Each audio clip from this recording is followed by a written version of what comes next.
It's time to save Britain serious money, citizen.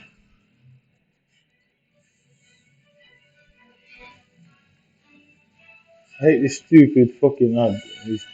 You can skip it now, it's gone for 20 seconds.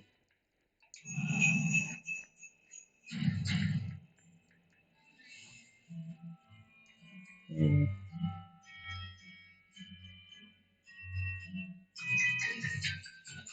I'll go back.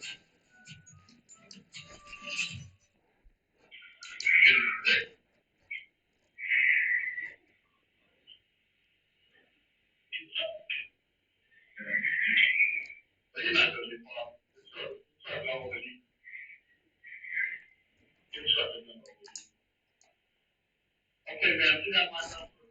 Anything I can get you back, but I'm here with a driver of the truck, the semi truck, and everything. So my number, you have it. Okay, thank you, man. Thank you. All right.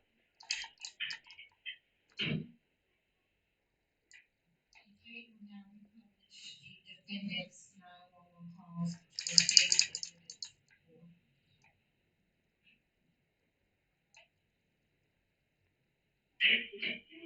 Clayton County 911, what is the location of your emergency? Yes, ma'am. I'm living on Forest Parkway and Clark Howell Highway. And there was just an accident. I'm sure they've already called, but I just witnessed it, and I just wanted to make sure that I guess, call police as well in case they didn't. All right, were they, what was the kind of vehicle it was? It's a red Dodge pickup truck. I think it's a Dakota, and a semi was involved. And the red Dakota ran the red light. And slammed into the side of the semi.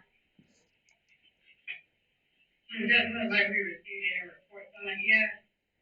I got a guy in the car here. Okay. Red Dakota, and, were they on Forest Parkway or on Clark Howell? The semi and I were turning left onto Forest Parkway, and the Dakota was going west on Forest Parkway. Okay, and what's your name? My name is Hannah. It's A-N-N-A-H. Last name is Payne, P-A-Y-N-E. And what's your callback number? 470-512-1847. We appreciate you calling this in, we'll get someone out there and try to. Okay. Thank you.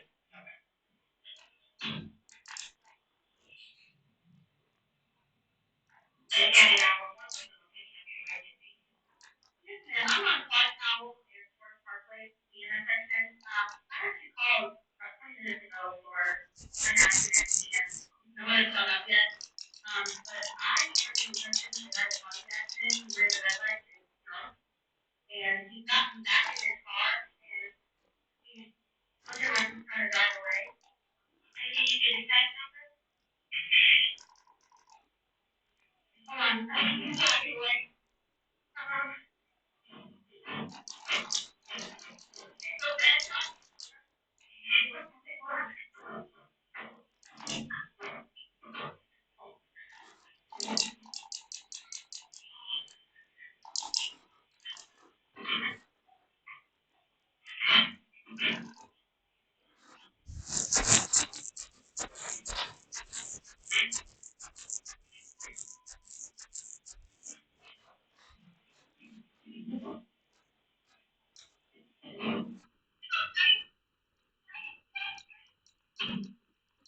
Okay, so he's going from west down Fort Parkway. Okay, so you couldn't get a tag number? No, but I'm catching up to him right now. Okay, when we actually do not want you to chase them. We just want you to be safe. I understand. I understand 100%. I can get the tag number, nothing else. But I am going west down Fort Parkway.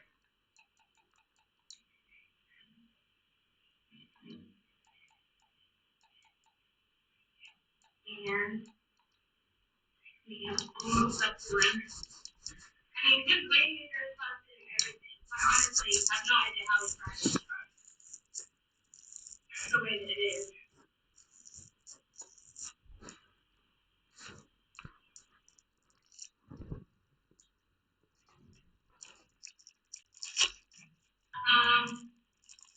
Okay.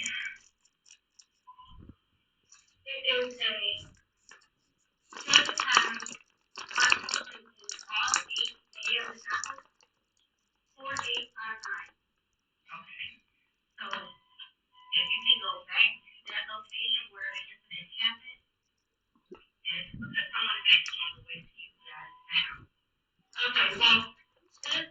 police officer there, but he's drunk. I'm sorry, but I'm here to tell you, I'm not gonna follow him.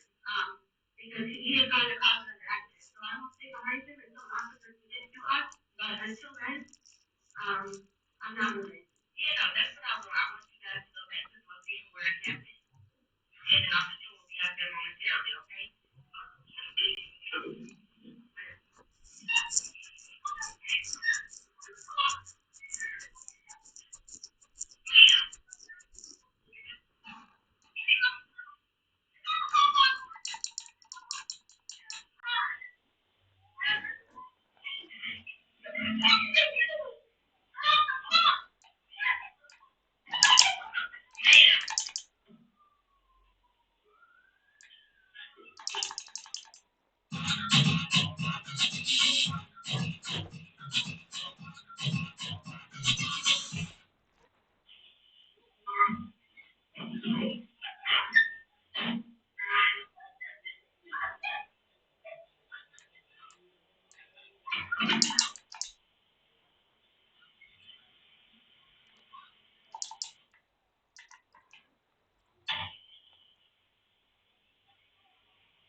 They won't allow me to do any of the combo breakers. I'm pressing the button to get Jax to come out and break the combo.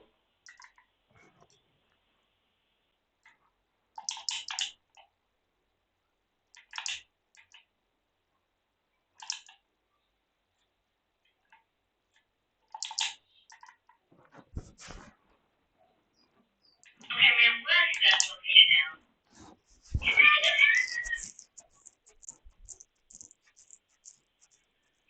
don't know.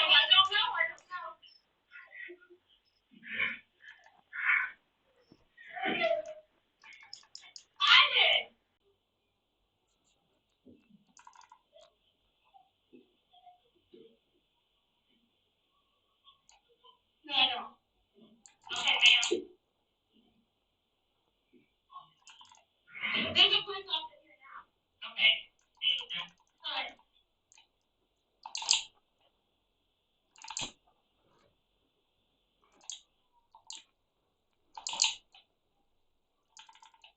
They will now republish State Exhibit 6, which is Town Green's 901 call.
Would you raise your right hand? Do you swear and affirm the testimony that you will provide to this court will be the truth, the whole truth, and nothing but the truth, so help you God? Yes. All right, you may lower your hand, take a seat in that chair, and pull yourself up to the microphone. There's a court reporter here, she'll be taking out everything you say, so make sure you speak clearly into the microphone. Okay. All right, would you please state and spell your name for the record? Tiana McCraney, TEAUNANCCRANNY. And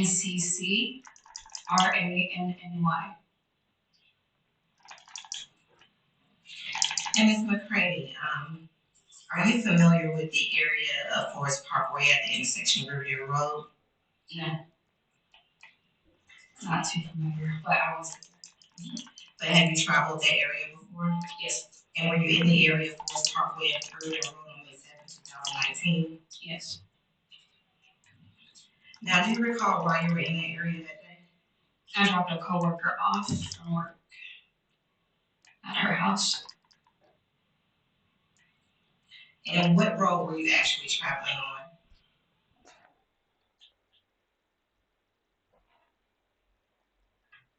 With that, this court has listened to extensive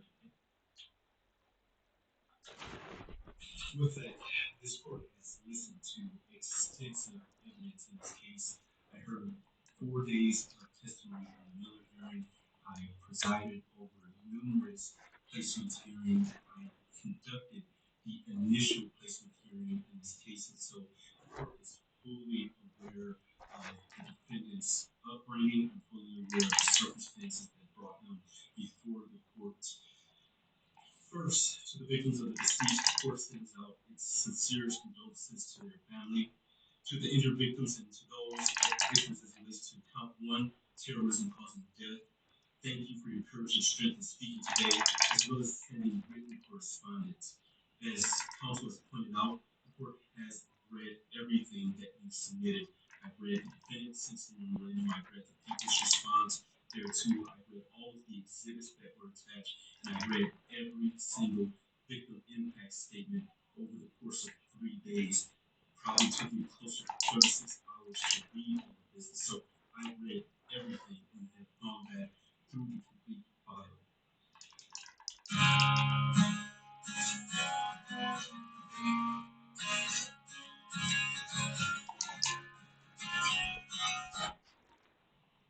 The letters truly gave the court a sliver of insight into the unique, amazing personalities of Justin, Anna, Tate, and Madison. The court cannot begin to imagine the fear that the parents of those students at Oxford High School had on November 30th, 2021. I cannot even begin to fathom. To have to wait and admire to see if your loved one will return is heart-wrenching, and that's true terror. And not to have your loved one show up at fire, the court could not imagine the pain.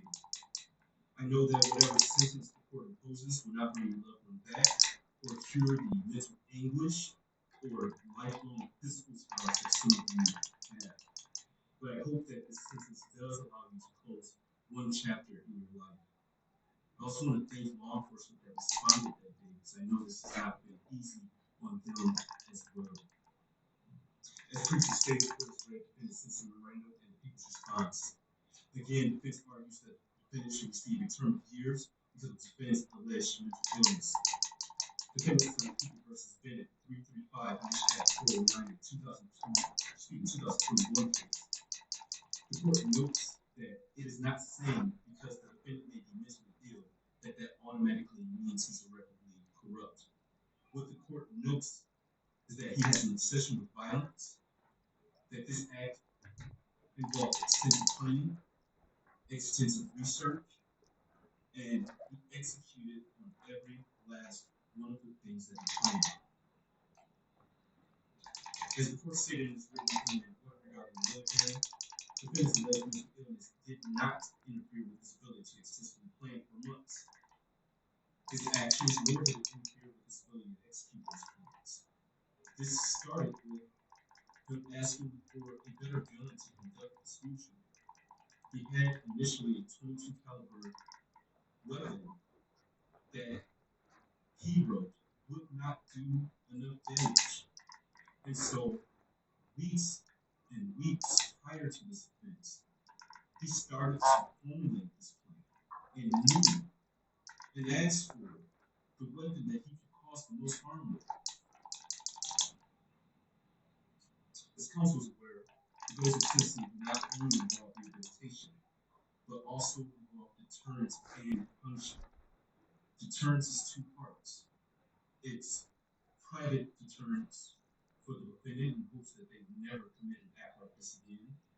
But then there's also public deterrence, where the public sees the punishment that the individual has received in hopes that the public will never do anything like this in the future. The court has read the report from DAY310 Solutions. It's very lengthy. Respectfully, the court does not find this report to be mitigating in this case. The report simply points the finger at Oxford Public Schools. While the court agrees that more possibly could have been done, that issue is not properly before this court. We are here for sentencing based upon the defendant's actions, not the alleged shortcomings of others. As the defendant pointed out himself, he took responsibility. And he himself is not asking this court for a term of years. The court cannot underscore the defendant's extensive planning and execution in this case enough. He practiced shooting at a gun range. He practiced rifling and unrifling the gun. And on November 30th, 2021, he could have chosen not to conduct the school shooting. When his parents were called to the school that morning for his drawings, he could have said something then. He had a gun in his backpack at that time. When the school counselor advised the parents to please get him help within the next 48 hours, he could have stopped then and simply accepted the help that was going to be offered for him. Because according to the reports, his mother said that she'd get him help. He could have changed his mind. Unfortunately, after shooting the first person, A.B. Arthur, he could have changed his mind at that point. But he didn't. He continued to walk through school, picking and choosing who was going to die. As the defendant said in his own words, this is nobody's fault but his own. He stated this afternoon that with help, that probably would not have stopped him. That is absolutely concerning to this court. The court apologized to the victim for the bluntness, but the defendant shot and killed Justice Schilling at point-blank range after having him get down on his knees in front of another student. He shot Hannah, who was already shot once before. He walked up to her to finish the job by shooting her again. That is an execution. That is torture. He shot most people multiple times. And as he wrote, he did this for notoriety. And he wanted to go down in history as the biggest school shooter in Michigan history. The court cannot ignore the deep trauma the defendant caused to the state of Michigan, but in particular the Oxford community. The court simply cannot ignore that. The court notes that teachers and students returned to Oxford High School after this tragic event. The court cannot even fathom or imagine walking through the halls of that school knowing that your fellow student, your friend, your classmate was killed in the restroom or in the hallway. Most, if not all, of the letters that I read advise the court that there are a significant number of people in Oxford that now have PTSD, that now have survivor's guilt, and deep depression that arose from this incident. Don't take big bets.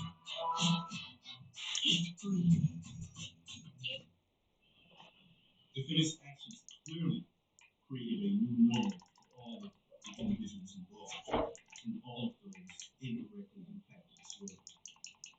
Unfortunately, this is what the defendant wanted as he wrote in his journal. He wanted to see the impact of his crime, which is why he did not take his own life. Again, this goes back to the defendant's extensive planning. He chose not to die. notoriety. The terror that it caused in the state of Michigan and in Oxford is a true act of terrorism. Respectfully, defendant is declared juvenile before this court. The court having read the PSI and being fully familiar, before I get that, I also know that counsel brought up the issue of making bonds for Hitler. The court, that does not change the court's opinion about the defendant's obsession with violence. I thank Ms. Hop for bringing that to my attention, but it still does not change the court's opinion about him being obsessed with violence, because his obsession was also outlined in websites that he visited. His obsession was also outlined in his extensive drawings of violence. And his obsession continued, as I noted in the court's opinion order, even while he was in the Oakland County Jail. With that, the court having read the PSI and being fully familiar with the defendant and the underlying facts of this case, believes that it is in the best interest of justice as well as proportionate to the needs of this case to sentence the defendant as follows. As it relates to Dr. 2022-279-506 FC, count 1, terrorism causing death. Sentences of the court is that the defendant shall serve life without the possibility of parole, credit for 8 days served. Counts 2 through 5, homicide, first degree, premeditated murder, juvenile defendant. Sentences of the court is that the defendant shall serve the rest of his life without the possibility of parole with the Michigan Department of Corrections, credit for 8 days served. On count 6 through 12, assault with intent to murder. On each of the counts, the defendant is sentenced to 18 years and 9 months to 80 years with the Michigan Department of Corrections, credit for 8 days served. On counts 13 through 24, those being felony firearm, the defendant is sentenced to 2 years with the Michigan Department of Corrections on each of those counts with credit for 730 days served. Counts 1 through 12 are concurrent to each other, and counts 13 through 24 are concurrent to each other. Count 1 is consecutive to count 13, count 2 is consecutive to count 14, count 3 is consecutive to count 15, count 4 is consecutive to count 16, count 5 is consecutive to count 17, count 6 is consecutive to count 18, count 7 is consecutive to count 19, count 8 is consecutive to count 20, count 9 is consecutive to count 21, count 10 is consecutive to count 22, count 11 is consecutive to 23, and count 12 is consecutive to count 24. All of those consecutive counts are by reason of the felony firearm statute. Is there a charge of restitution? There is not, Your Honor. Thank you. Restitution will be set in the amount of $20,781. State costs will be set in the amount of $1,632. You are not to have any contact with Oxford High School or enter Oxford High School. You're not to have any contact whatsoever with families of Madison Baldwin, Tate Ryder, Helen St. Juliana, and Justin Schilling. Also, you are not to have any contact with the following victims or their families: that being Phoebe Arthur, John Ocedo, Molly Darnell, Riley Brandt, Elijah Mueller, Kylie Passage, Aiden Watson, and Keegan Redden.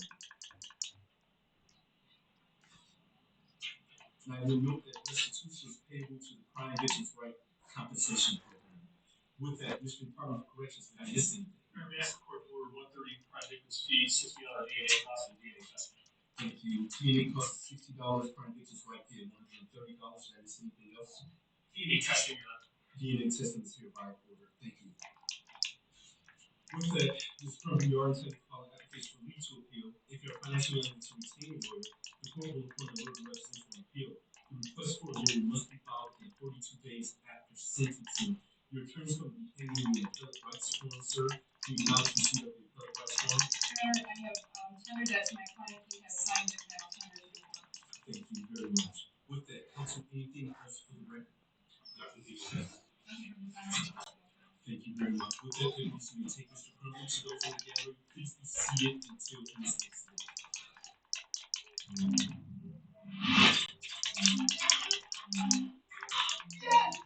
All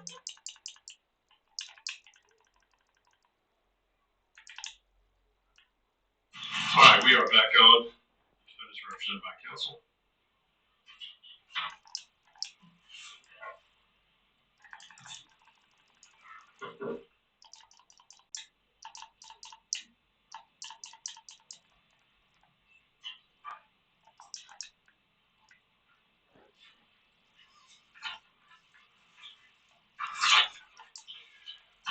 All right, the way the court's going to address.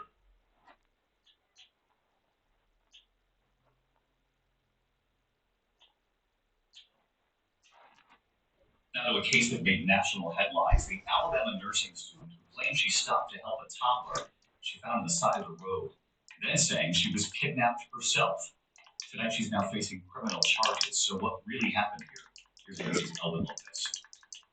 Tonight, Carly Russell, the 25-year-old Alabama nursing student who confessed to faking her own abduction, now facing charges. Her decisions that night created panic and alarm for the citizens of our city and even across the nation. As a concerned group, the kidnapper was on the loose, using a small child as bait. Russell calling 911 from her car the night of July 13th. I am on Interstate 459, and there's just a kid just walking by themselves. Do you mind staying and keeping an eye on them until we get there? Yeah, sure, yeah. But disappearing by the time police arrived. Police and volunteers handing out flyers, searching the area. 49 hours later, Russell returning home, first claiming she was kidnapped and escaped, but ultimately admitting that she had made the whole thing up. The police chief reading a statement from Russell's attorney. There was no kidnapping. My client did not see a baby on the side of the road. My client apologizes for her actions to this community. And David, Russell has been charged with 2 misdemeanor counts for making false statements. Authorities say they spent countless hours and resources searching for her. The police chief there expressing his disappointment that the law did not allow for any additional charges. If convicted, she could face up to 2 years in prison. David? Elvin Lopez in Atlanta tonight. Elvin, thank you. Hi everyone, George Stephanopoulos here. Thanks for checking out the ABC News YouTube channel. If you'd like to get more videos, show highlights, and watch live event coverage, click on the right over here to subscribe to our channel, and don't forget to download the ABC News app for breaking news alerts. Thanks for watching.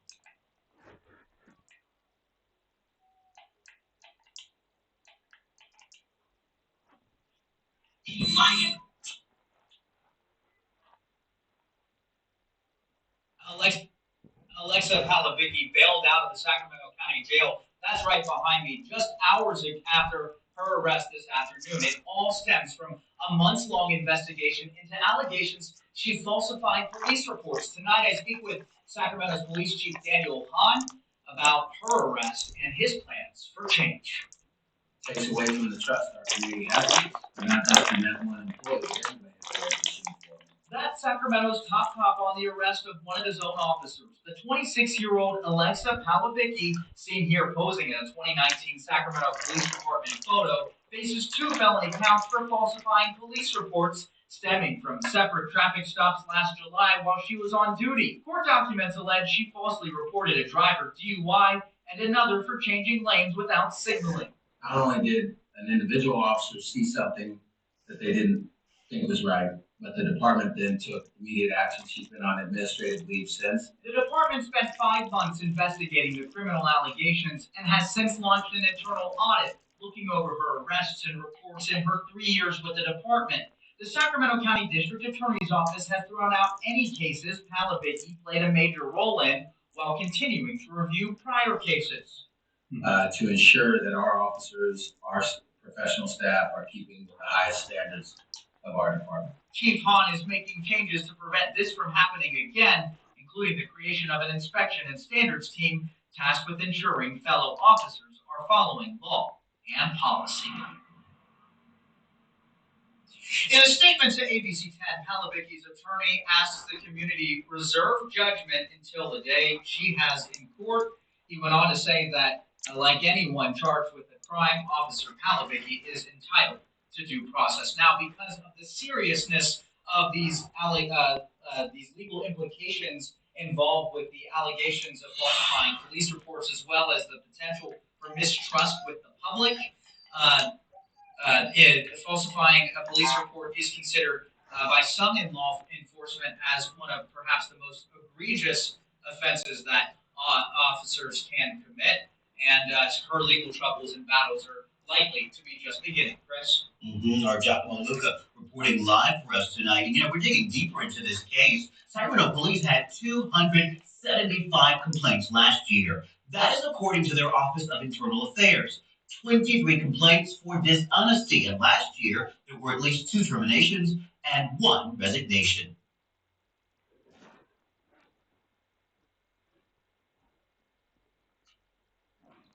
Want to be one of Manchester's best paid bus drivers? In a job that's going places, with all the overtime you want. Earn while you learn, whilst you make friends for life. Join Stagecoach, UK's #1 bus company. A man who could have been sent to prison for years based on claims in a police report was saved by a home surveillance camera. The footage showed he did not attack an officer as claimed in the report. ITV investigator Adam Walser spoke to the Lake Wales man and hears from local leaders who say it's not the first time they've heard complaints about heavy-handed policing in their small town. Right here on 3rd Street, and I noticed the officer behind me way before I even stopped. Chris Cordero was driving to Publix February 8th to pick up medicine for his young son when Lake Wales police officer Colt Black pulled him over. Unbeknownst to the officer, a camera across the street captured it all. I get out the vehicle to ask him what's going on because, he's been following me for a while. Cordero stands by his car for more than 20 seconds, but Officer Black's report says Cordero immediately exited the driver door and began to charge towards my patrol vehicle. It says right here in this report, this officer filed in the court, that you came at him with clenched fists. That's absolutely not true. Officer Black approaches Cordero 30 seconds later. He sucker punched me from the back, right here. Cracked a piece of my tooth out. I landed on the ground. Moments later, Officer Travis Worley arrives. It's hard to see exactly what happens next, but you can make out a struggle behind the car. They both jumped on me and beat me up really bad. In the report, Officer Black says he delivered an elbow strike to the left side of Cordero's head because he thought he was reaching for a weapon. In the complaint Cordero filed, he said Worley used a racist slur. I've never heard that terminology in my life. Cordero was charged with resisting arrest, assault on a law enforcement officer, and making a death threat to a law enforcement officer. When he bonded out of jail the next day, he went door to door in the neighborhood until he found the footage. After Cordero shared the footage with police, Officer Black wrote in another report, I believe my perception was altered due to the high stress of the incident. When I told Mr. Cordero that I believed him, he broke down in tears. Attorney Sarah Jones provided the video to the state's attorney's office, which immediately dropped the charges. Jones says she's heard multiple complaints from clients about Lake Wales police officers using heavy-handed tactics. These officers who have issues with power and control target people who they know won't be believed. Do you feel like that the leadership at that police department realize that there are potentially some bad apples on the force? If I'm to answer you honestly, yes. They know. How can they not when I stood at the situation podium, when I stood and I talked to them and said, I'll tell you, I'll show you, come talk to me. I'll let you know who they are and what they're doing, and I'll help you build the case against them. We requested an interview with the police chief, but he declined, citing an ongoing internal investigation. In an email statement, the department confirmed that Colt Black resigned effective February 10th, and that Travis Worley had been placed on administrative station duty. The I team has uncovered both officers have been previously investigated. 2 complaints against Black were investigated and closed without any action taken because the investigator found he did not violate policy. Black was disciplined in 2018 for an unauthorized vehicle pursuit. Worley, named Officer of the Year in 2019 and past president of the Lake Wales Police Officers Association, has been the subject of 4 citizen complaints and 2 internal investigations, including 2 allegations he used racial slurs. The president of the Police Benevolent Association said Worley was cleared in both instances. In this complaint, the Lake Wales High School principal emailed the police chief about Worley, alleging he used a racial slur in front of students, saying, quite simply, he is not the same caliber as the other officers I know are. Not even close. The complaint was investigated by the deputy chief, but no wrongdoing was substantiated. Worley was also the subject of an internal investigation after an African-American female officer accused him of using a racial slur while on a call. The report says investigators were unable to prove if a racial slur was used by Officer Worley, but investigators found evidence Worley used multiple profane words while in a heated argument. He was suspended for 8 hours without pay in 2020. Worley defended himself, writing, "More than ample opportunities were given for someone to provide evidence of me being racist, with negative results." City Commissioner Terry Howell says she was troubled by what happened to Cordero and by recent complaints from others. All police are not trying to intimidate people. That's not the case. But when you have one or two bad apples, and then they're stealing that bad apple to other officers, then that butt start growing. Howell made a proposal for police body cameras more than a year ago, but it failed to gain traction. But just days after Cordero's arrest, a body cam program was on the commission agenda again. Was able to capture something that occurred. I do believe that the cams are needed.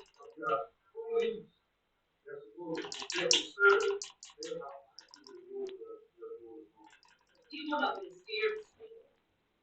Putting lives for money, that's what I'm thinking about right now. The program passed by a unanimous vote, making Lake Wales the first city in Polk County to adopt body cams. Chris Cordero wishes it happened sooner. How many more innocent people are sitting in jail? How many people in the community are scared to come forward about these offices? I'm I-Team investigator Adam Walser taking action for you.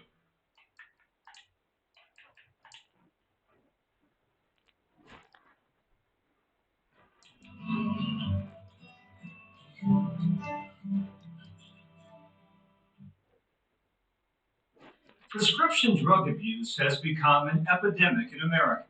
Few places have been hit harder than Kentucky, a state that's also been ravaged by addiction to crystal meth.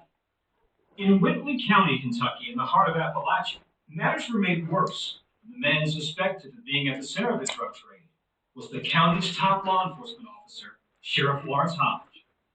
There had long been suspicions that Sheriff Hodge was dirty, but nobody, not even federal agents, could prove it. That's when two local journalists, both in their 20s, launched their own investigation. They soon discovered poking into the affairs of a powerful county sheriff can be risky business. The story will continue in a moment.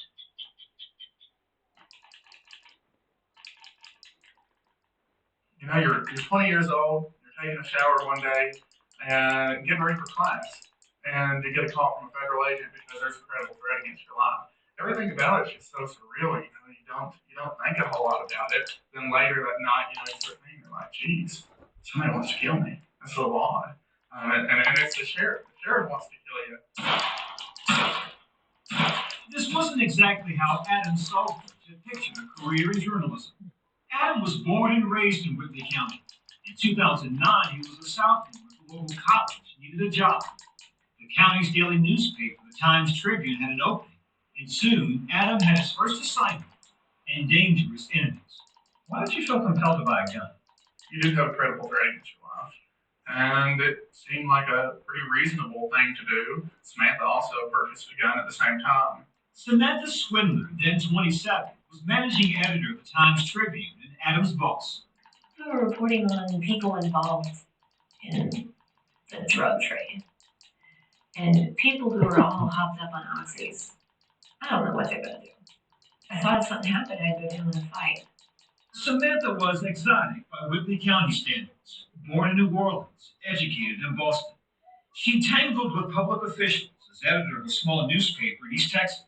She saw familiar signs in Whitley County.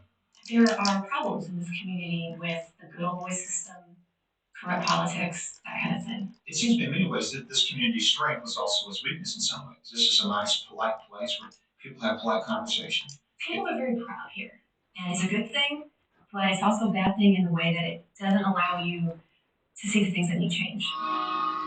Whitley County, Kentucky, population 35,000, is tucked in the state's southeast corner on the border with Tennessee. People here take pride in the natural beauty of Cumberland Falls and in historic Sanders Cafe, birthplace of Kentucky Fried Chicken. There is also poverty. The median income is $26,000. Drug addiction is rampant. Throughout the region, red signs identify homes once used as meth labs. And then there's prescription drug abuse. Oxycodone flows in so freely they call this stretch of I-75 the pill pipeline. In 2002, Lawrence Hodge was elected sheriff of Whitley County on the promise he'd cleaned it up. The sheriff's raid on one meth lab was covered by the local CBS affiliate. When I knocked on the door, the smell was already knocking me down. We're glad to shut it down and put it in our drug problem here.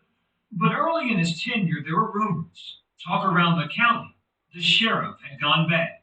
From about 2004, he just went downhill and was corrupt, involved with drug dealers, taking payoffs, extorting money from defendants. Todd Tremaine, special agent with the Bureau of Alcohol, Tobacco, and Firearms, says the FBI and state police tried building a case against Sheriff Hodge, but couldn't penetrate his inner circle of drug dealers, crooked politicians, and police officers. He was very insulated. What do you mean insulated? There was a lot of fear of what Lawrence might do if they cooperated with the federal agents or the state police. He was untouchable. Yes. Editor Samantha Swindler had heard similar stories and suspected Sheriff Hodge might have a weakness, a paper trail. So she checked the department's evidence log. There were months where nothing was checked in. I knew that this wasn't right because we had arrests every day in this area, particularly related to drugs. And when it's related to drugs, you know there's probably a gun, and it wasn't there. But to mount a serious investigation of the sheriff, Samantha needed help. Why would you hire a 20-year-old, his only journalism experience was working in his high school newspaper? Well, you say it like that. Well, that's true. Well, he was smart, and he knew about the community, and he cared about local government. My aunt overdosed, and the first question I had was, I wonder if she got her drugs from somebody that the sheriff was, protecting. Adam went to work, combing through years of case files. He noted arrests where drugs and weapons were seized by the sheriff's department and should have been logged. It was tedious and time-consuming. At that point, I was working up to my 70 hours a week. It was insane and it wasn't healthy, but I was, just driven. I knew I was onto something and I couldn't stop. What he was onto was a series of felony cases involving guns and drugs in which deals were cut and sentences mysteriously reduced. What's more, the defense attorney in each case, Sheriff Hodge's close friend, Ron Reynolds. One case involved this man, Rick Benson, retired social worker. In May 2004, Sheriff Hodge and his men raided Benson's house. In addition to drugs, they found 17 guns. Benson had a previous felony conviction on drug and weapons charges, so was forbidden to own firearms. You knew that you'd go to prison. I had the rest of my life. Were you scared? Were you anxious? I was terrified. Because my world was over. It's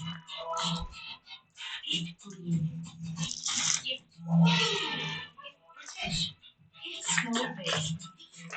If you had a gift better, put it out on the high street. Can you look this good like this? Can you walk there for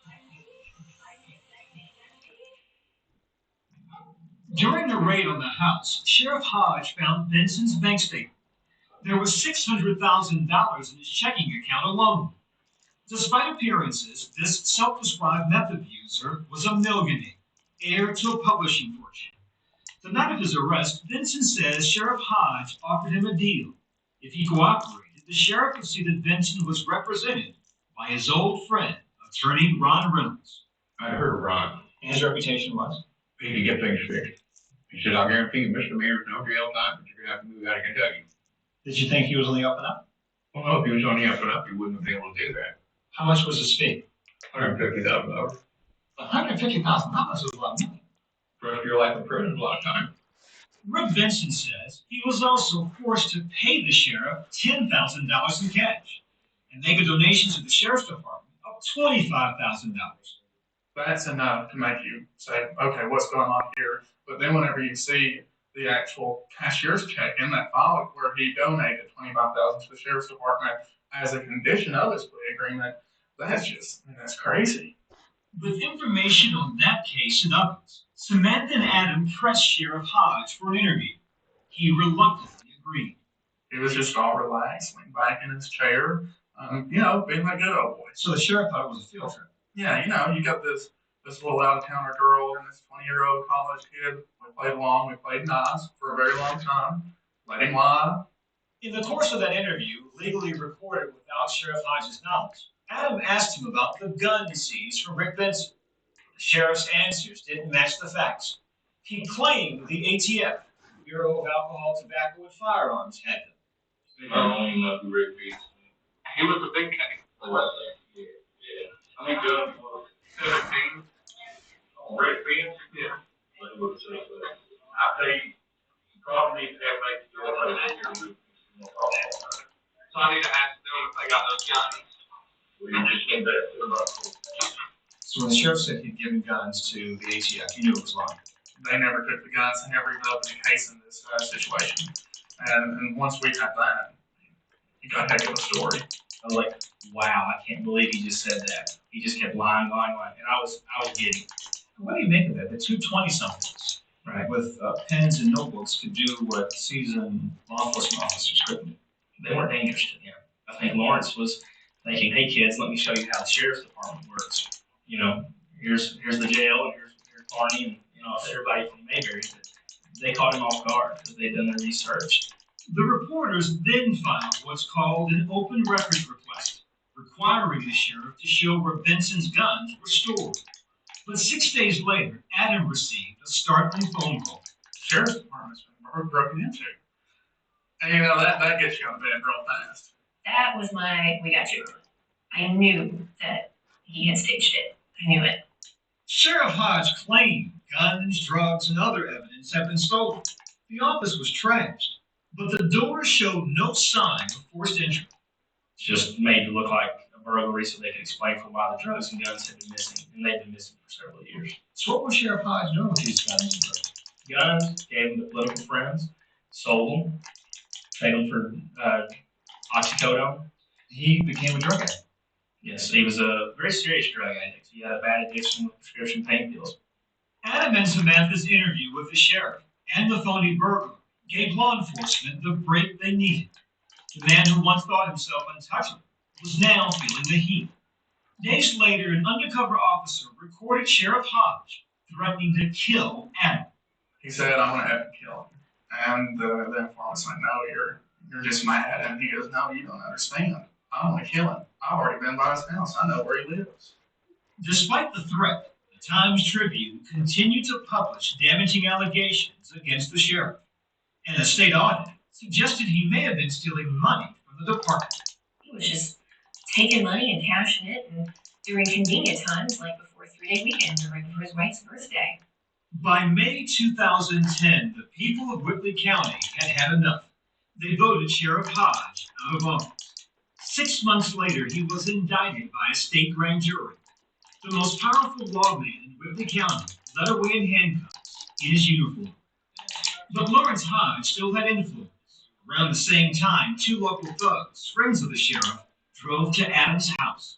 The passenger in the vehicle gets out, approaches me without saying a word, puts his hand a little bit into his waistband, and I just quickly pulled my pistol.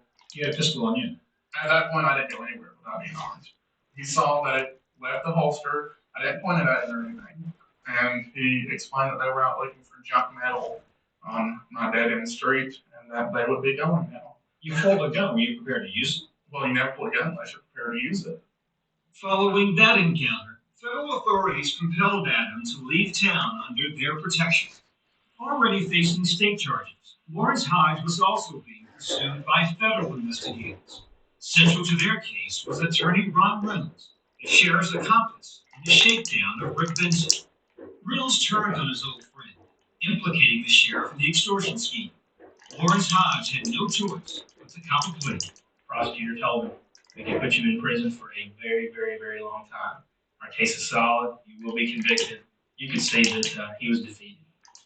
Last May, 2 years after Samantha and Adam launched their investigation, former Sheriff Lawrence Hodge pleaded guilty to extortion, distributing drugs, and money laundering. He was sentenced to 15 years in federal prison. He declined our request for an interview. Yeah, that's mostly from the work that the two of you did, right? Yes. Samantha and Adams' reporting also led to the conviction of 15 of Lawrence Hodges' associates. Both journalists have since left the Times Tribune. Samantha lives in Oregon, where she's editor and publisher of a small weekly. Adam, just a year out of college and unemployed, remains in Whitley County. What went through your mind when you saw Sheriff Hodge in handcuffs in his uniform? You know, a lot of people thought that I would be jumping for joy and, all elated there that the sheriff got arrested. And it's really not. It's terrible that this happened. I hate to see it for my community. I hate to see that plastered all over the place. Whitley County, synonymous now with a corrupt sheriff. I don't like that. I think the real story should be that a bunch of people here came together and, cleaned it up.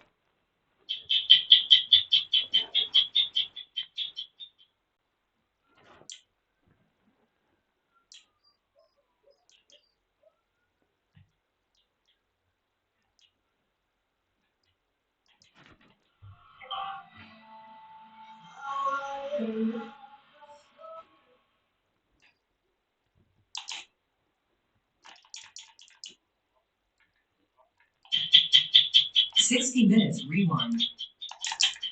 Until Tulia, Texas became the site of one of the worst miscarriages of justice in recent memory, chances are you had never heard of the place and certainly had never heard of a man named Tom Coleman, an undercover narcotics officer who arrested 46 people, nearly all of them black, on charges of being cocaine dealers and sent many of them to prison for a total of 750 years. That was until the governor of Texas stepped in and pardoned them after a judge accused Tom Coleman of being a liar who falsified evidence, a thief, and a racist. So, who is Tom Coleman? He's a former rodeo cowboy with a spotty record in law enforcement and no experience as an undercover narcotics agent. Nevertheless, he was hired by the local sheriff in 1998 to root out drug dealers in Tulia, a desolate farm town with some 5,000 people, which has fallen on hard economic times. The money to hire Coleman came from the U.S. Department of Justice as part of a $500 million effort to fight the war on drugs in rural America. Coleman, posing as a menacing ex-convict with a taste for drugs, infiltrated Tulia's small black community, reporting to his bosses that he had bought more than a half a pound of cocaine during his 18-month investigation. There was a drug problem in Tulia. There still is a drug. They're selling drugs right now. I guarantee you there are. Why'd I do it for 18 months? Because I hate dope dealers and I hate dope, period. That's it. Early one morning in 1999, Tom Coleman's efforts culminated in the arrest of 13% of Tulia's adult black population. They were rousted out of bed, paraded in front of local television cameras in handcuffs, many of them half-dressed, and charged with selling cocaine to Tom Coleman at various times over the course of his investigation. The town newspaper declared Tulia's streets cleared of garbage. The defendants know when it boils down to it, when it right boils down to it, they handed me the dope and I handed them the money. One of those arrested was 26-year-old Freddie Brookins Jr., a former high school star athlete with no criminal record. He was sentenced to 20 years in prison. That wasn't an investigation. It was just a roundup. A West Texas roundup, that's all it was. 33-year-old Joe Bryant, a sales clerk, was charged with selling $160 worth of cocaine. I was getting dressed, went out the door, I was telling my boxers. They told me where I was going, I didn't need no clothes. That's a cunt, man. Was charged with dealing 2.3 grams of cocaine to Tom Coleman. I guess they wanted to be on the map. They wanted to be on the map by arresting so many and making this the biggest drug bust that they ever had. Whether it was done right or wrong. Why was nearly everyone you arrested black? I mean, there's some people say that you intentionally targeted the black community. No, they didn't intentionally target anyone in Tulia. It turned out that way. It's just where the road led me. It may be no coincidence that the road led Tom Coleman to the town's black community. It was well known that he had used racial slurs in front of his superior officers in Tulia. Everybody's making a big deal. Oh God, he said the word work, like, oh, let's put him in an electric chair. Well, yeah, the work was bad back in the 20s, 30s, and 40s, and 50s, and 60s, and 70s.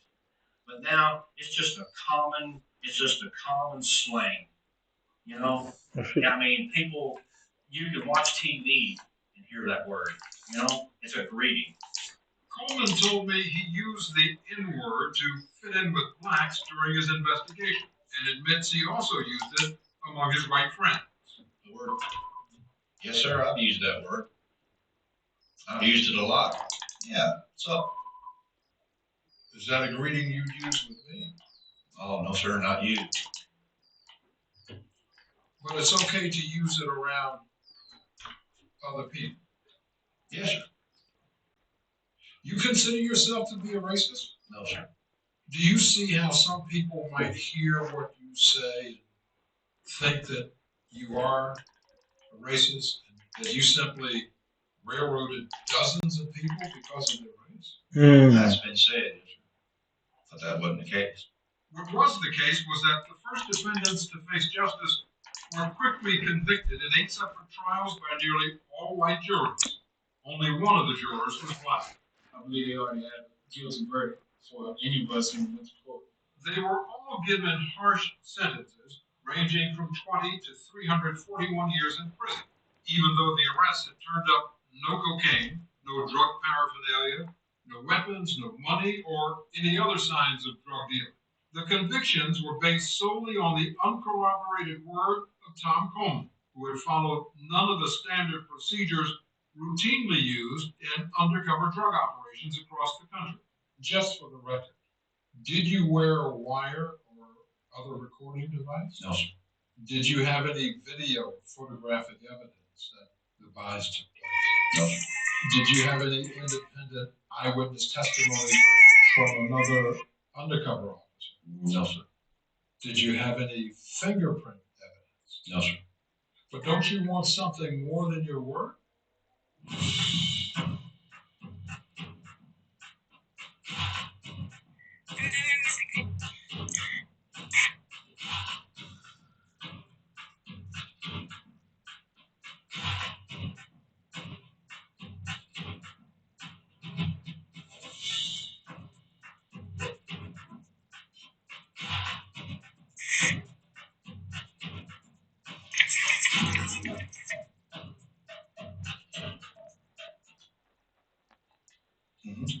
Another little piece of evidence that can point the finger at that person? Yes, sir, that would have helped.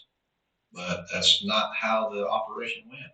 If it went any other way, Coleman claims it would have been too dangerous and may have blown his cover.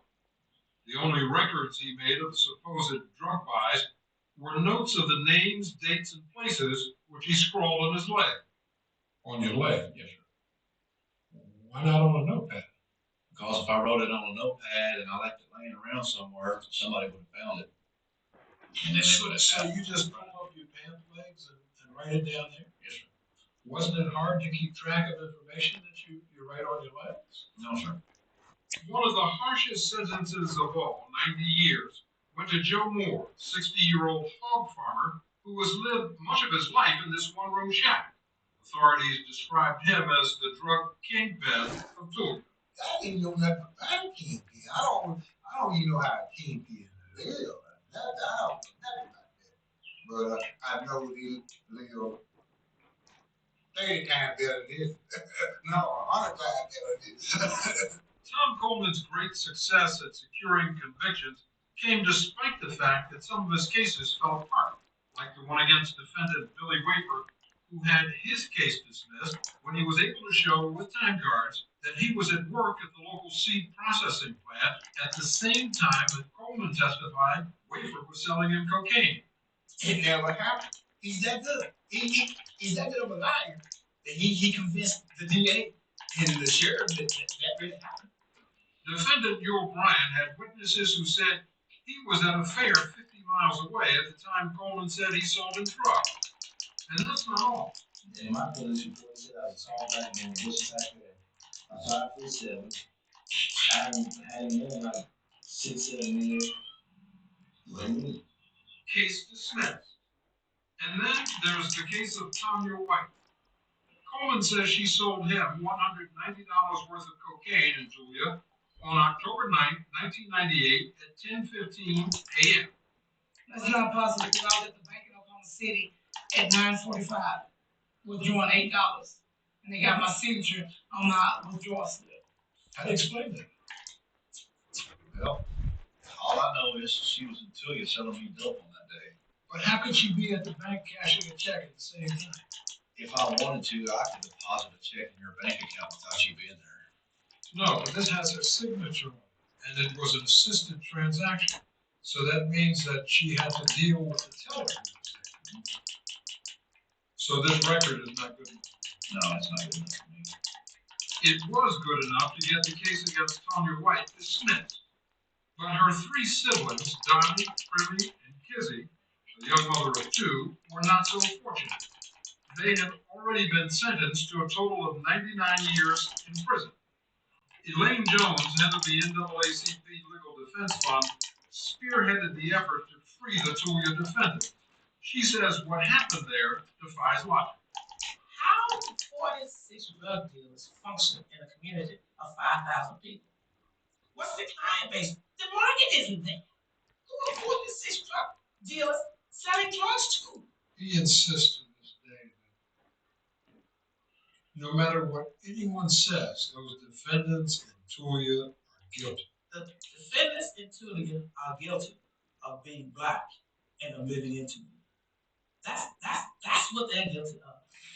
The jurors in the Tulia trials never heard what Tom Coleman's superiors knew about his checkered background when they hired him.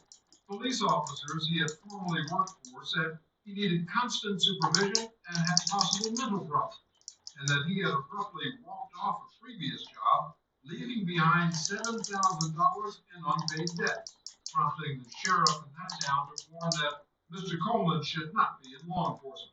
What's more, in the middle of Coleman's undercover investigation in Tulia, the man who hired him, the sheriff, arrested him on charges of stealing from a county where he had previously worked.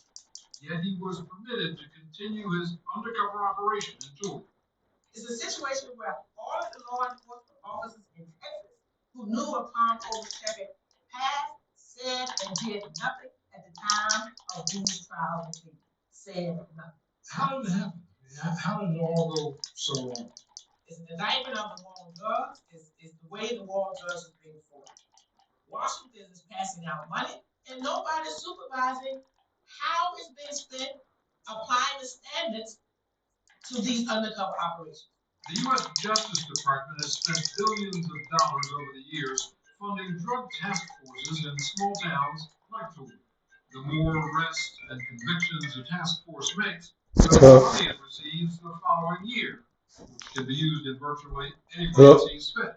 In 1999, Tom Coleman was rewarded for his efforts in Tulia. The Attorney General of Texas named him outstanding year. But just 6 months ago, Coleman was called upon to defend his conduct before a state judge who was hearing appeals from some of those convicted in the Tulia state. He said that your testimony was, quote, absolutely riddled with perjury, that you were entirely unbelievable under oath, and that you are, quote, the most devious, non-responsive law enforcement witness this court has witnessed in 25 years on the bench in Texas. It's pretty harsh. Yes, sir, but that's his opinion. A lot of the juries during the trials, they spoke their verdict. And that was a lot of juries, and that's just one judge. But that one judge on one day this past summer set the Tulia defendants free. Among them were Joe Moore, Kizzy White, and Freddie Brookins Jr. Come on, man. I know we can't have those 3.5 years back, but we're going to start where it left off.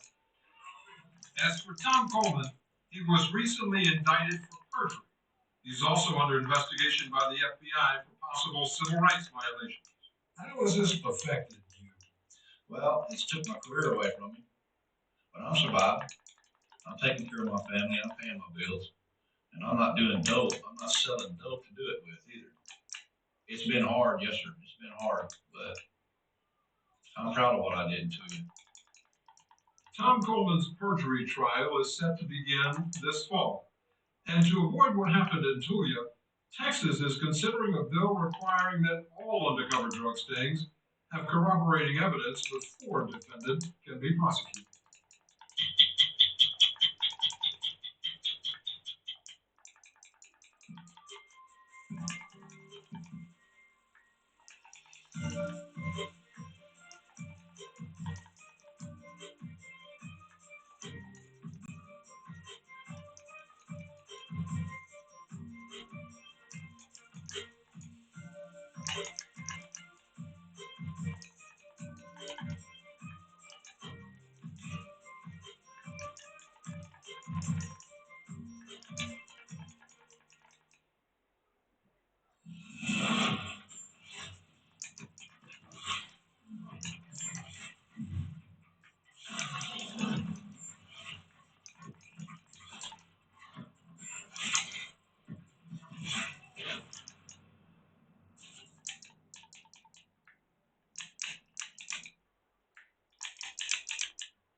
Metro Police Department Public Integrity Unit, this is an official statement for case number 14. Could you please state your name for the record?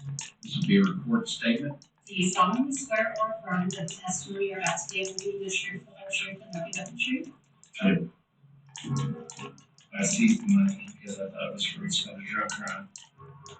This is my money, said that I can't use that. How much cash was in that center console? $6,000. How much money do you think we got there? About $20,000. It was anywhere between $15,000 and $20,000 that day that was gone. Was that amount of money ever returned to you? No, sir. We never talked about the money that was missing. It's not reported in the judicial system, and it's not reported in the Metro's police ledgers as well. So that money is gone. It's no secret that these guys are pretty good about sticking money in their pocket. Now, prior to putting the money into those bags, did you take any money that not belong to you for your personal gain? I did not. They can do whatever they want, when they want, how they want. All I know is that they stole $10,000. You know, just steal from me.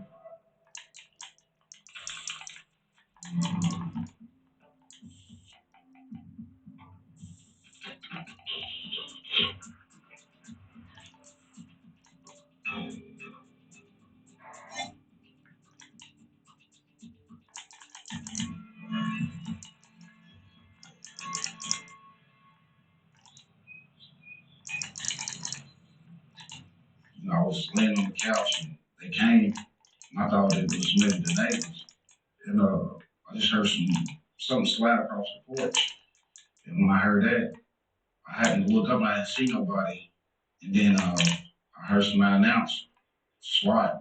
And he just started knocking out the glass. Demetrius Allison was home with his 3 young kids when police showed up at his door with a search warrant. So I ran downstairs, went and got my daughters, brought them upstairs.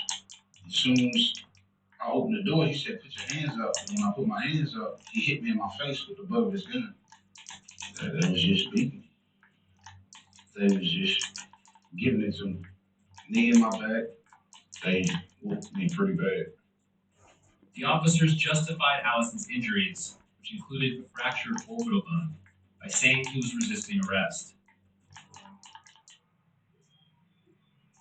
What was it like for your kids?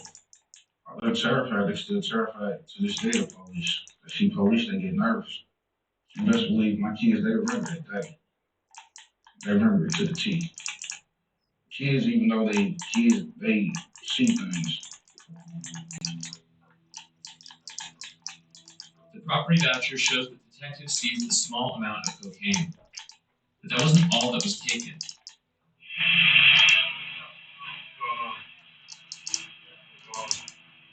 Once they detained me, they got me outside. I was handcuffed on the stretcher. I would just talk to the neighbor and I was asking if she could get the money out of my pocket for rent to give to my kids' mother. And the next thing you know, one of the detectives came from behind me and he reached in my pocket, took the money out. How much money was it? In between 8,500 and like 10,000 or something like that.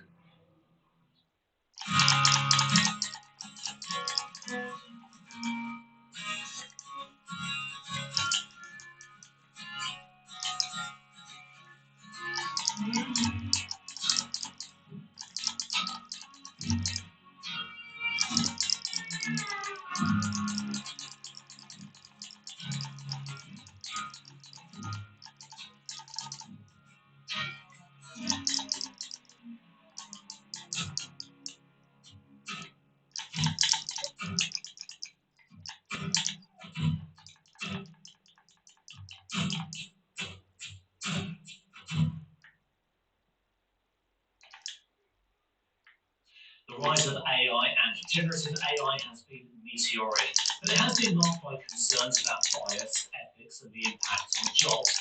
However, PwC believes addressing such risks and using AI to create value for business and society makes the role of people more important than ever. The firm says a human-led approach is essential for the responsible and successful use of AI and generative AI.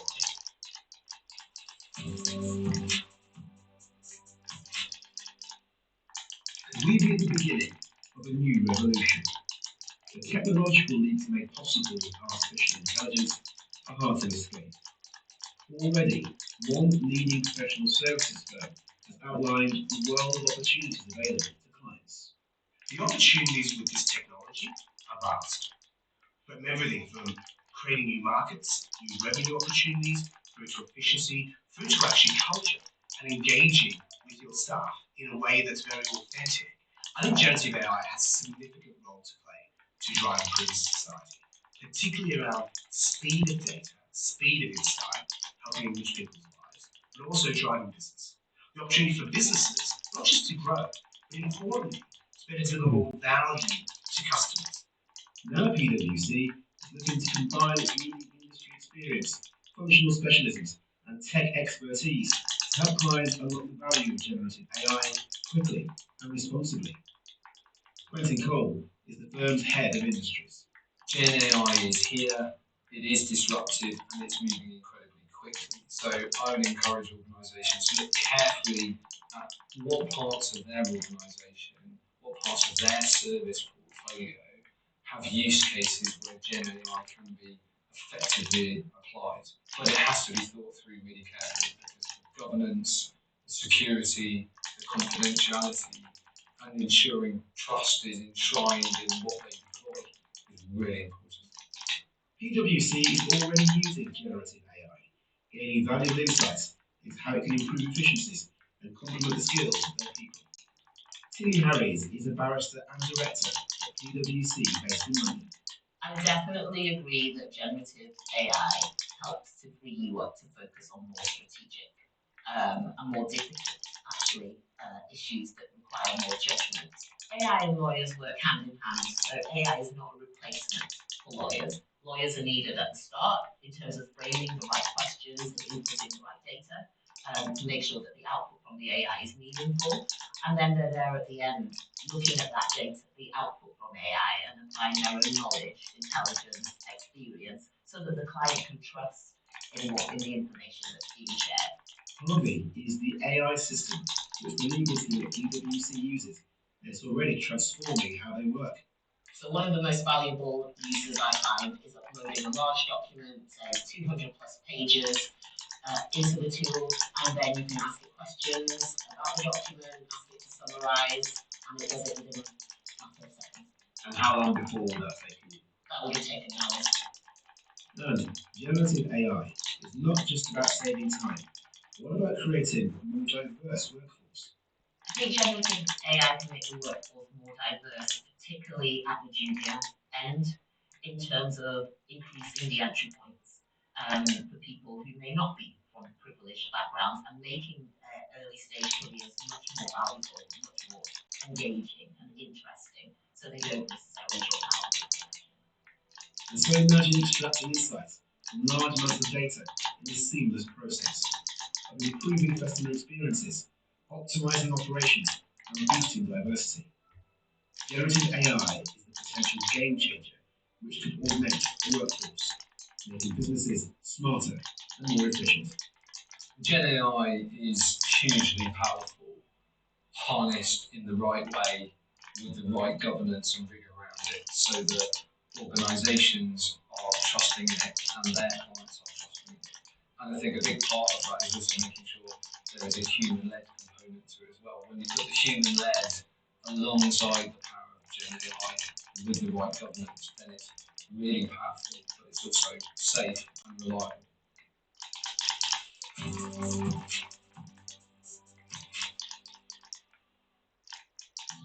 But detectives only turned in about $1,600, which would leave several thousand unaccounted for.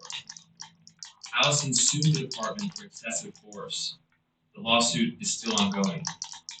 All their pain, all their trauma, to get basically nothing. Did the money ever come up again? Did you try to bring it up, try to get it back? At that point, it didn't even matter. My defense lawyer, anytime I mentioned anything about that, he was just like, I need to worry about getting out of jail. I don't need to worry about it anymore. I knew when they took the money from me, I wasn't going to get that money back. I knew that. But I didn't think that they would not report it.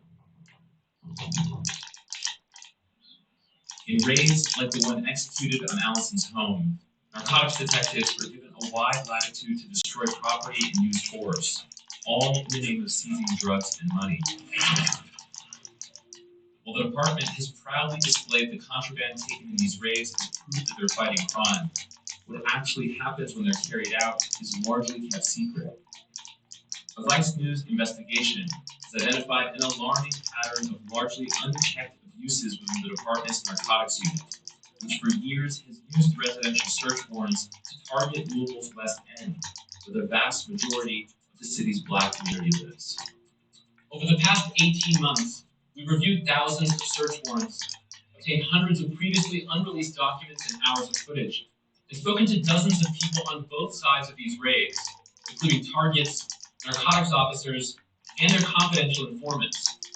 LMPD has maintained that its long-held practice of investigating its own officers works, and insisted that complaints of corruption are fabricated. But our findings suggest narcotics officers have been allowed to operate with almost no oversight, raiding people's homes with little or no information, and underreporting what they seize in the process. Bill, how about you? Can you give up my money in my pocket? Man, I just cashed my ticket. Before we did that, I would say yes, but our policy says it's not transfer money from one person to another. Police departments like Louisville's seize money and drugs legally all the time. It's called asset forfeiture, and many law enforcement agencies rely on it to fund their own departments. The practice took hold in the 1980s as part of a sweeping legislative action in the so-called war on drugs. The Comprehensive Crime Control Act is the only real chance at doing something constructive about criminal law reform. One reform would widen the powers of federal prosecutors to go after mobsters and drug traffickers by seizing their profits. It could be a knockout blow against the drug syndicates that are poisoning our country. Why should any right-minded person oppose this? For the first time, local police departments were allowed to take a cut of any asset seized under federal law. States swooped in and followed with their own asset forfeiture laws. Over the past decade, LMPD has seized at least $31 million. The county has kept about $8 million of that, split between the police department and the prosecutor's office.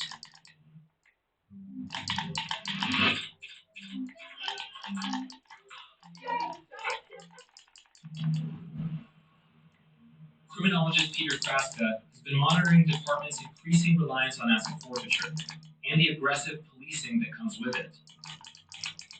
The police are now incentivized to go in and proactively extract cash from those communities.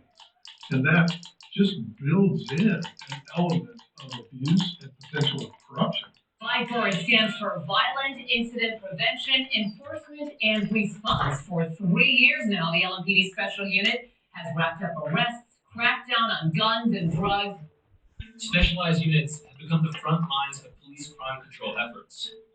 Members typically don't wear uniforms and drive unmarked cars. Police chiefs and administrators have been told for 35 years go out and do proactive policing. And so these teams begin to be looked at as the elite crime fighting units. Having that status gives them a lot more latitude in the department to do what they need to effectively fight crime. And that's a really seductive message in policing. The idea is to be fast, flexible, to be in a position where we can do what we need to do to make it safe. These specialized units have been lauded all across the country, but they've also been the source of frequent scandals.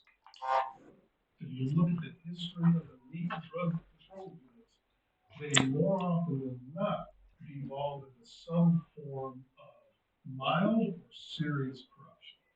Are these specific to certain police departments or regions, or is it something that you see anywhere that these units are employed? This is absolutely widespread. Stop. At LMPD, specialized drug units have been responsible for executing most search warrants on homes. How hard is it in practice to get a search warrant? Theoretically and technically, it should be a tough process. Pragmatically, practically in the field, it's devolved into just a bureaucratic routine. A review of thousands of LMPD search warrants in 2017 and 2020 uncovered a widespread use of boilerplate affidavits, which regularly cite little more than a tip from a confidential informant. It's common practice to allow for not going to announce search warrants on very thin evidence, and that technically should be a violation of the Fourth Amendment. It's rarely looked at in that sort of way.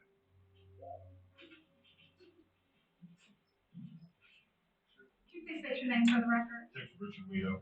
Ryan. Court depositions and internal investigations obtained by Vice News give a glimpse into the latitude these units were given. Okay, and what position are you? Narcotics detective. CID, criminal interdiction. Well, that's narcotics. That was the new name of narcotics. Does anyone in your unit wear a body camera? Not working in narcotics. For years, narcotics officers rarely used body cameras, even though they were technically supposed to. I've been a part of 1,000 search warrants in my life.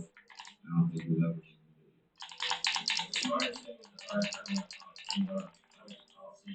says we don't have to. Are you aware of anything in the narcotics policy that exempts you from having to use a body camera if it's assigned to you? I don't have that policy in front of me, but I will say there are exemptions. Yes, there are. There would have to be. You don't know what it is, you just think there has to be. There has to be. There's sort of this double bind of secrecy within elite crime control units. We have to be secret or potentially busting high-level drug dealers, but unfortunately what that devolves into are those units thinking that they're infallible, that nobody needs to know what they're up to. And that's a really dangerous place for a police department to get into, particularly when you're talking about a wide amount of discretion for taking somebody's cash. There's no real oversight when officers seize money on scene. Louisville's policy is that officers don't count the money at all. It's put in a bag and handed into the property room, where it sometimes isn't counted until days later. It makes no sense from a point of view of police accountability. Why did that come about? Who didn't want that money to be counted on scene and have several people video document what was happening? Sources inside the police department told us this policy came about after several instances where the money that made it back to the property room didn't match what was counted on scene. If you feel out, then if you run into, let's say, $10,000 cash, it's a really slippery slope to get to a point where you say, so what if we turn in 8? It's a drug dealer's war against us.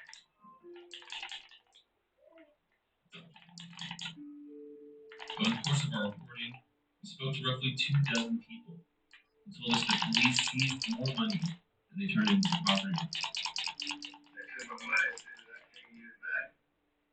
It was just a bunch of money saved up in the chill again.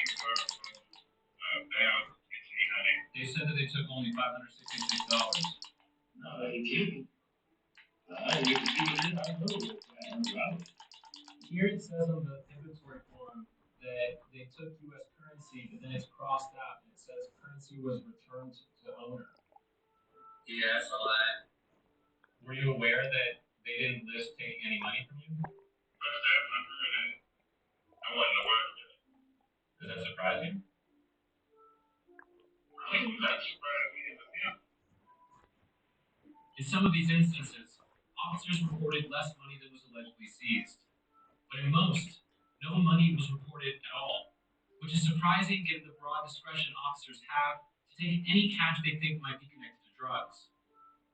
When we reviewed all unsealed narcotics search warrants over a 4-year period, we found that at LMPD, officers reported finding no money 2/3 of the time. Multiple former narcotics officers, some of whom worked at LMPD, told us they didn't understand how that could be possible. The detective Demetrius Allison remembers taking his money is the same one who wrote the warrant, Richard Guido. He, like most other LMPD narcotics officers, relied heavily on confidential informants.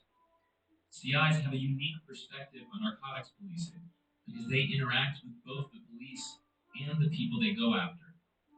One of Guido's former informants agreed to sit down with us for an interview. I was doing undercover buys on narcotics, handguns, wearing wires and stuff. Pretty much anything that paid me and that they wanted me to do, I was doing for them. The CI, whose identity we agreed to protect for their safety, worked with Guido as recently as 2020 and became familiar with other narcotics officers in his unit. How would you describe that group of officers? At first, I'm describing them as, pretty nice, honest people, but through the transaction and years, I found out, that they were crooked people. When you say crooked people, what do you mean? Like keeping drugs, keeping money, and stuff that they seized off of the offenders. They would tell me when they go into these busts that, like, let's just say 4 of them going to do it, everybody gets money split equally. The most that I've ever seen get was $500,000. Did Guido ever tell you that he had kept money? Yes, he said when they hit this house one time, that's how I knew about the $500,000, that they split most of the money amongst themselves. So they only reported some of the $500,000? I don't know if any of them got reported. These guys are taking a lot of money off the streets, and they don't have to count it, and people are saying it's not getting turned in, so where's it going? LMPD declined to answer questions, or to make Detective Guido or any other officer available for comment, citing pending litigation. With search warrants specifically, how much are they relying on you? Usually when they're supposed to get search warrants, they gotta do buys, at least a few buys at a resident. Like say I bought marijuana out of your house, we're gonna do a couple buys so that they can see that it's actually coming from you, and then they'll go get a judge to sign off on the warrant, but that's not how it always happens. The CI said they were aware of multiple times when officers searched people's homes before they got the judge's permission to do so. But even a legal warrant doesn't require much to get a judge's signature.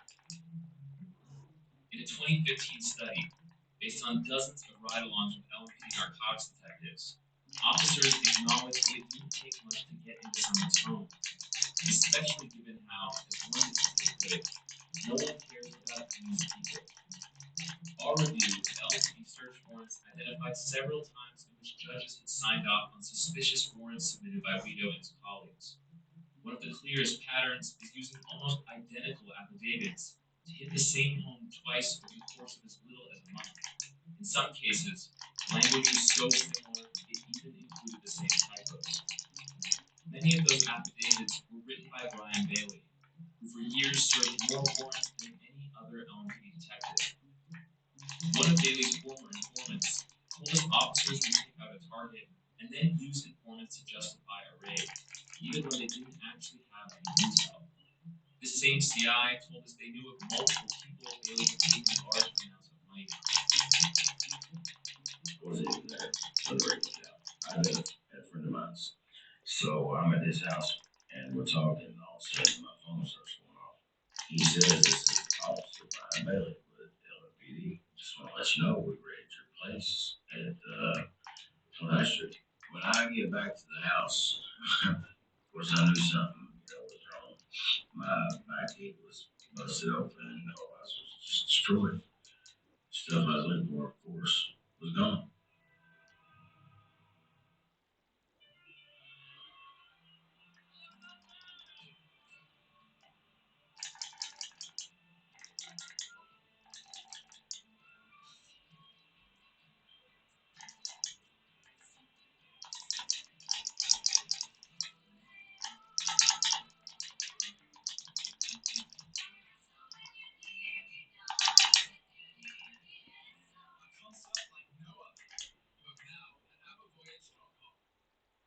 Joe Winstat was dealing drugs at the time. He kept his stash and money in his house. How much money did it take? Quite a bit. It was anywhere between $15,000 to $20,000 that day. That was gone. This is the property voucher. So this is what was turned into the evidence room. And it doesn't say $15,000 to $20,000. It just says $1,340.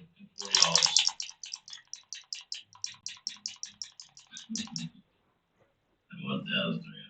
Well, that doesn't surprise me. It's no secret that these guys are pretty good about sticking money in their pocket. I gotta tell you, the methamphetamine is probably close. Now, the cocaine part here, there's 75 ounces of cocaine. They've got 67.1. I know for a fact that's not right. That's not right at all. It's 20 grams an ounce. Mm-hmm. Is that right? Yeah. So if you have 5 ounces, 5 times 28, we're talking, that's about half. That's less than half of what you said that you had. Pretty good difference compared to what I had. What you notice is that's an overhead. That's an overhead. And it's not knocking them. It's not knocking them or anything. I went from doing the 5 years that I got to, a lot more. The plea agreement that I agreed to, in my opinion, was a gift.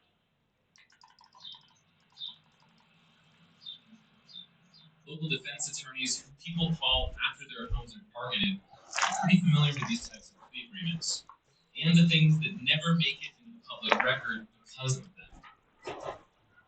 Brendan McLeod is one of the many lawyers who describe the prevalence of missing money as an open secret in the local justice system. The clients that I know, I can vouch for. The people that are saying that $85 is gone, I know it was. And that's happened more than once. How many times would you say there's been a discrepancy in a case that you've worked on? More than my hands and toes. It happens more often than it ever should. So you're representing someone, they tell you that there's a discrepancy, small, enormous, $80,000. What do? They don't like that the money's gone. But if in their mind it reflects a more favorable disposition, they can sweep it down the line. Get it dismissed or get something where it's not going to be on the record. And, everyone walks away. And the money just. The money is usually chalked up as the cost of doing business. But that money, just to be clear, that's not money that's going to the police department, to the district attorney's office. It's not reported in the judicial system. It's not reported in the local metro police ledgers as well. So that money is gone. Have you worked any cases that have involved discrepancies in the amount of drugs reported? I've had drugs not reported at all. And the thing is about money, most people know how much money they have. When they have drugs, they know exactly how much it is. Where's that going?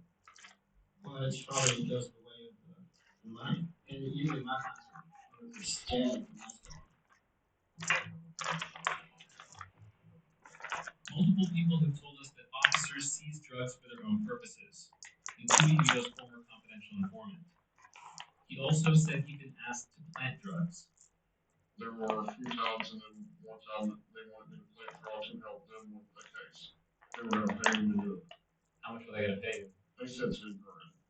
I don't know where the money was gonna come at first I was gonna do it, but then I thought about it and I backed out at the end of it. Others have alleged that officers planted drugs on them, including one woman who testified to it in a civil case against Brian Bailey. Another woman told LMPD investigators that Bailey had given her heroin to use. When police interactions happen in the dark, officers have near total control over the narrative.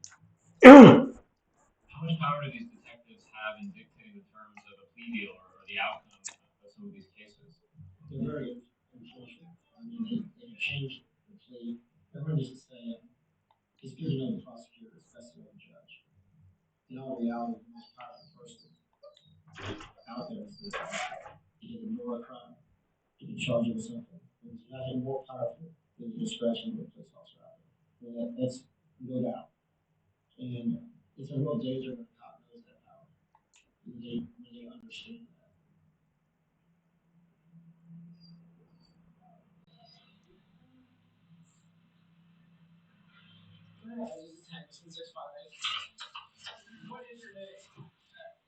In May of 2014, Mike Jackson was at a gas station in Louisville when he was stopped by Detective Brett Hankerson. All of a sudden, this guy jumped out of the truck. He showed me that he was a police officer. He said, I'm not arresting you or nothing like that. I'm just detaining you. I said, detaining me for what? And he said, I'm just detaining you. I said, for what? He's being detained right now for investigation, okay?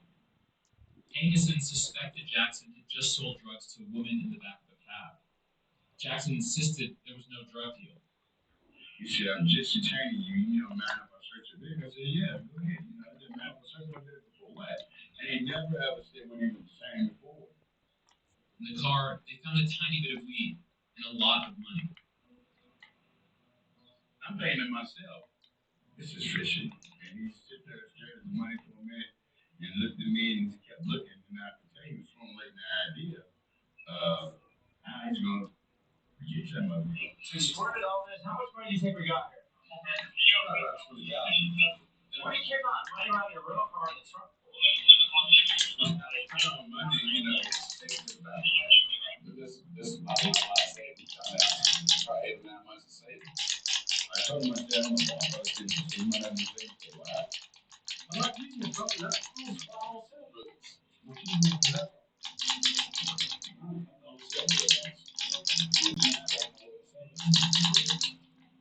I was black as a money, you know, and I fit the profile. I qualified, I guess, as being a drug dealer. Hankerson seized all of the cash and ended up charging Jackson for trafficking marijuana. Jackson was already confused by the charge. And then he learned Hankerson had only reported seizing about $14,000. I went down to internal affairs, and I told him, this man put all these fake charges on me. I didn't do anything. He stole money from me. The country so I just always been more sanctuary. Because they can't swear that's the law. You're saying is that you had approximately $24,000. And I will tell you that the amount entered was $14,010. It's not correct. They took some money out of the money. It quickly became clear that it was virtually impossible to prove how much money Jackson actually had. So it was his word against the word of a bunch of officers who wasted no time attacking Jackson's credibility. I guess the one thing is officers has credibility, which, you know, I think everybody in the state knows is in question. I mean, is this all a matter of, you know, of him trying to get out of the situation rather than, you know, face the charges? But there were several reasons to question Hankerson's account, including a moment captured in one of the recordings documenting the arrest that Hankerson provided to investigators. Hankerson had just been reprimanded by a sergeant. He was assigned to a specific detail that day and wasn't supposed to be making arrests at all. While complaining to his partner about the interaction, he can be heard talking about seizing $25,000, far more than Hankerson handed into the property room and in line with what Jackson says he had. Sorry, I'm not doing it all. You're making a book right now. So, yeah, well, it's either that or get $25,000. What's more, the mayor and the chief, recordings also suggest that Hankson was fishing for reasons to charge Jackson with trafficking marijuana, despite evidence to the contrary. Detectives accused him of selling weed to a woman, but didn't find any on her, and they only recovered a tiny amount from his car, which even Hankison can be heard acknowledging.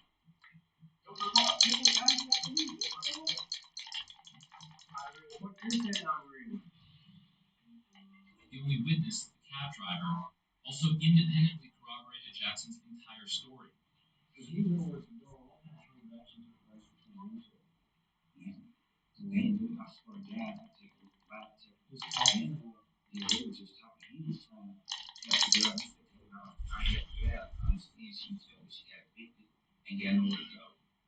But Hankison still sent 2 officers to Jackson's place, where they claimed to have found more weed. On the inventory form that's filled out, it says 10 grams of weed in total, which I think Jackson says he never gave them permission to search his home, and no record of anyone giving consent exists. Even if police did find 10 grams of weed during a legal search, that amount still isn't nearly enough to suggest he was trafficking. In the weeks after his arrest, Jackson says other officers started harassing him, stopping and searching his car for no reason. You won't allow me to do the finishing. It's back, forward. It's back, forward, back, Y. Or back, or forward, back, forward. I've tried both of them, it's just not allowed. And Hankison's influence seems to have continued behind the scenes in the courtroom. When the prosecutor was given the option to try Jackson's case as a misdemeanor or pursue a felony instead, he appeared to go call Hankison. Want to take a few minutes and talk to your officer? Let me do that. And then went with the more serious charge, even though it meant dropping the case and starting all over again in the higher court. I'm showing the county is moving to dismiss, and the county is planning on taking a direct. Absolutely. This is Michael Jackson. Mr. Jackson is quite upset. He believes that these charges are not fundamentally sound in any regard. The police had no reason to account, The Commonwealth Attorney's Office told us that it isn't uncommon to take a direct indictment in circuit court as they did in Jackson's case. They denied any knowledge that police officers had an undue influence in courtroom decisions. But a source with direct knowledge told us that Hankison was known for meddling in criminal cases and had a reputation for retaliating against people he'd arrested. I'm pretty adamant about not dismissing my cases or amending it out of misdemeanors when they're decent.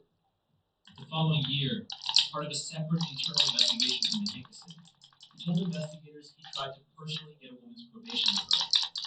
I'm the woman handling the criminal affairs office myself. I took it upon myself to call, then talk to the prosecutor.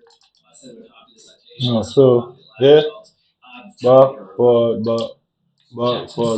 You won't do it. It's back, forward, back, Y. You won't do it. After your case is dismissed, what happens? Do you get your stuff back? You sell $10,180. They returned to me $14,010. But it's still $10,180 short. TIU closed Jackson's case about the missing money because it found there was not enough evidence to prove a crime. The department never opened a follow-up investigation into any potential policy violations by officers. When there is a discrepancy like this, what recourse does someone have to get that money back? Or to even just make it known that the money disappeared? Counsel, there is a recourse. Of course, I'm going to know. Yes, I can go to it. That money wasn't there. It's not there. get off ground now.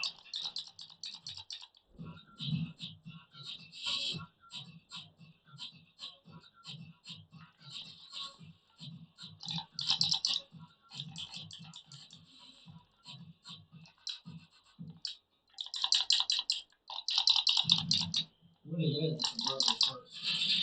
When the officers take the money from people that are armed and they go in their house. I thought about that a long time ago, that it's actually a home invasion. And it's always been this game. I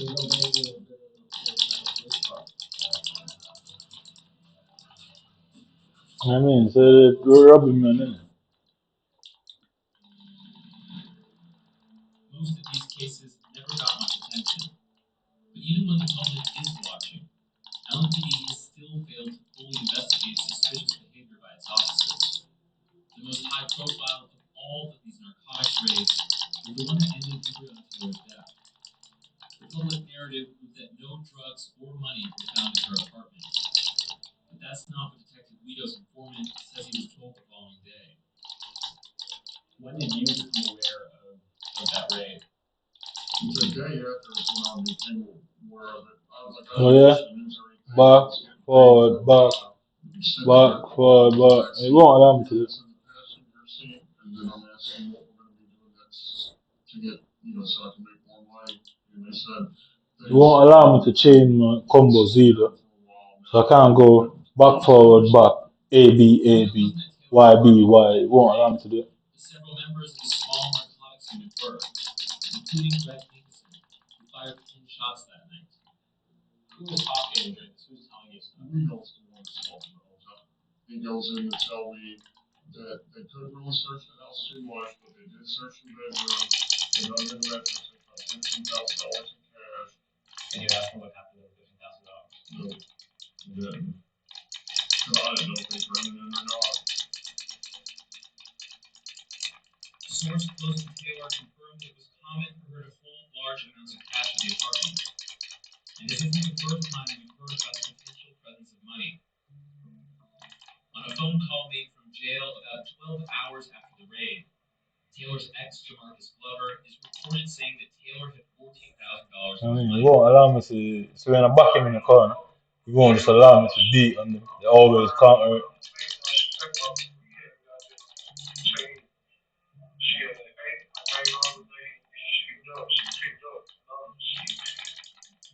This reporting was specifically cited by LMPD detectives in an internal report compiled months after the raid.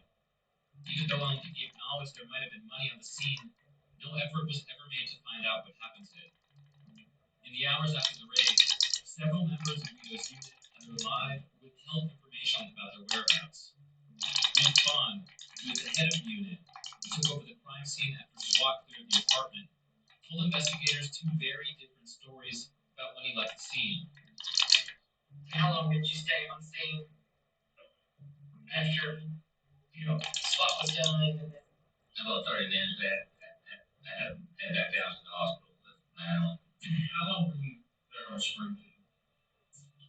Several hours. After I was there till confession, until PIU got there.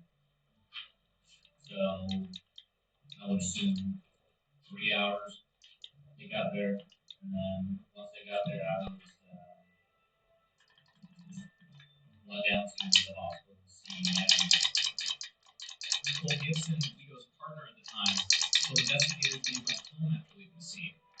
So after you left, always figure forward, did you go home, go back station? No. The key card data obtained by Vice News shows that he actually went to office. Hankerson, who was seen walking in and out of the crime scene, told investigators that he went directly to the hospital after leaving the scene.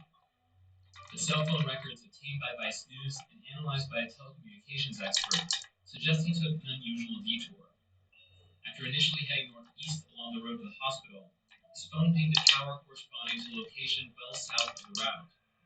The trip took him approximately 30 minutes, almost twice as long as it should have. Another officer noted a similar delay on his way from the hospital to PIU. After I spoke to Detective Hankinson, I left UL and went to our public integrity unit. Was Detective Hankinson there by that time? Yeah. Do you know approximately how much later it was that he arrived? It was after 8, I'm not sure the time frame, but I do know it wasn't the time it would take you to get from UL. There was a delay. Hankinson arrived at PIU sometime before 3:42 a.m. The department records show he handed in his weapon. Investigators never tried to find out where Hankinson might have gone other than the hospital. The Attorney General's office, as part of its own So investigation, back, did forward, question some back, officers what? of Hank's You won't allow me to in do the it. aftermath of You know, when I do it in the practice mode, it works fine, but it won't allow me to do it. Yeah. interactions contained in Hank's phone records. During the period in which he was unaccounted for, Hankerson exchanged multiple text messages with Detective Mike Kuzma, who worked for the nearby Shiloh Police Department. Kuzma placed all roles in the investigation via raid. The LMPD's investigators then had no further knowledge of involvement. Kuzma's phone records, which were also obtained by Vice News, show that he was in Louisville right around the time the two were exchanging messages, even though he wasn't working and lives half an hour away.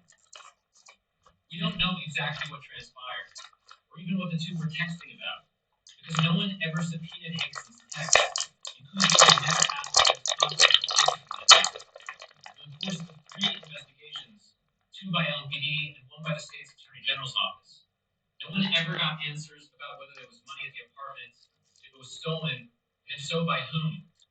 Given the history of allegations against LMPD for missing money, it raises serious questions about whether the now infamous raid was also part of the pattern we've identified in our reporting.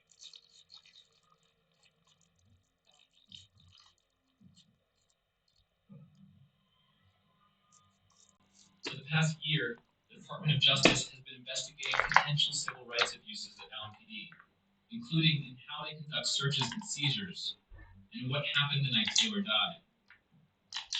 Have you done any informative work since then? No. They said, I just want you to know, it's not going to be like it used to be. We're going to have to follow protocols, and it's going to be really tough to get these things done. Detective Guido has been on administrative leave since July of 2020, when LMPD opened an investigation into an incident in which he shot a protester in the face with a pepper ball. We reached out to officers Guido, Kuzma, Fawn, Gibson, and King, and none of them responded.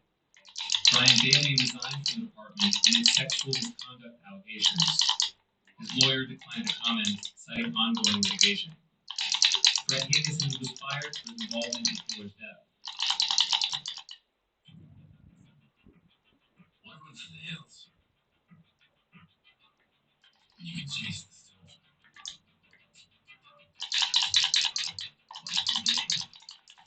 You can impose your will.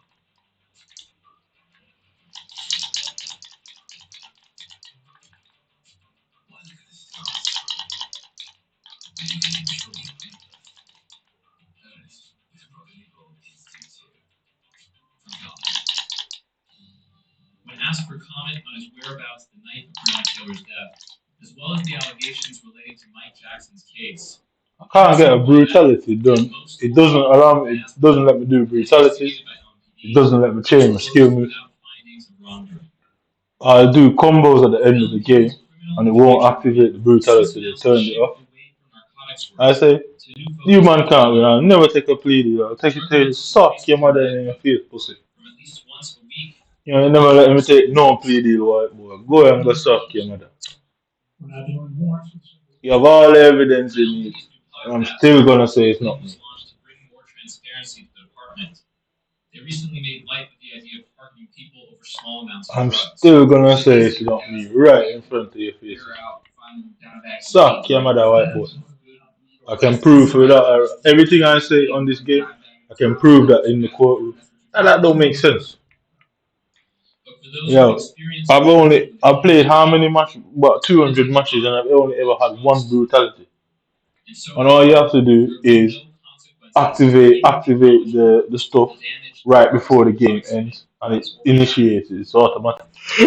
It's automatic itself. They've turned it off. I can't combine skill move. So when it's doing that thing, yeah.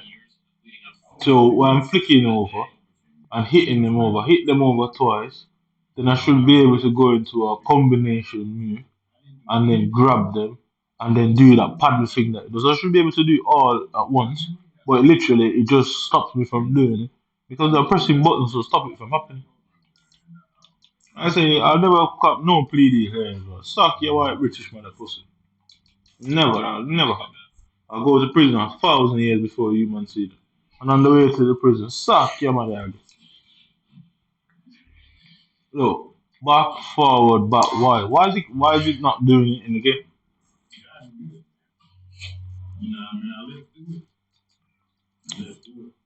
Police boy, ain't none of them pussies that you've ever come across. Anyway, you see them and attack you. These people cry and say, oh, God is good and they live through. Nah, that ain't happening here. Both of us ain't living through this, bro. Under any circumstances. For them to have to do me, they'll have to do you. And I'm willing to go to prison to ensure you're in prison, pussy. And trust me, you're going to have a harder time in that bitch than I would ever have. Promise you that. You're going to face a lot more problems in that bitch than I ever could. Too often, traditional news outlets shy away from the real stories and experiences of those living through global conflicts. Not Vice News. Our reporters are on the ground, fearlessly Anyway, you go. No, it's you people who lost this. continue to read, watch, and listen to It shows that a lot of people in your community are not only subjected to.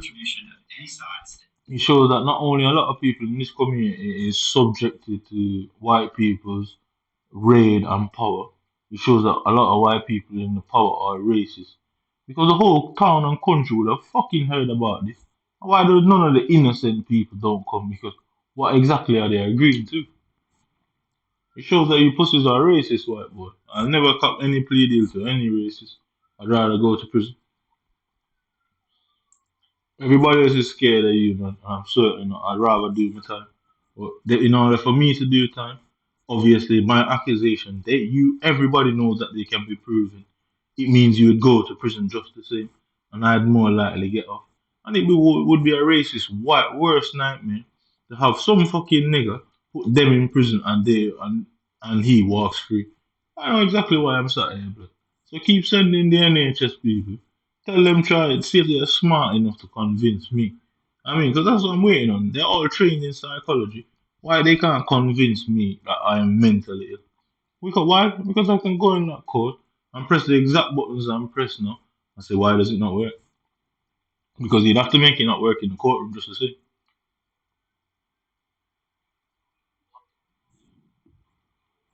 You'd have to ensure in that courtroom that it doesn't work just the same. And what I'll do, I'll put up the commands right in front of the courtroom, right beside the screen. I say I'm pressing it. Why is it not working?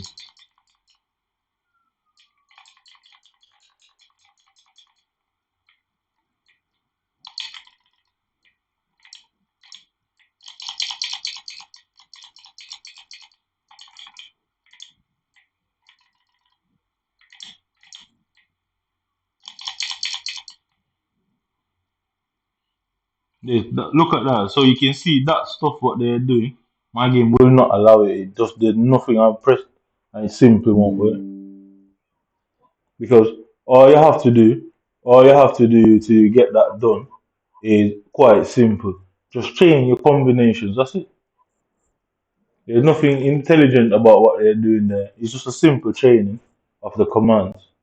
So if you press YYX, then you time the YYX into YBY and it does it. That's it.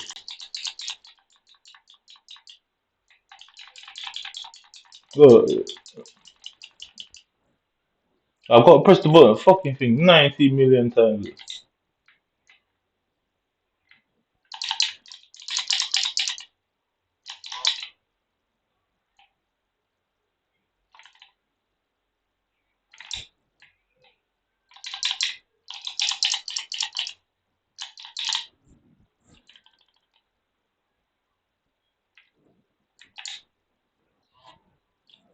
Look at what he's about to do now, yeah? He will not allow me to do it. Look, back, forward, back, Y. It won't do it. It simply won't do it. When I go into that courtroom, I have to make sure I have two screens, mate. One with the exact command on the screen, and when I press it, then let's see what happens. Everybody knows you, man, lost white boy. And go suck your mother. Go and tell everybody about racism. Tell them why, innit? You go and tell them why I'm racist towards whoever the group of you white people are, man. You have to go and tell them. It's simple. Why don't you let somebody do something about it? Since you can't take it into court, do something about it some other way. You want to tell everyone that, oh, this is the stuff you're saying racist things. If they don't have the presence of mind to say, well, why is he just openly saying stuff like that? What happened? And if they don't have the presence of mind and say, well, he's clearly being homophobic, racist, why can't the police do it? What are you going to say? Oh, because currently how the laws are, you can't do anything about that. Is that what you're going to say? Is that the argument? You lose the argument. Say it up. You lose the argument 100%. Because given my apparent track record, these things will be more than enough to have somebody attempted to be prosecuted. You ain't winning that, definitely not. But you could attempt it. And in that courtroom, I'll go and do exactly what I'm doing on the screen and put one other screen with all the commands. And say, here am I pressing the commands. They'll put a little camera on your hand, a little hand camera, so you have all three screens. The command, what I do on the game, and the fucking book. And say, well, why is it not working? Why is it not working on that screen? Because you'd have to make it work then. What would the fuck would have been the explanation to all this? Why would I sit here and play so many games just to try to stitch up the police? Why would I do that? What did the police do to me where I'd be so vindictive and malicious towards them? They had to have done something. You man stand no chance here. Nobody just gets up and says the things I'm saying. If you go through the history of the people who say this, they're quickly labeled as mentally ill.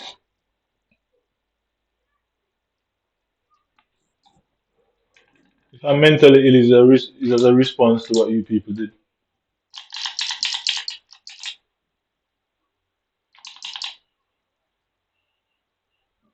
Look what I'm saying. They get to do it. Look, they get to do all this.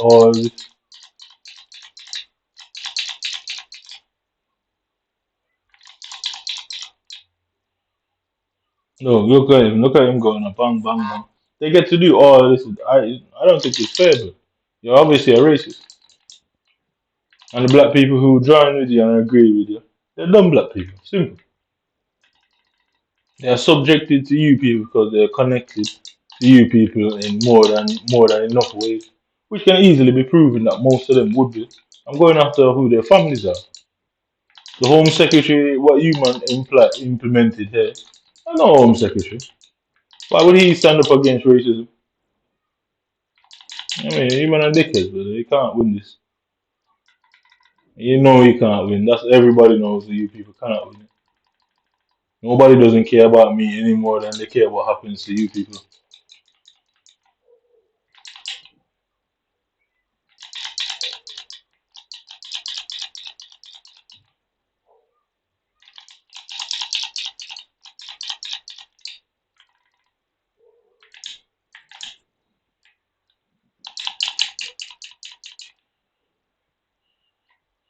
No, he gets to do it all the time. I've never even done it by accident. You man couldn't win this if you tried.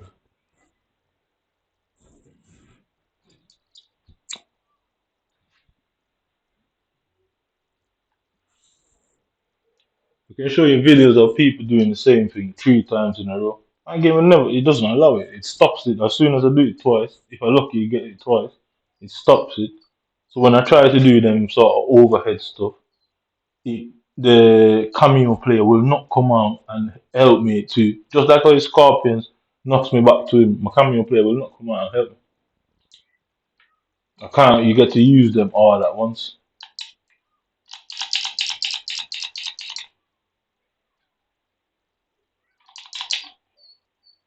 Look, bang, look at his cameo now. Yeah, then bang, then he's up there.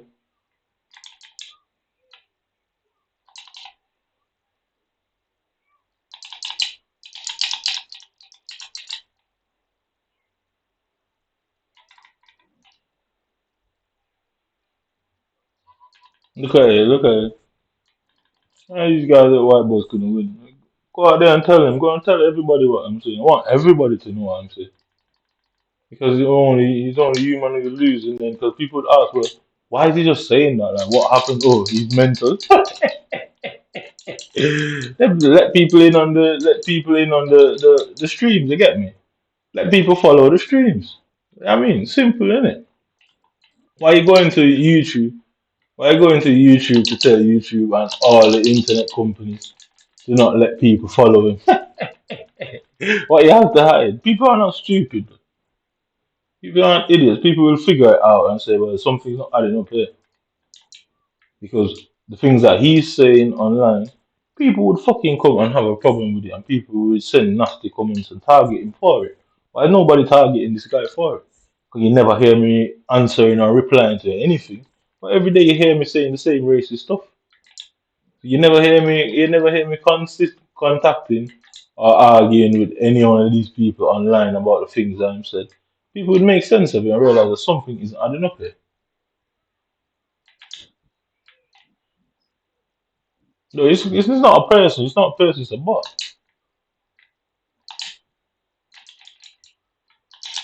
So these white guys, they want to abuse you because at the end of the day, who put the bot in there? Who put the bot in the game? Who initiates the bot? And that is what you call torture. It's mental pressure.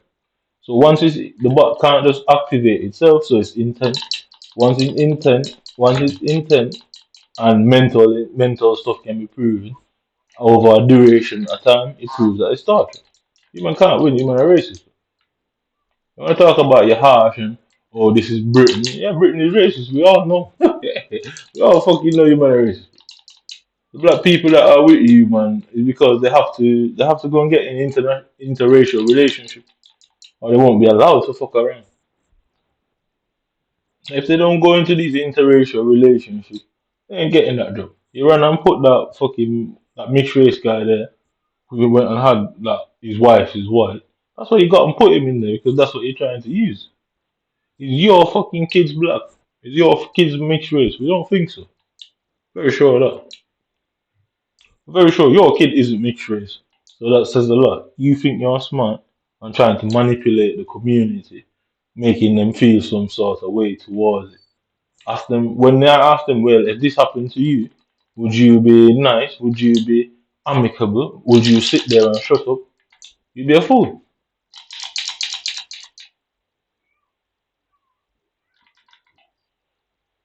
No, it's a bot. It's not a person. It's just spamming the same thing over and over and over.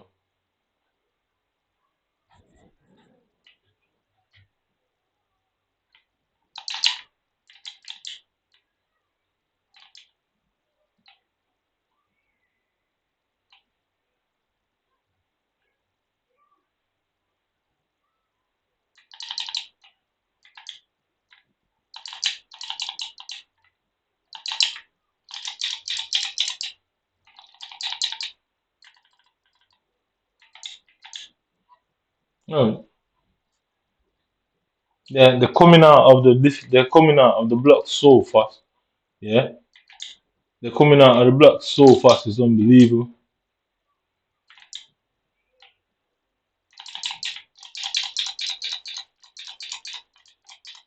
Look, you will not allow me to do.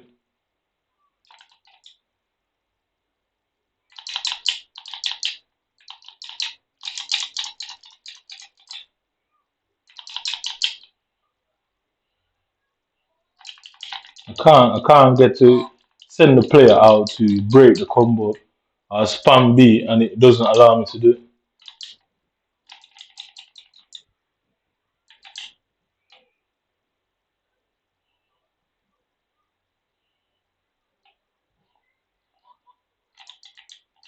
Look at the game, bro.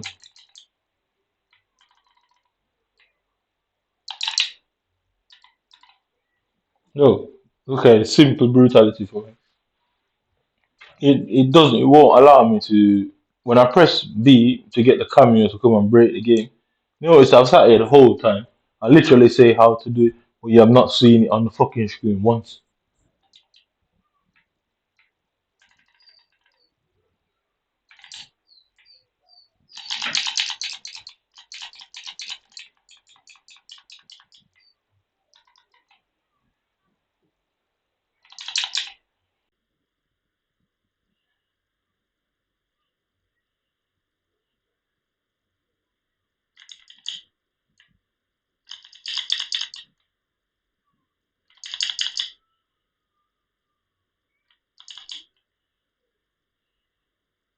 You're not seeing it on the screen once.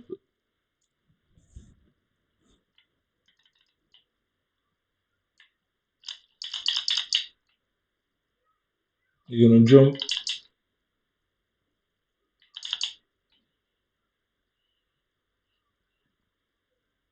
No, you're just spamming the same thing over. You can't be a person. No, can't block him. You're gonna jump now. You won't allow me to hit it.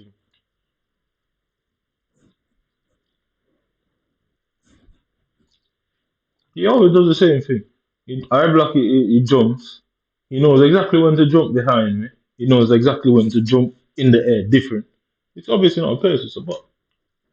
And if it's a person, he's got some sort of aid playing with. So he's either got one of them controllers that where he presses one button, it does all of the whole thing for them. So he's either got one of them max controllers or them fucking rig controllers that it does the whole process for them. No, it's up. He won't allow me to jump now. Up. He won't allow. Look, I'm not done nothing. I've just blocked.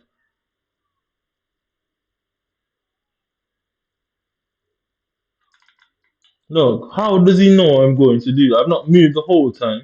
Yeah? It's alright.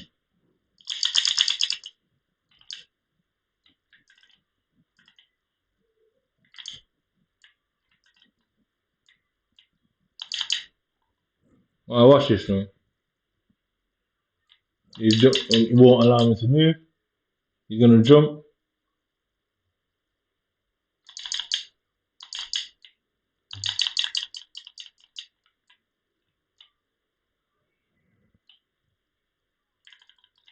Yeah.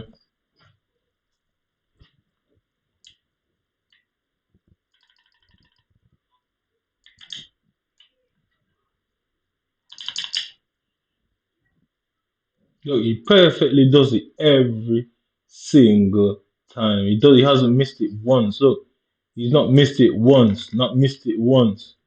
He just jumps immediately after. He's not missed it once. Not once. Look. Yeah, he's gonna jump again. And he's just jumping and hitting me even though I'm blocking. Look, even though I'm blocking, look, even though I'm blocking, he's still hitting me. He's still hitting me even though I'm blocking. This guy obviously has some sort of thing that I don't know what you call them controllers. We used to call them turbo controllers, where what you basically do is he's got a preset. You turn the turbo controller settings on, you press A one time, and it automatically does. It automatically hits you 5 times, 10 times. Why am I constantly coming up with people with modded controllers? It's because they're targeting me. No, he's not missed it once. It's not broken apart once. No, can't hit him once he jumps. I'm not hitting once when he jumps. It's impossible. It's impossible. I've not hit him once.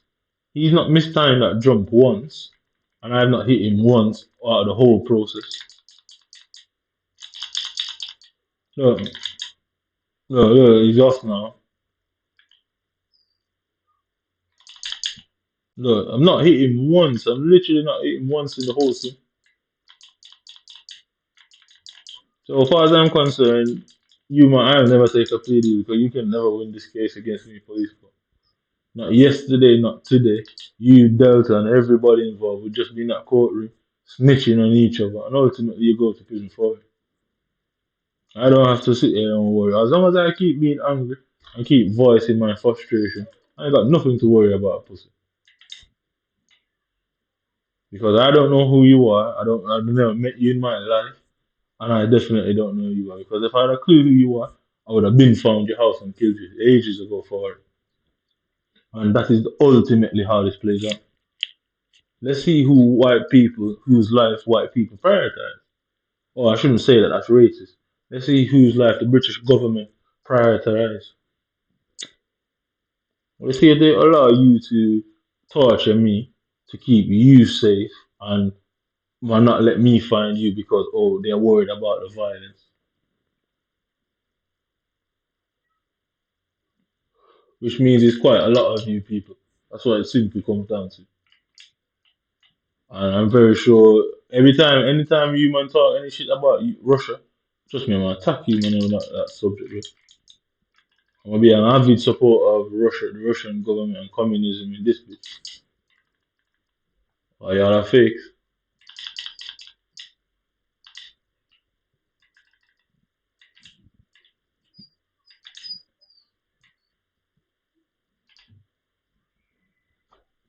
I'm gonna be an avid supporter publicly of Russia in this country, bro.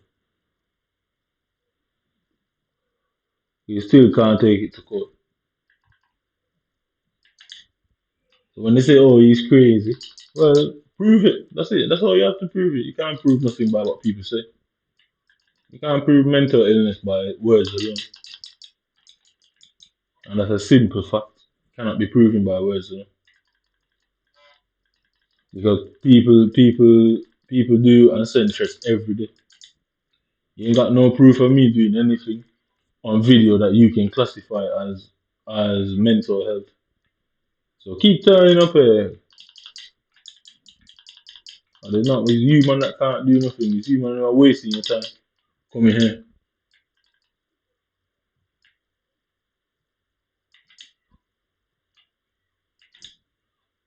It's you man who are wasting your time coming to this place. I ain't leaving my house to come to you man for nothing. I sit right in my house and you people have to come in. And what are you gonna do? You can't go and get a warrant. Go and get the warrant, innit?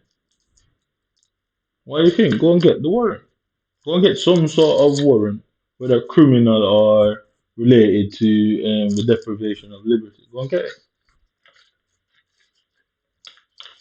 Because you can't get it. Because what are you going to bring? What are you going to tell the judge? Because that warrant now has to be properly signed. Because if it's not properly signed, I'm going to consider that you are kidnapping me and I'm going to attack you for it. And I'm going to ensure to hurt whoever brings some warrant that is not legally signed, doesn't have signature, doesn't have the applicant of the warrant, and doesn't have the fucking name of the judge. Because I've got Miss Karen Tichman still waiting for her to give me some sort of argument. I've made a formal request on the right to know. So as long as I know them simple basic things, it's game over for you, man. So the whole British government has to sit here and listen to this and can't do anything about it. Because what? They're racist. And it will be more than proven. Because if they can't give a reason outside of their fucking mouths, then trust me, I'm allowed to give the reason and their motive. Just like the prosecutor fucking does. And yes, it will be just like a prosecutor in that bitch. Just like the prosecutor, when an individual does not admit to his crimes, and a fucking individual says he's guilty, is innocent, and try to fight his case, what does the prosecutor do? Because guess what? He's not admitting to it, he's not saying it. What does the prosecutor do? Say, we, the state, believe he this, and gives a motive. You're not answering, you're not doing anything like that. Trust me, it's a motive. Any fucking police officer you send here needs to be fully informed on the situation. They shouldn't be here turning up here because they can't go into the court and say, well, we did not know the warrant wasn't signed. Who had control of the warrant? Because somebody's leading the group for you that turns up. So whoever holds on to the warrant, that's the person who has to deal with it. So you'd have to send quite a few officers here. And as long as I'm legally asking for a warrant, it shows that there's nothing mental going on here. It shows that I've got the capacity. You man fucked up last year, major.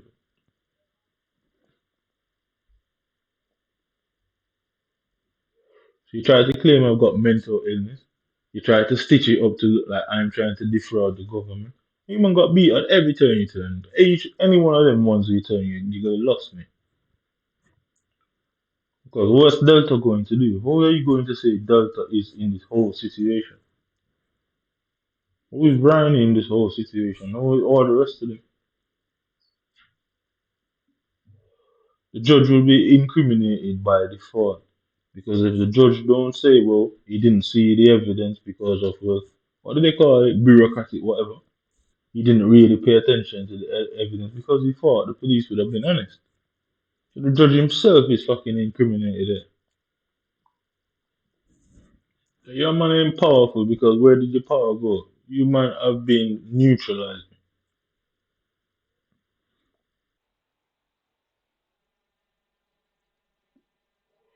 You man have been fucking neutralized in this country. Go out there and tell everybody that I'm racist. Because when I turn around and say the reason why they're doing that and why all of this is been led like this is because they lost. They tried to set me up. They lost, and national security does not account for setting it up. He says, oh, they can commit criminal offense. He did not say anything about entrapment. So you man certainly took it out of context. So the criminal intent is talking about, oh, the police can send an informant to engage in drug deals. That's what it's so on about. And you man trying to take it out of context on purpose. So you purposely try to take it out of context.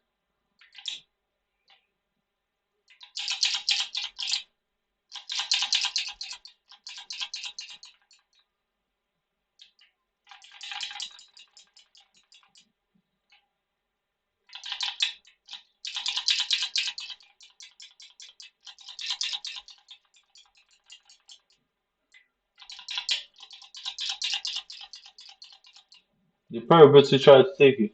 Because look at the difference between that fucking guy I played before and this guy. The last guy I played, I couldn't even fucking move. I couldn't touch the kid, bro. And I know I'm very fast at the game. I'm not gonna say I'm the best at Mortal Kombat. I will never say that. There are people who are there that are clearly better at the game than me. But I'm definitely the best FIFA. I know for a fact I'm the best FIFA player out there. Basically.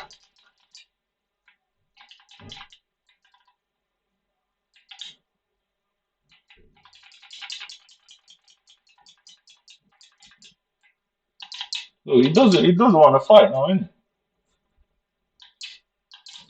I'll just do this then, innit? Fine. Man cannot win what you're trying to do here. I never cut no plea deal. Because I'm not a fool. I'd rather do 100 years. And then we're gonna come and let me out 20 years later and say, oh, we found fucking evidence. Well, guess what I'm gonna say? If that happens to me, I'll kill you when I come out anyway. So I make sure that you can never let me out, even though, and everybody will know that's what you people do. It's not to protect the community, it's to protect yourselves. And that's not what the law enforcement is for. It's not called personal security.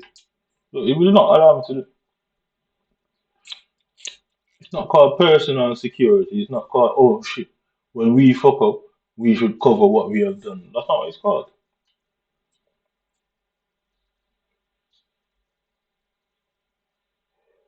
You have to take me into a fucking interrogation room to arrest me anyway. And that's your concern. Because you can't bypass the interrogation room. You man don't stand a chance here. Go and change the laws, innit? Go and fucking change the laws and say, oh, now as of now, once we have ultimate proof, you no longer need to take the person into an interrogation. You no longer need to get anything. All you need to do is take them straight to court and the judge just gives him a sentence. Change the laws to that then. Because that wouldn't work out for the rich and the powerful either. I change the fucking laws to that.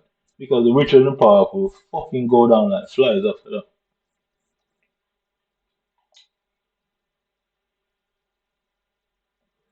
The elites will drop like flies after that, yeah. Because that law can never come into play, never. Because the elites themselves, they would be dropping like flies. So you have to take it into an interrogation. And how do you solve that issue? That's the problem you man have. I don't never need to take a plea deal. As long as you people are stopping me from having support, friends, gaining a lawyer while doing all of this, I can always make a claim for self-defense. Always will be able to. Because when you put all that together, that's clearly torture and torment.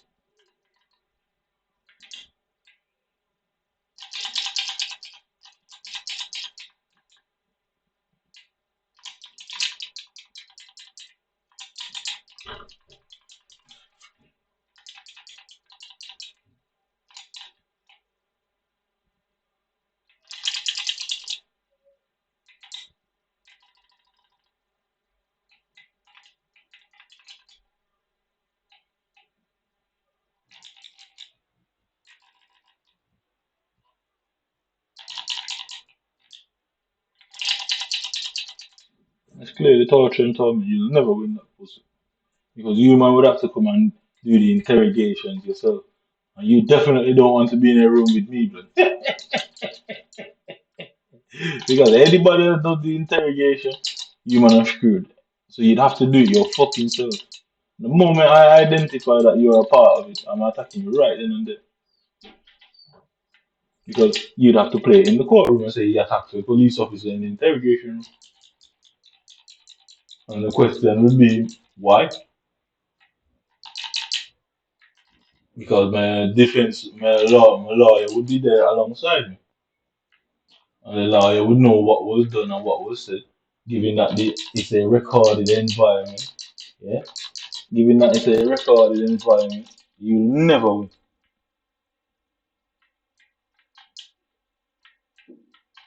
Look, it doesn't matter the distance of playing it, won't work. Because it's a fucking recorded environment in that interrogation, you man are shitting bricks. Because you can't do anything about it. And eventually, some fucker is gonna realize that nah, something's not adding up here. Why they can't arrest this guy? Because what? They know stuff that they don't want to be said in court. Never mind go on the record.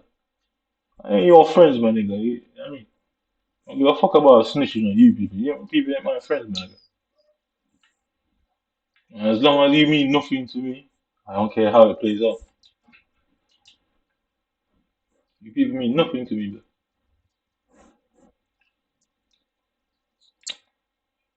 you never beat me. Never. And I'm willing to put my freedom on the line to see you people beat me, but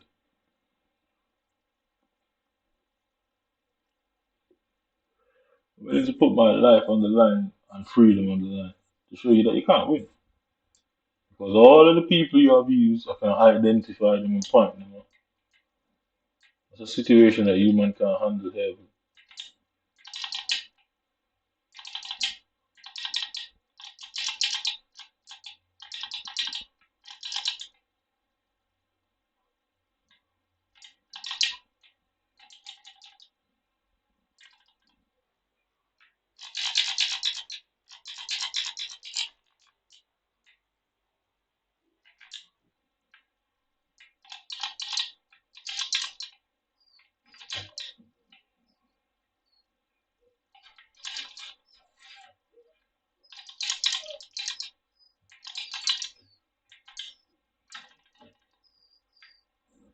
As long as that is the case, you man can never win here. And I'll take the whole fucking thing down on your head. This is my personal Gerard Butler movie. I'm the main character, bitch.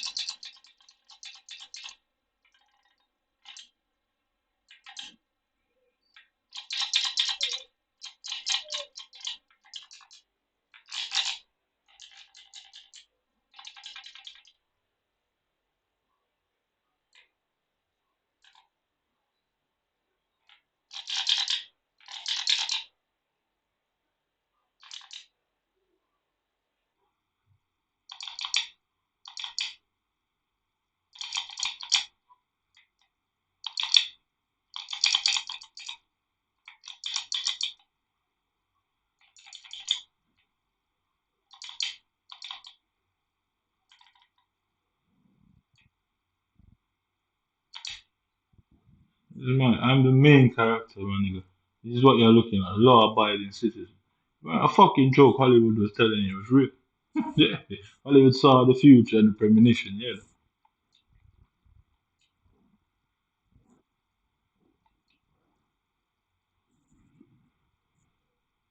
Hollywood have fucking clairvoyant people in there just the same, and they saw. I don't like you, man. Yo, chill out. Chill out, are you going back outside? Chill out. Get out of it. Chill out.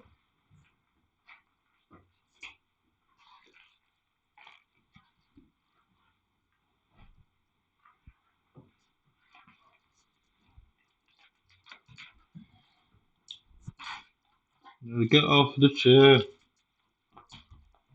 Chill out. Chill out.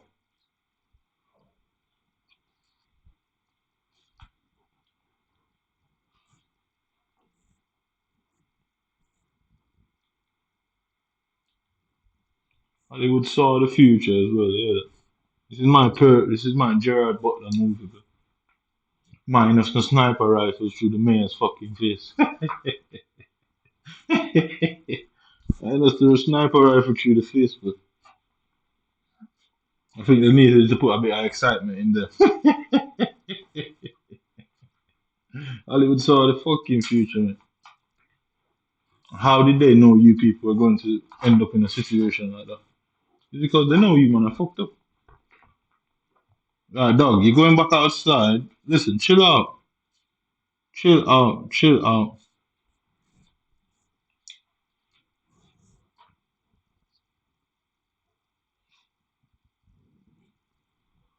Hollywood simple saw the future. I've never met anyone from Hollywood, so it can't be a conspiracy. Yeah, ain't man, no friends, but this like you, man. You know what I said? You can't take it to court because you have to go through the interrogation room first before anything gets to court. And how you get into that interrogation room, and then what do you do after that point? Because I won't tell everything in there. And then if you decide after the interrogation room not to go forward, then questions will be asked. Why not? Because why you bring him in there if you didn't have anything substantial in the first place? It means he said something that you people don't want to go on record. That though you don't want to go on record. I don't like you, man. As long as this situation remains as it is, you can stand no chance ever.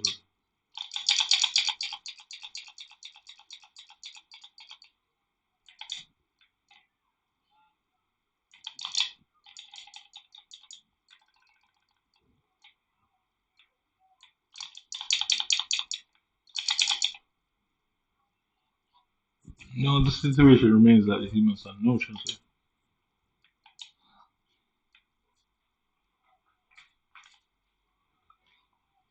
Chill out.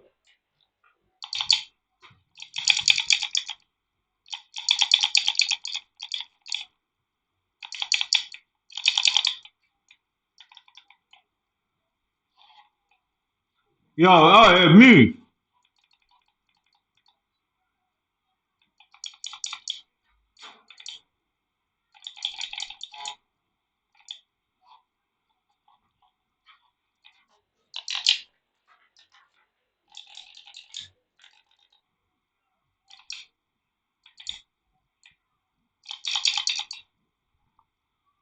As long as the situation remains like this, you man don't stand a chance now or in the near future. It's law-abiding citizen, real life.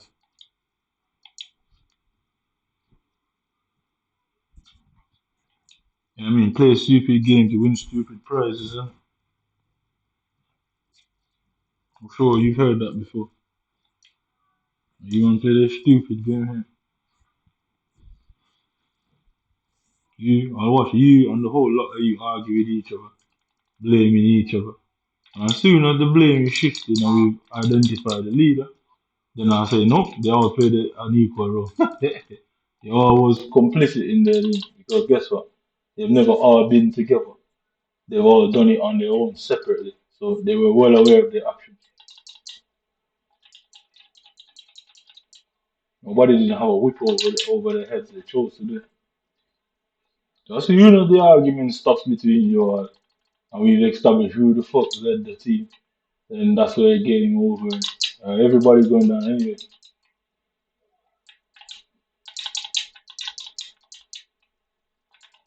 This is an imprisoned nation. But nobody missing activities.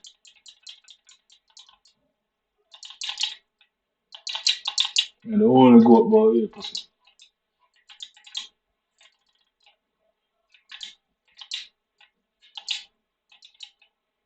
And they only go about here, remember.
Look, look how easy is it for them to just do the brutality.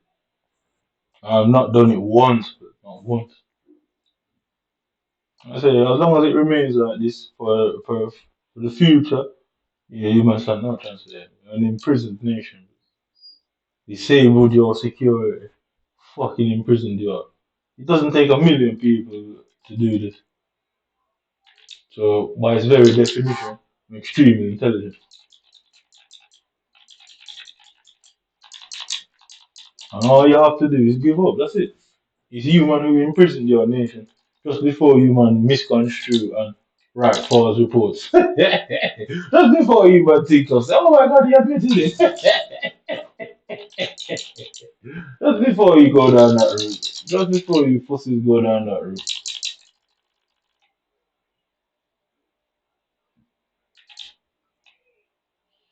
Just before human try to go down that route. It's human who's done this, not me. All you have to do is admit what you people did and do your time. I mean, is it? You enforce a situation, then you should be okay with it being enforced against yourself.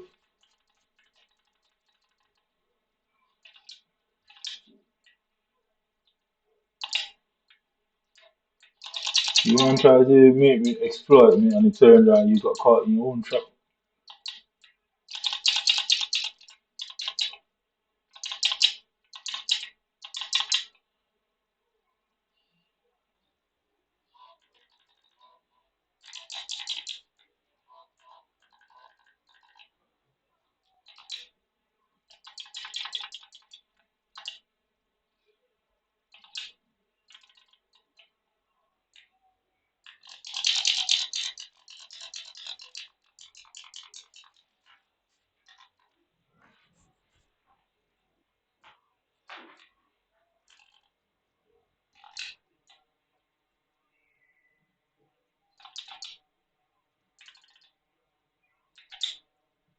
You want to try to enforce something and found yourself in that trap.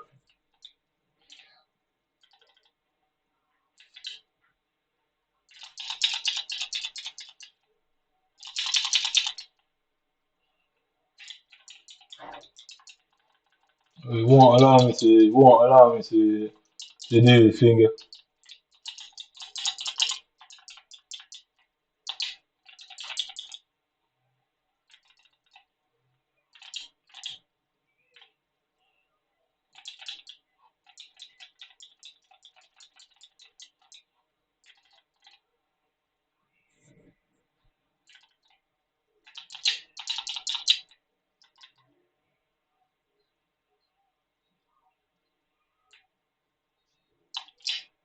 It simply won't allow me to do any of them combo breakers. As long as that situation remains the same, what are you man going to get out of this? Well, that's a curious one, you know, and that's the way it comes down into that courtroom. What exactly could you people have got out of this more than the satisfaction of watching me commit suicide? That's it.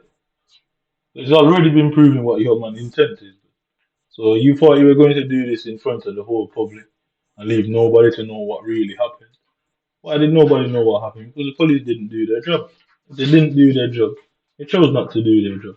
Then somebody within the police ranks decided it was best to ignore the situation. That means they're guilty of it. And whoever that person is, the highest person in Manchester's ranks, all across this nation, they all would have to walk away and resign from their jobs. No choice on the matter. They all have to walk away.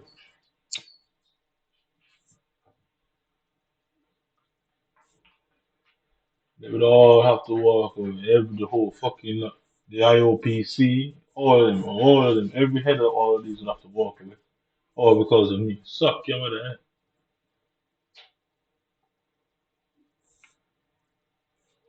eh? I gotta respect none of you pussies whatever.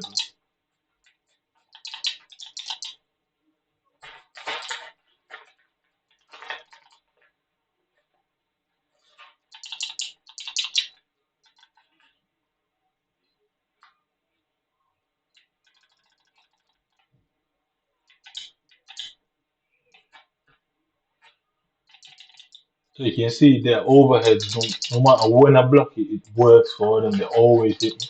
I said, what do you man get out of this? All I've got to do is keep playing. Even when I get to 155, how long can this go on without nothing being done, without it being overtly obvious to everyone on the planet? Everyone will know about you, man. But I'm a big believer in equality. Yeah, that you try to harm me, I harm you. Just the same. Big believer. I'm an avid believer. I'm an avid believer in equality. I don't care about your skin color. You can. I make sure you man look at it like that. Because as long as you look at it like that, you open yourself up to be looked at for it to be looked at like that too. You fucking fool.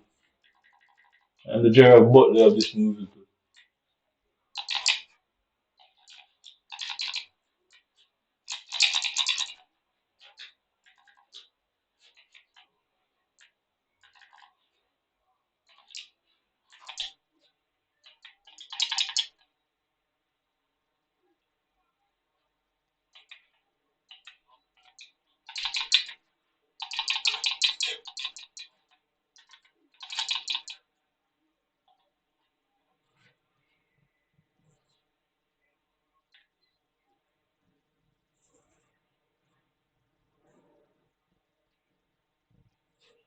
And the Gerald Butler of your man.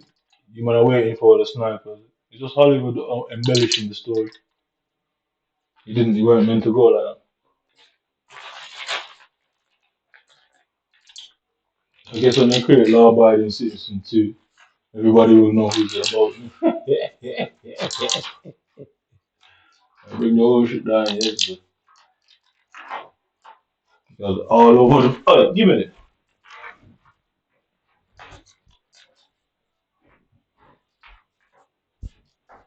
Go play with your own toys, man.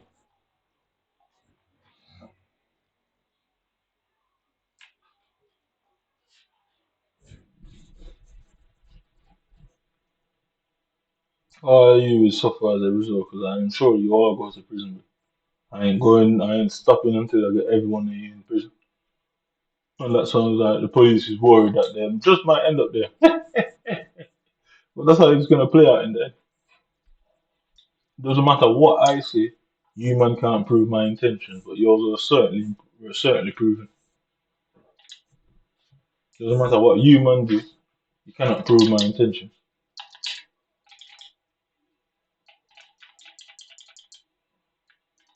The police does not have any more special powers than the regular civilian, in case you man didn't realize. It's just that people have other things to do. You will get paid to do these things, but people have other things to do. Innit? You man don't have any more power than the regular person. And go and ask your prosecutor if that's not the actual truth.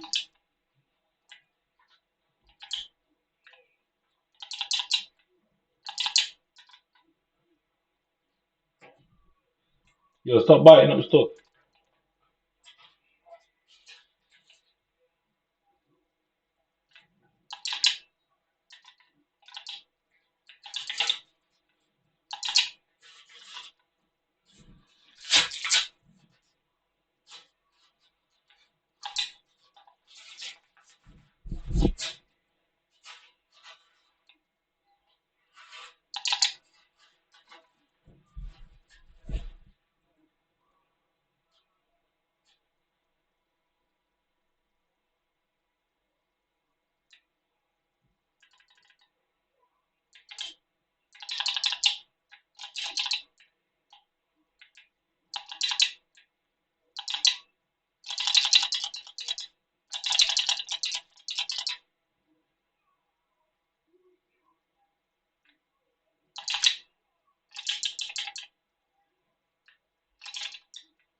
Like you see, he blocked me there.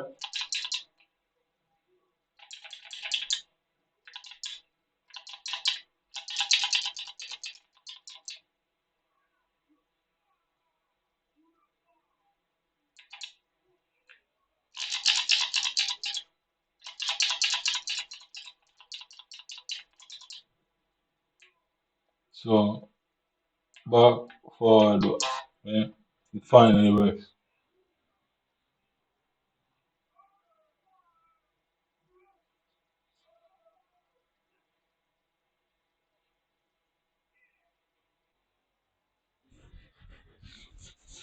Man cannot win this thing. As long as the situation remains like that, and human don't give up, it's human that are gonna need a play deal, not me.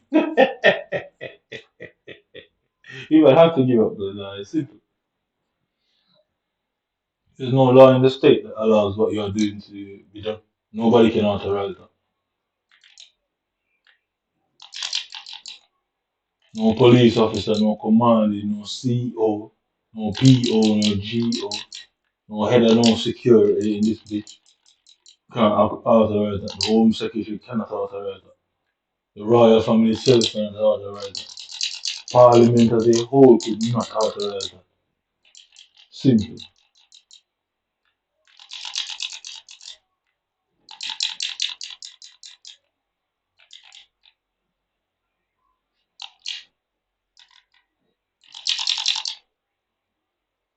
Parliament itself couldn't authorize that. If every person in the world came together, they still couldn't authorize that. Because all the evidence would have to be put forward in its full and entirety. All of it would have to be put forward. You're never winning that. You're never getting enforcement. Everybody in the world could come together and say yes. You'd first have to, for that to be done legitimately, you'd first have to put all the evidence, everything you people done to say you were just doing your job, and this guy wants to hurt police officers as a reason. You'd have to go about it like that. And I'm certainly okay with it going down like that.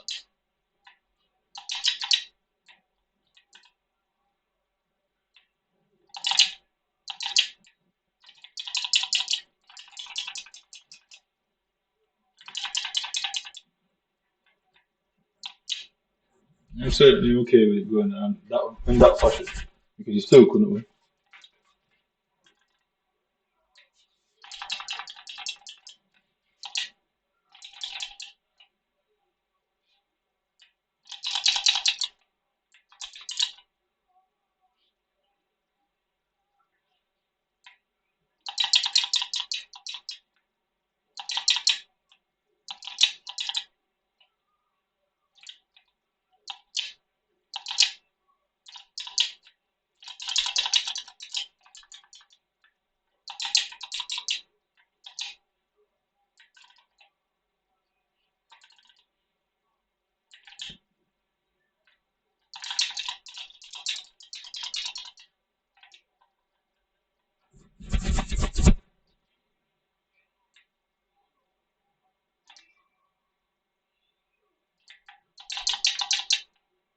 I mean, completely wrong.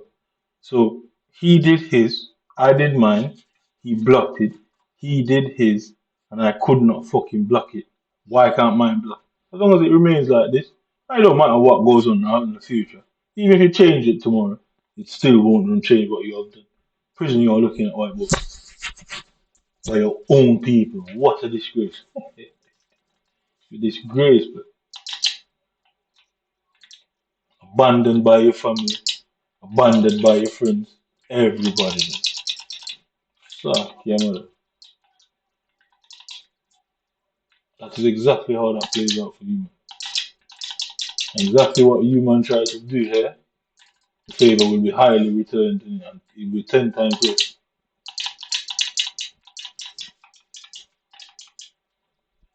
Just like everything, exactly what you did here. Dog, sit down, chill out. I'm gonna put you back outside if you don't stop.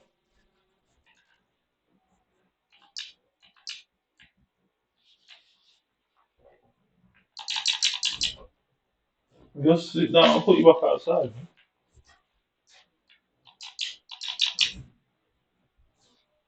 You go back outside, you know. Stop.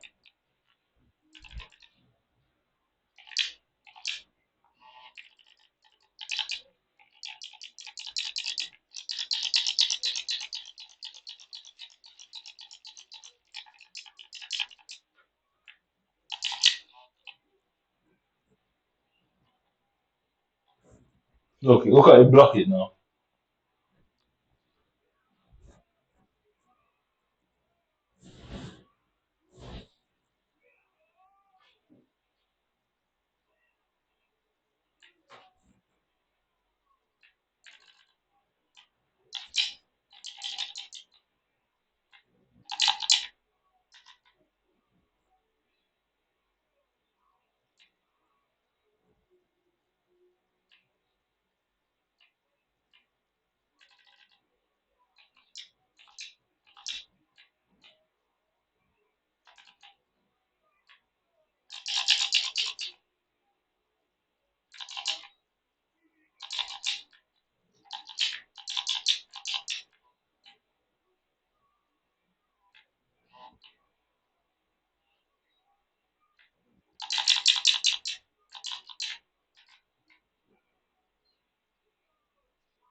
No, it just won't allow me to do anything.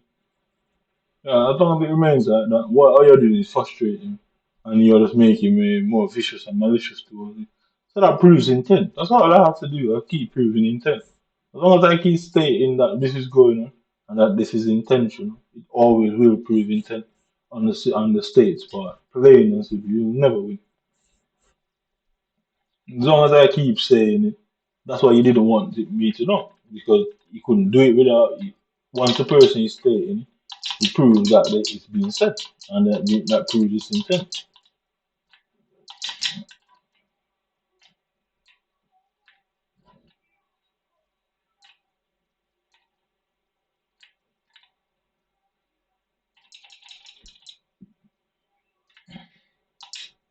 So every time I go towards him, it does that sweeping foot thing. Like how does he know what I'm going to do? I mean, how? It's just weird, isn't it? I've seen other fighters fight, and they certainly don't fight in anticipation. This is it's only the AI who fights in that way. So this guy clearly has some. I'm gonna go Google it after this game. After this guy decides that he's bored, they have what you call turbo controllers, and that's clearly what they're using. It's clear as day. Why am I constantly coming up with every fighter with a turbo controller? Look, can't kick him there. I mean,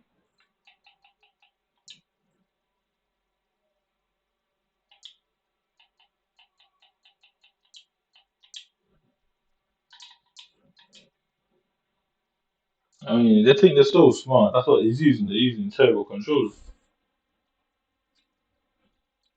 because they can't beat somebody. They have to cheat behind closed doors. It's clear if you watch the way the game plays, you notice he's not relentlessly doing skill moves, but the things that he's doing is burning his meter. But it doesn't seem to have an effect on him, even while it's burning his meter over and over.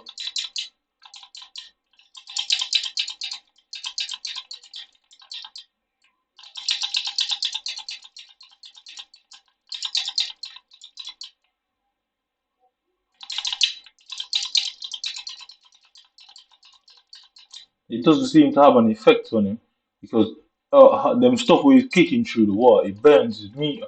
But look how often he does it. He's not gonna do it now because they've heard me say it.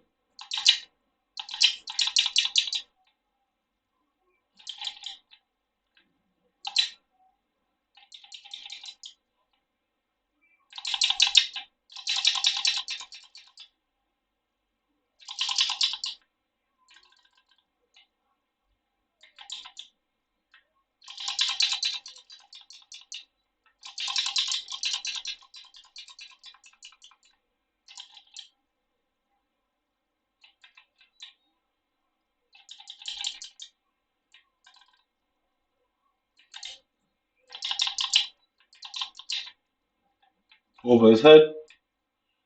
Look,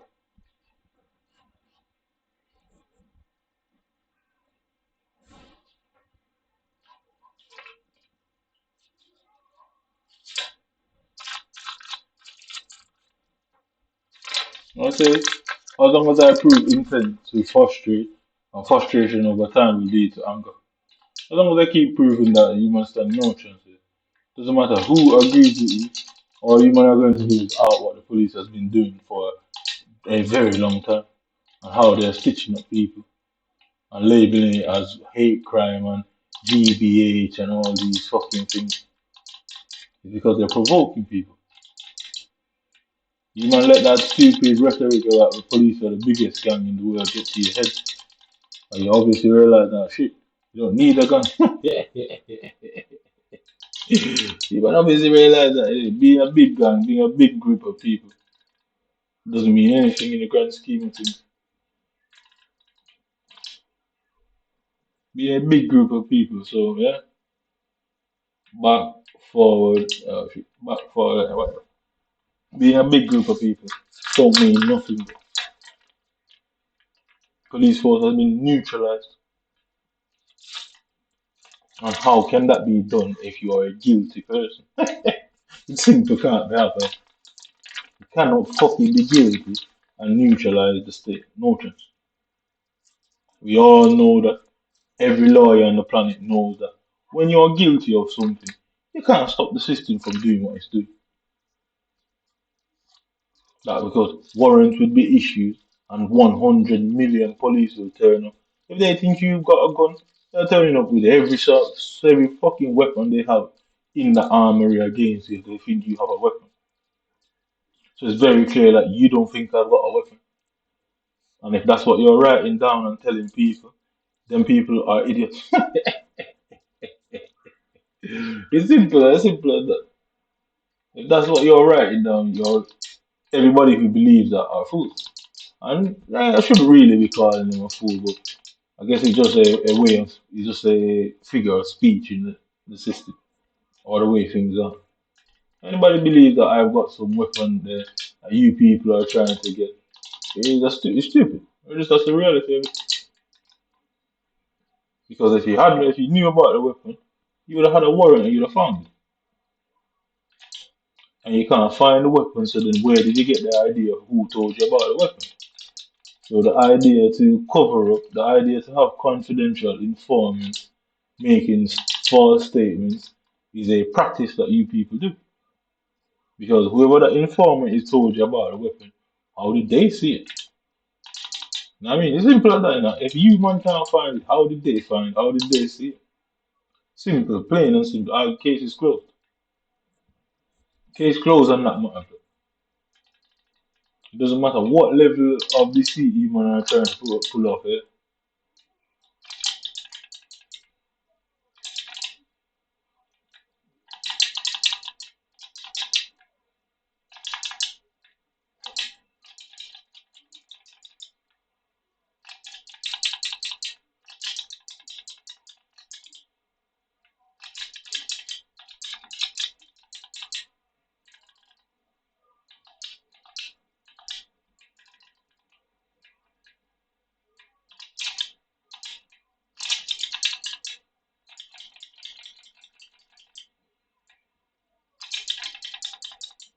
Doesn't matter what level of deceit you gonna put in. Doesn't matter what level of deceit you gonna put in together here. You can never win because it just does not make sense. Whatever informant you had out there that's chat shit, read because you want to get to keep them anonymous because safety. All right, well, how often in this country do informants actually get hurt? Oh, it's 1 in 20. 1 in fucking 20. It doesn't happen that often. So you man are using that little law that says informants can remain anonymous to talk shit because you can't take it to why can't you take this to court? Because whatever you use to obtain the warrant will be proven to be false because you'll have to bring that informant into the courtroom. Simple as that.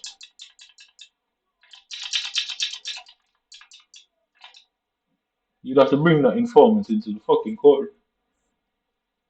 And if you can't bring that informant into the courtroom, then where is this anonymous informant? I mean, where is the informant? You never win.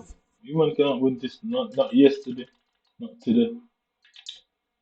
And the black people that joined in and helped you, they'll have to admit to either knowing about it or not, or knowing that it was all a lie. It's one way. They have to say they knew or they didn't know. They simply. And given the type of individual you specific men are, you man are going to try and set them up. One of you people are going to be getting a PD and becoming a snitch. 100%. Whatever you are going to do that. One of you. Look, why don't I get brutality there? But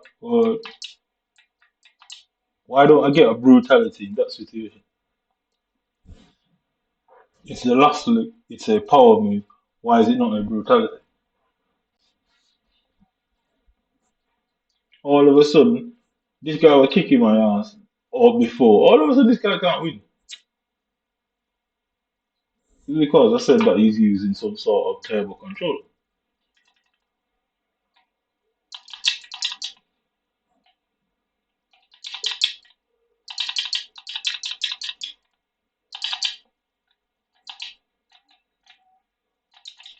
All of a sudden, my ping's gone up to 146.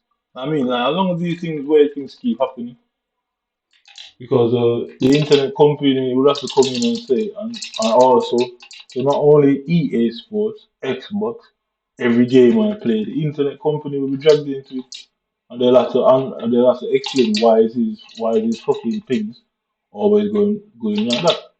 So by virtue, Talk is going to have a very poor, what's it called it?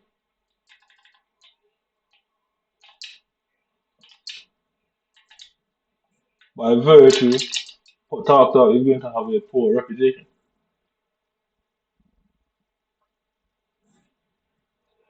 which means they lose revenue. So we already know how that goes.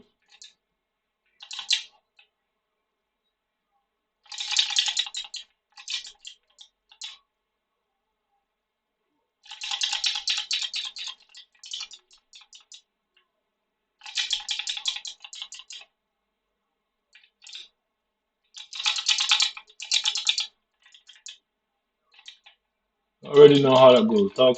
These companies are not going to want to lose revenue just over humor.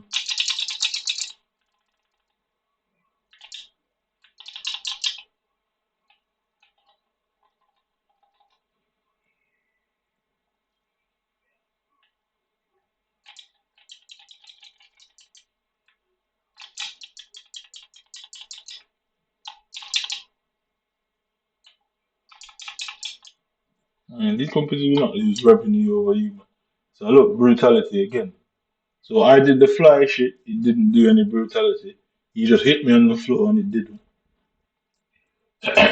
Brutality is an automatic thing. There's no button you have to press specifically.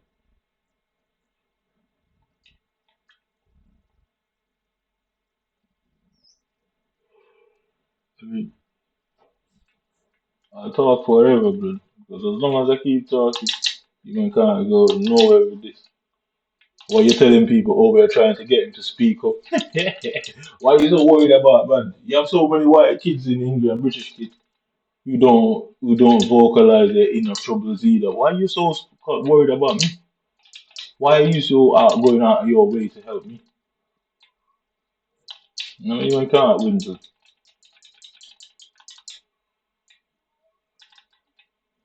There's so many kids in this country and people who need help. Why do you want to help me so bad? So it doesn't really matter what direction you man try to spin this, or what rhetoric you man try to use here.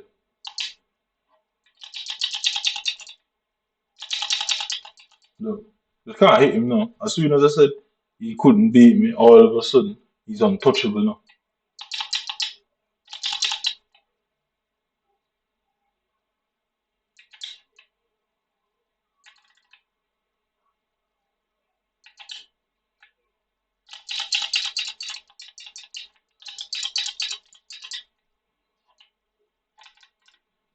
No, all of a sudden this guy's untouchable now. Look, it's all of a sudden he's just untouchable now. Yeah, what are you trying to frustrate me? What were you going to get? Because the plan obviously failed. Your plan obviously failed. So what exactly is the end game now? Because to have a plan and the plan doesn't work, yeah. To have a plan and the plan doesn't fucking work, where do you go? Because I'm not going to allow you man to get away with it. Ah, that's not what I meant to. To have a plan and the plan didn't work, you're obviously not going to get away with it. So I guess you people don't know what to do now because the anticipation of him not falling for it did not play out.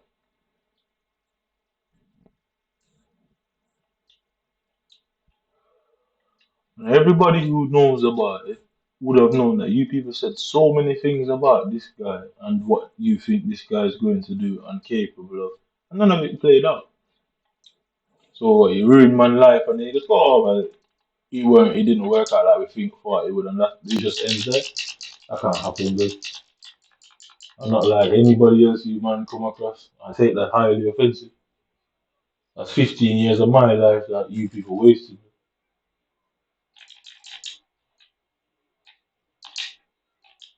I've not knocked him out of the air once, yeah. He just knows when I'm going to go in the air.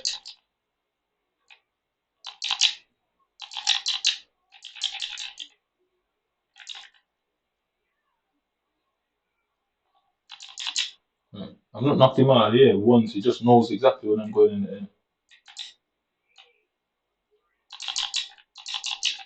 Look how fast he is blocking, you know what I mean? No, it's just too fast, it's way too fast. Nobody's faster than me. We can have a button pressing contest in this world to show that nobody is faster than me. Nobody.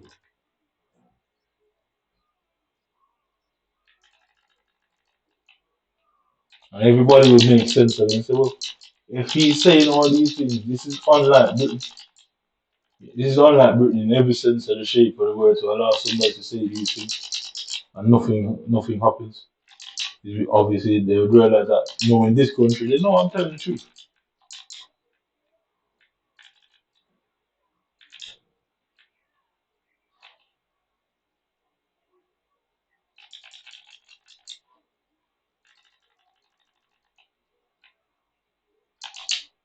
They know I'm telling the truth because this has never happened before. And they know when the government does share this thing, they cover it up.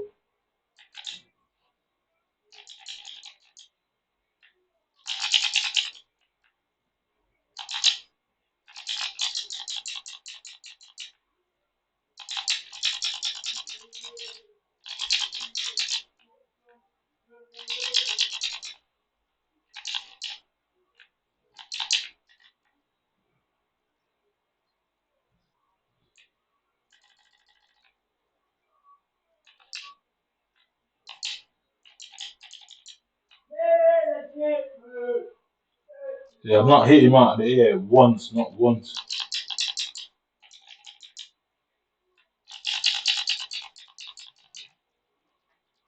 He's gonna hit me now. I missed him. Yeah.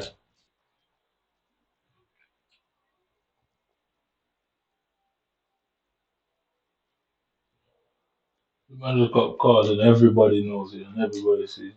And if I've got to violate this whole nation, but I will to get to beat him. Because the more people are pissed off, the more people want to see what was going on.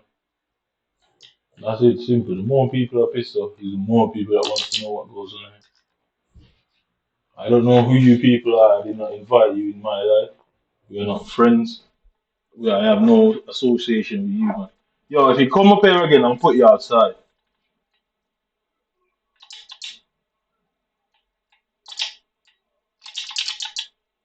No, try to hit him and he somehow grabbed me before.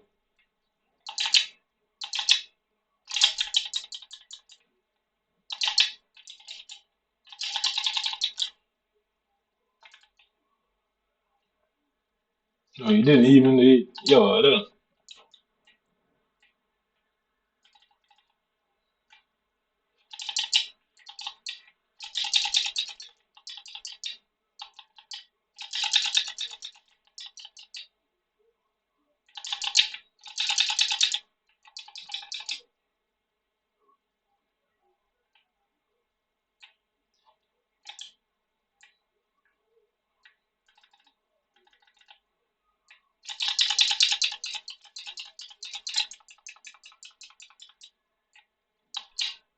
Look, how did he get? How did he jump? How did he get there before me?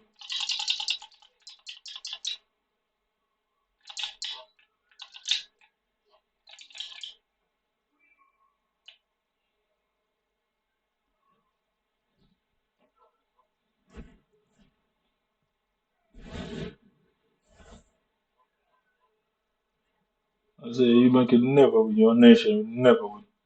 They try. This is what they do. They abuse people, and then try and force them out of the country after the abuse is done, and make it look like, oh, tell everyone, oh, we're trying to protect the country and the people, the community, not telling the people what they actually did. The fact that they don't want it in the interrogation room, because guess what?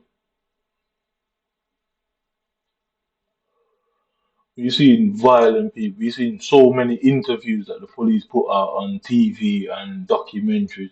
They know they can't put this out on a documentary, so they can't have it in there. Because everybody will ask for the story to be told. Everybody would want to know. You man are not powerful, man. You man have been neutralized.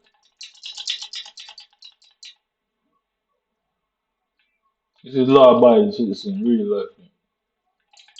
Minus the fucking 50 caliber through the phone.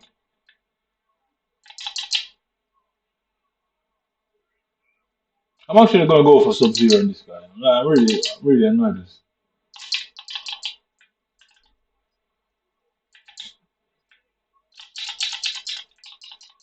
No, he's just blocking everything, bro. Everything. That thing that Raiden does is an overhead, yeah? That thing that Raiden does is an overhead.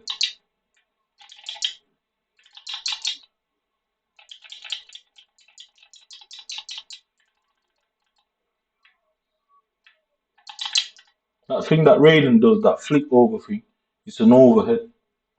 So why is it not hitting him? But when I block him, he hits me.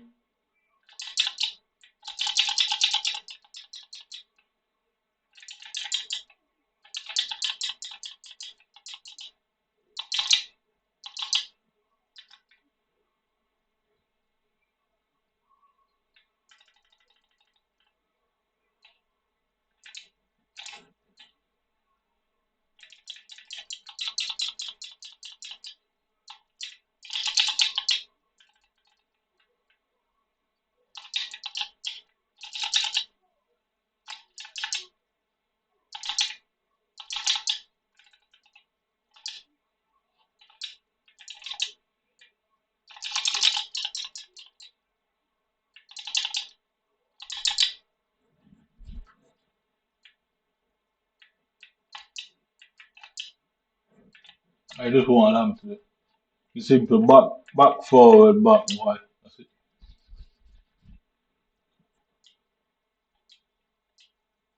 I can't add enough for this guy. I'm going for Sub-Zero.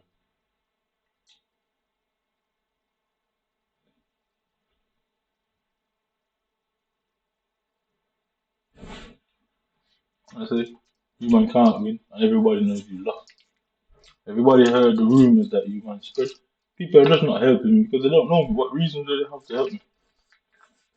None of them know me, so what reason do they have to help me? When it comes down to you man lost help. Everybody knows the shit you people are going around and saying, and they don't exactly know the details about exactly what was going on.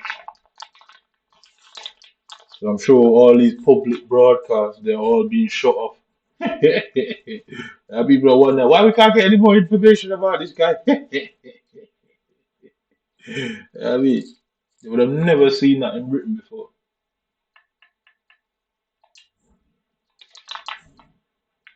I mean, nobody in this country, everybody knows how human are, and they would have never seen this before. That is why you people are losing, because people don't think, well, you've seen these things happen over and over, and it plays out the same way. Why is it not playing out like this now?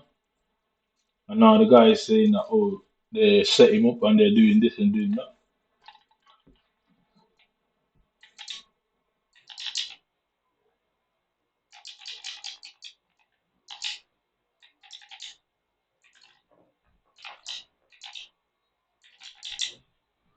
Get off the table, the chair. I'll put you outside. Man.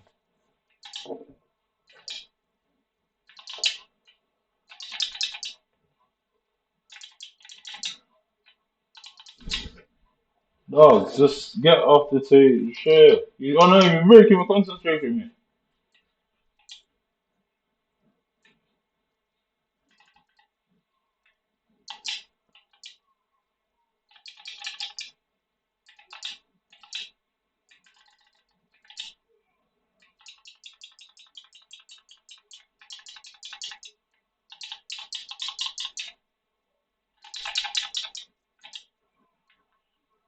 Look how fast this kid is, brother. I don't believe what I'm seeing.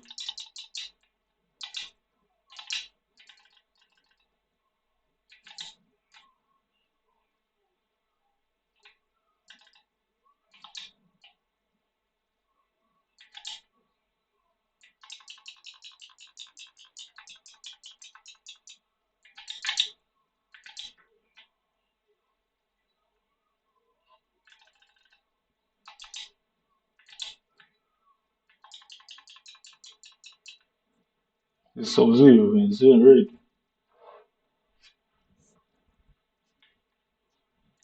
Yo, I'm gonna put you outside. You're really breaking my concentration, man.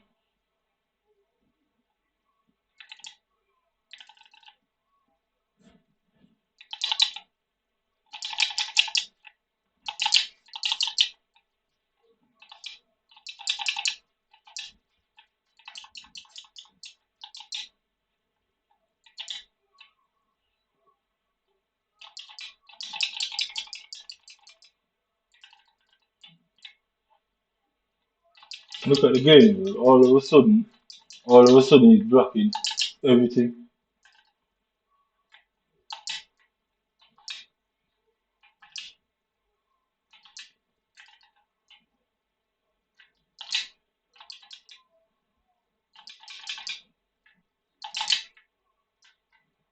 So, dude, look how easy brutality.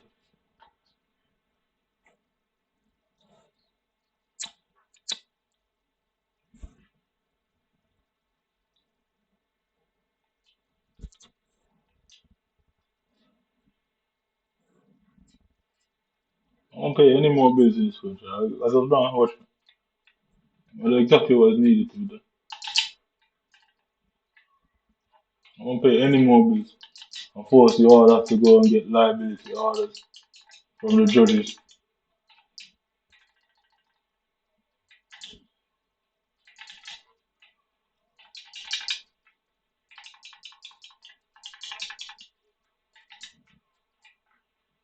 So you see how fast he blocked that, yeah? He came out of the air. He came out of the air and I was able to block at the same time.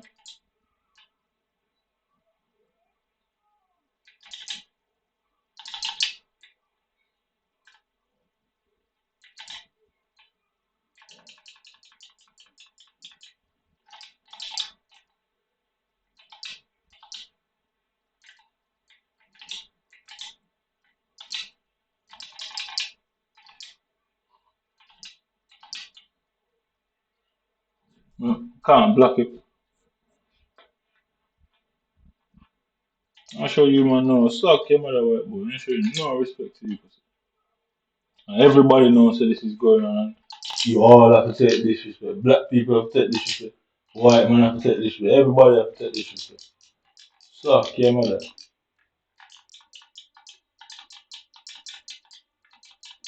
And I choose not to go out there and beat up no innocent person because I want to catch you. And the whole world sees what's going on and sees that you people are trying to get innocent people hurt. Everybody sees that is the case. So unless Britain is full of pure suicidal people, unless that's the case, you know,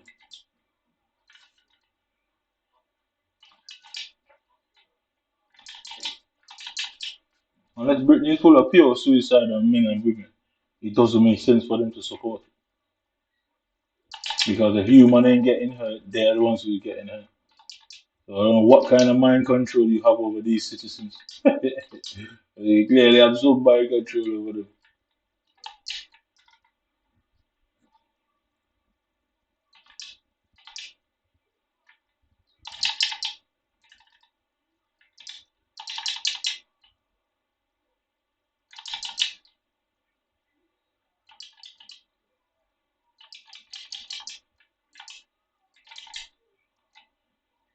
Look how fast he blocked, blood. He's in the middle of something.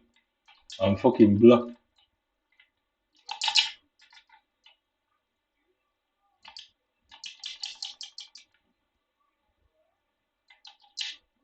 Oh, look at it. It's crazy, but like how he just changes. He's not a human being, it's a AI.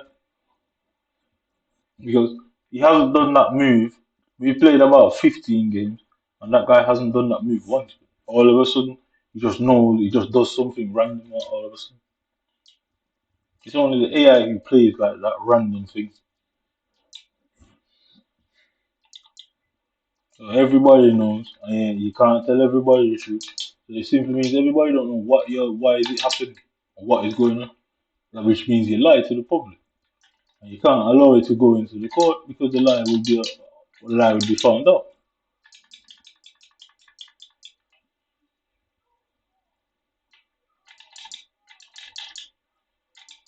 So he stops me from sliding when I want to. Look,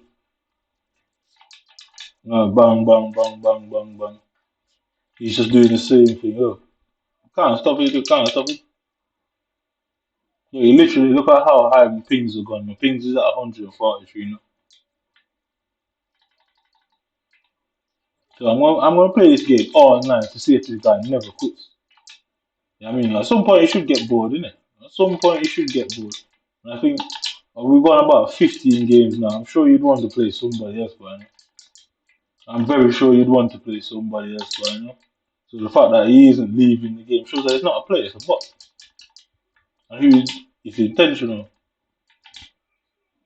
because they're either going around to these gaming companies. They're either going around to these gaming companies, asking them for access to the system, or they're hacking it themselves. It's one of them.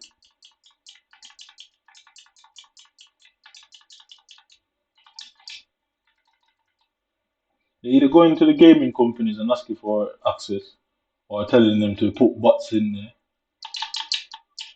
which means it's intentional. So they have to be telling the gaming company that don't worry, it will never blow back on them. Why would it not blow back on them? Are you planning to hold that case in that court in secret? Is that what you're trying on doing? Holding the court in secret?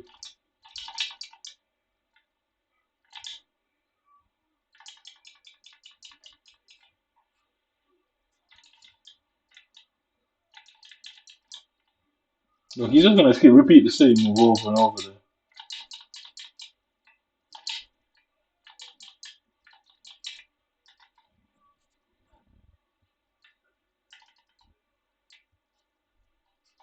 He's just gonna repeat the same move. It's a bot. So the intention is already proven. They can't take this to court. Because when that interrogation goes on, and I say, "Oh, this was happening," what's the police response? The police has to go and confirm it because they need to prove that I'm alive. They have to go and confirm it to the game company. The game company can't beat me and can't beat everybody's eyes on what they're seeing in these games. Go on, so I'm worried. I'm seeing if this kid's not going to quit at some point, innit? You know what I mean?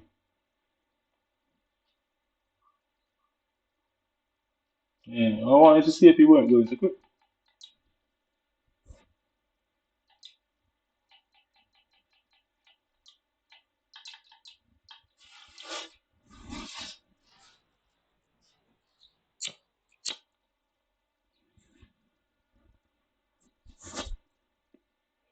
That's why I don't play ranked matches. I'm gonna go into a ranked match now. Just fucking watch this ranked match.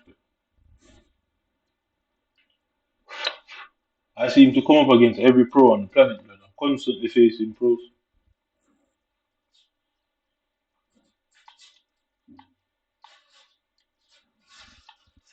I'm constantly facing pros. They've given me a massive disadvantage and put me up against pros all the time.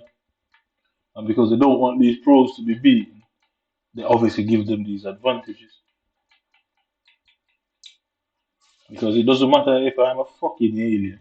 You have no right to do that. And if you knew the whole time that I was some fucking alien, why did you hide it? It's because you planned on exploiting me.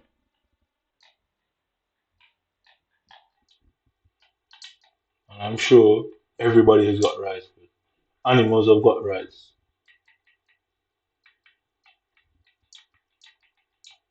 So this is what these guys, this is what they're using. Why they can go from just not being able to play to immediately like invincible. Yo, stop that! Stop coming on me, man.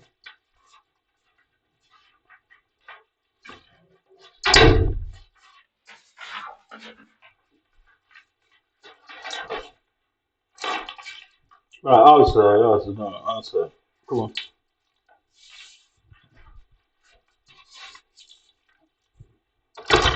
Outside.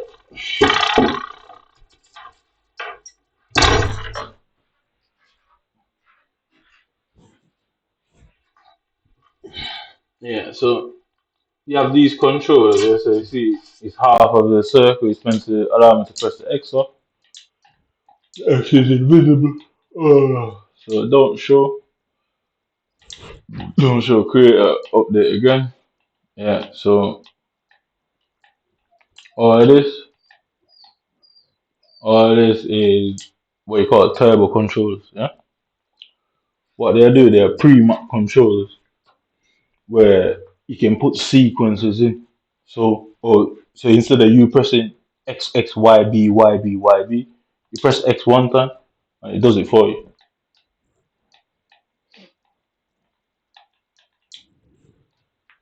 Yeah?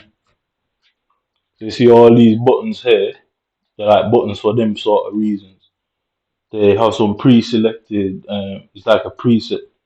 So unlike these elite ones they get from Xbox, you can set like configurations, but these types are completely different. Yeah, what you're doing is setting that fucking button to hit you 10 times, and it seems like everybody that plays like that. So how I know about it is because I used to play Super Nintendo, and they first came out with it with Super Nintendo,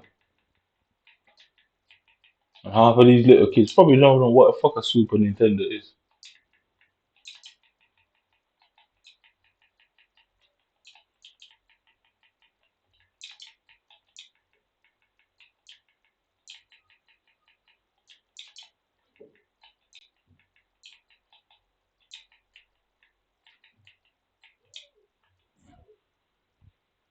Yeah, so you look at this one here. That's what it is. So you see all them things, all them gauges up at the top there. Yeah. You see all them little gauges. You see them little things that says high frequency. So you notice every button on the controller. So you can see Y's got the yellow button, B's got a thing. If you turn that bastard Y thing up, it turns the rate up. So you press B one time, it's going a million fucking times. That's what I'm coming up against in all these games. Why is my game only selecting these cons who use these stuff? Because if I use it, then I can't stake a claim to EA and that. And that's what their intention is trying to destroy any claim I can make.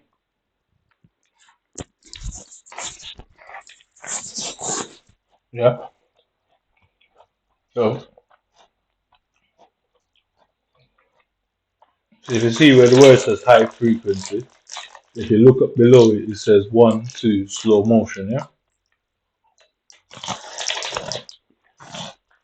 So you see it says up the top auto, turbo, and normal. Auto is one button, so you press one button and it fucking does everything you want for you. That's what they're doing.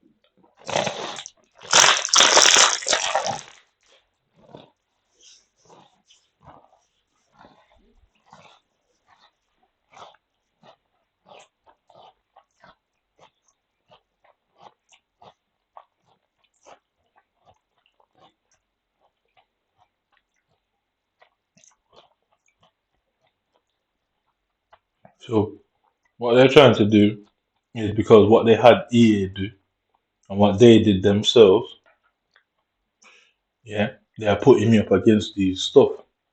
They don't want to complain because if I go and try to complain to EA, I can't get through to them. Why?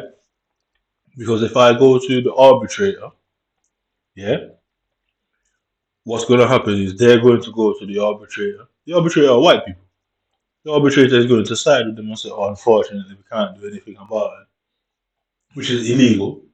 Yeah, but that's what they're going to say because what are you going to do? Are you going to go and pay for a lawyer to get the arbitrator? No, you have to commit a offence. This is simple. That's what they're trying to force. They're trying. Their commission is called the commission of an offence. It's as simple as that.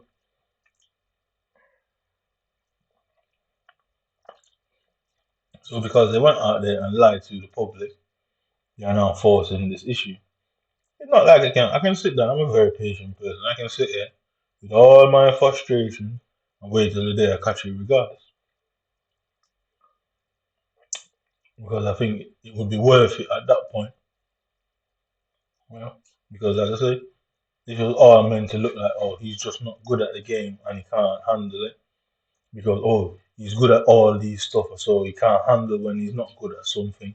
That's the sort of mentality these people use. That's the sort of mindset because what's it called the dark triad and the whole humiliation thing, yeah? When somebody is on top, yeah, and when they start falling off, people start finding the fall off difficult.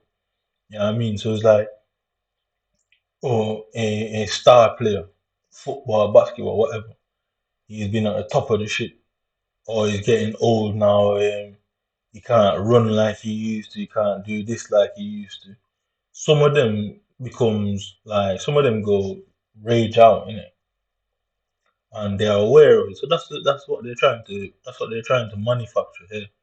The fall off. So they wanted to control the rise and the fall of me as an individual. So they didn't want me to organically make a name for myself. Yeah. What they wanted to do was the white people in Britain, yeah, to discover me. You know, like how Christopher Columbus claimed to have discovered the Caribbean and certain places. That's what they wanted to make it look like. Oh, they discovered me and made people know about me, and you know what I mean, that sort of thing. And then so they manufacture your, I guess, infamous image or famous image, whatever the fuck you want to call it, and then they manufacture your downfall all at the same time. Because what that does, they monetize your known or your image. They monetize it. You don't have a clue that this is going on. You've been monetized. They're not using your direct likeness and image. What they're using is a representation of you as a person. So, i.e., a author writes a book about somebody else's life. That's what they do. They manufacture it. Yeah. I don't know who these people are because if I knew who they are, I would have raged out and I would have tried to kill every last one of them ages ago. And then I would have been sat here talking today.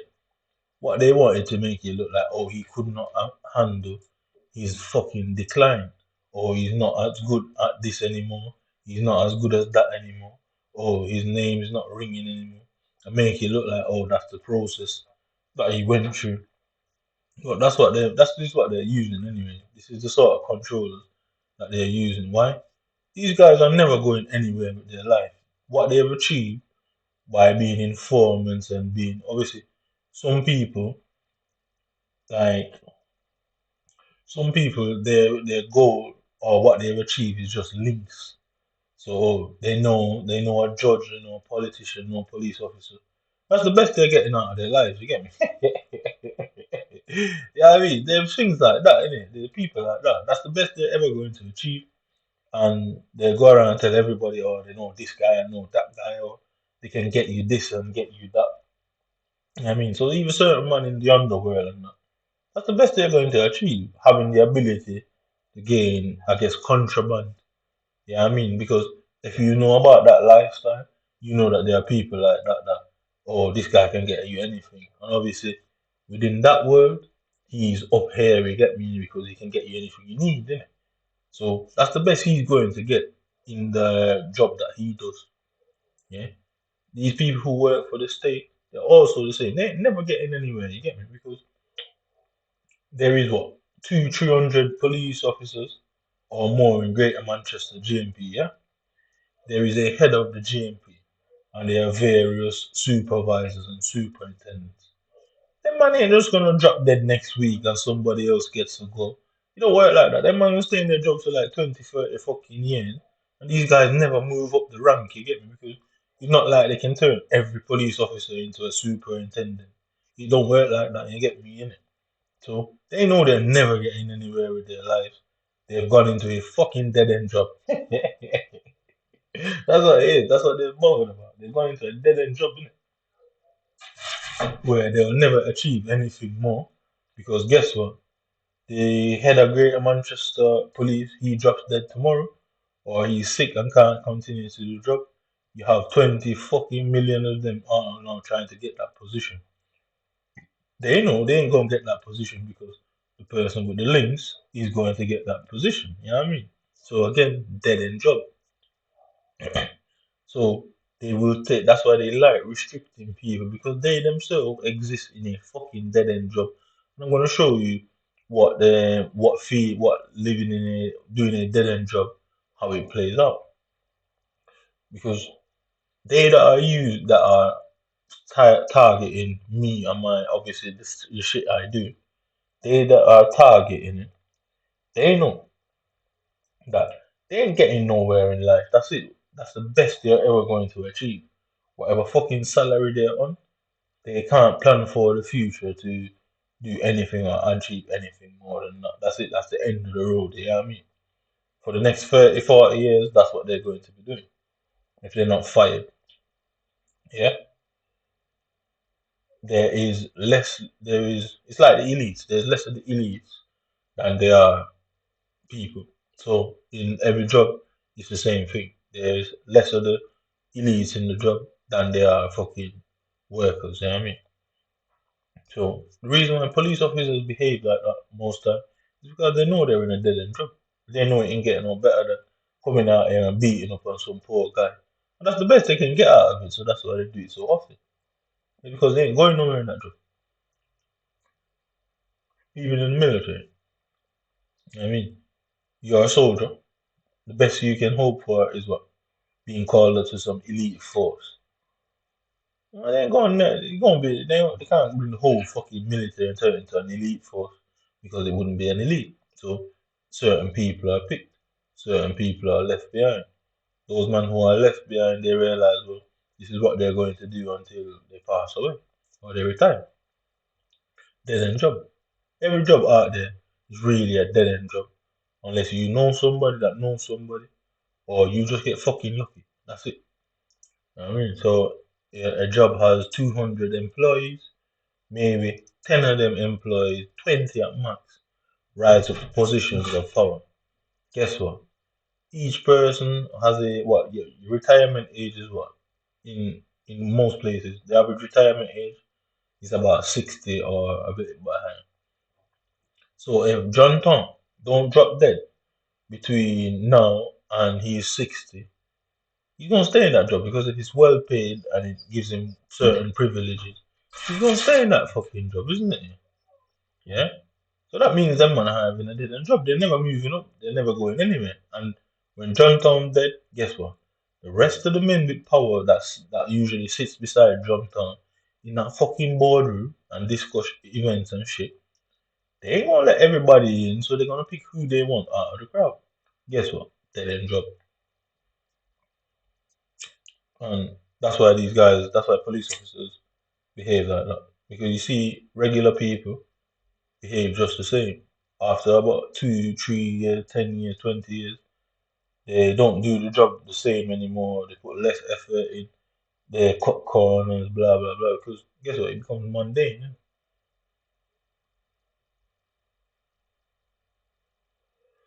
So these guys, they don't like anybody that can just do what they want. Britain makes it out to look like, oh, people who just do what they want or are disruptive, and no, it's nothing like that. It's because they know you can jump from this place to that place and do whatever the fuck you feel like when it comes to a job. They can't do it. They've got the best that they're going to do is what they're going to do. Because if they could have done better, they would have never been a police officer in the first place. That's the reality of it. I mean, someone goes to school and some Officer Jimmy, who's been on the force for the last 10 years, looking for a promotion now. Guess what? Some man fucking come off the road, blood. Went to university, he has PhDs and degrees up his ass. Jimmy thinks he's going to get the fucking opportunity. Now, little bum buckler Jimmy Jr. walks in and pisses all over his dreams to get me. Little Jimmy walks in down the street, pisses all over his fucking dreams. Why? Because Jimmy has the educational background to back him up. Because you see, the experience or education, and because of how they've gone with the world now, it's all about education. I mean, that's what it is, isn't it? But obviously, my man was meant to get a promotion. Little Jimmy come off the street. Guess what? He can't go and beat upon little Jimmy, innit? He catches you on that road. Trust me, you're getting it's police brutality, mate. It's so true. It's actually such a true thing. What you're looking at there is police brutality because it's frustrating, isn't it? I mean, they act like they don't feel like everybody else. They're humans just like the rest of them. And they get frustrated and take it out on people. That's why some of them, you see them beating up people in front of everybody and lose their job because they're frustrated. They ain't going nowhere in that job. They can't do anything else. They've been doing that job for the last fucking 20 years and can't get to where they think they belong.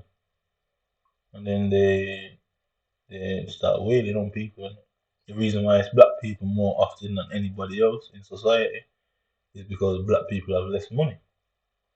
And obviously that's what a police officer would seek out first is somebody who can't legally fight back. They'll always target somebody who can't legally fight back. Even if you're a white guy, if they know you ain't got no money, trust me, they'll harass you. They will harass you, Clark. Because it's all about you being able to challenge them legally. Well, they know they're in a dead end job because nowadays this happens to them all the time. Somebody just walks in off the street, they've got pure degrees and that, they get the job. And then he's been working there for 20 years and didn't get a job. And he's pissed all over his show. So then guess what? The problem is the man catch you in the shit, yeah. The man catch you out there, man, you're in shit, man. You don't even know why this police officer is taking his problems out on you. But people do it. They're no different. So obviously these men don't like the fact that I would say a multi-talented person. A person that can multitask, i.e., can do multiple things at the same time. They don't like that because that potential, I am a threat to them. Why?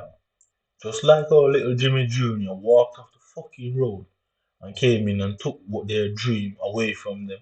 I don't even know who they are. He's just obviously living his life. They come and see somebody like me and think, nah, he reminds me of little Jimmy Jr. and we are going to ensure to crush him. And that's exactly what they do.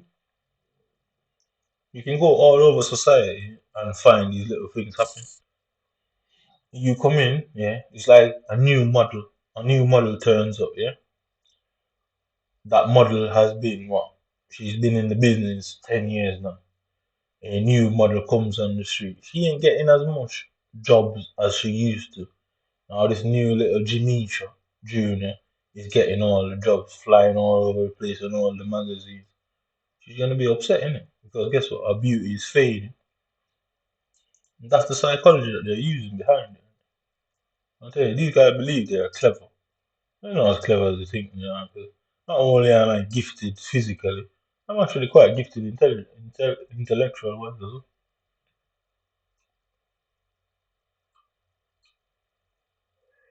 And You can't weed people like this out because it's a human nature, innit? To feel undervalued will make you frustrated. To work all your life and never get anywhere will piss you off.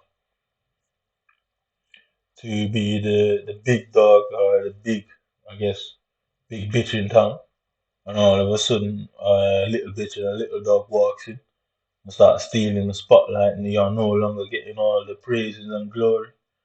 You're gonna try to take that person out. It happens a lot. It does happen a lot. It's like it happens in even marriage, innit? They will say, "Oh, men want to get with younger women."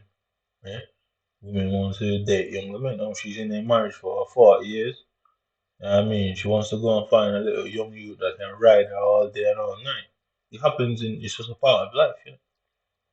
You know what I mean, it is a part of life. It happens in every fabric of society.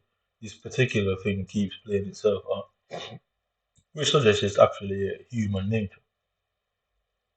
Because a guy, he'll be married to his wife 40 years. Guess what? Some miracle happens, and some 18, 19-year-old, 20-year-old wants to give him some vagina. What is he going to do? He's going to cheat on his wife, isn't it? Obviously, he will, definitely. Vice versa. Some young guy is giving her attention. She's looking over her husband. He's going bald, and he's got a fucking bare belly. He's got a dad bod. He's not wooing her anymore. They're not going out to parties. That. Guess what? Excitement. It happens all the time in every sector of life. And like I say, imagine a police officer, yeah, who is in a dead end job, and when he goes home, either he doesn't like his wife anymore, or his wife don't like him.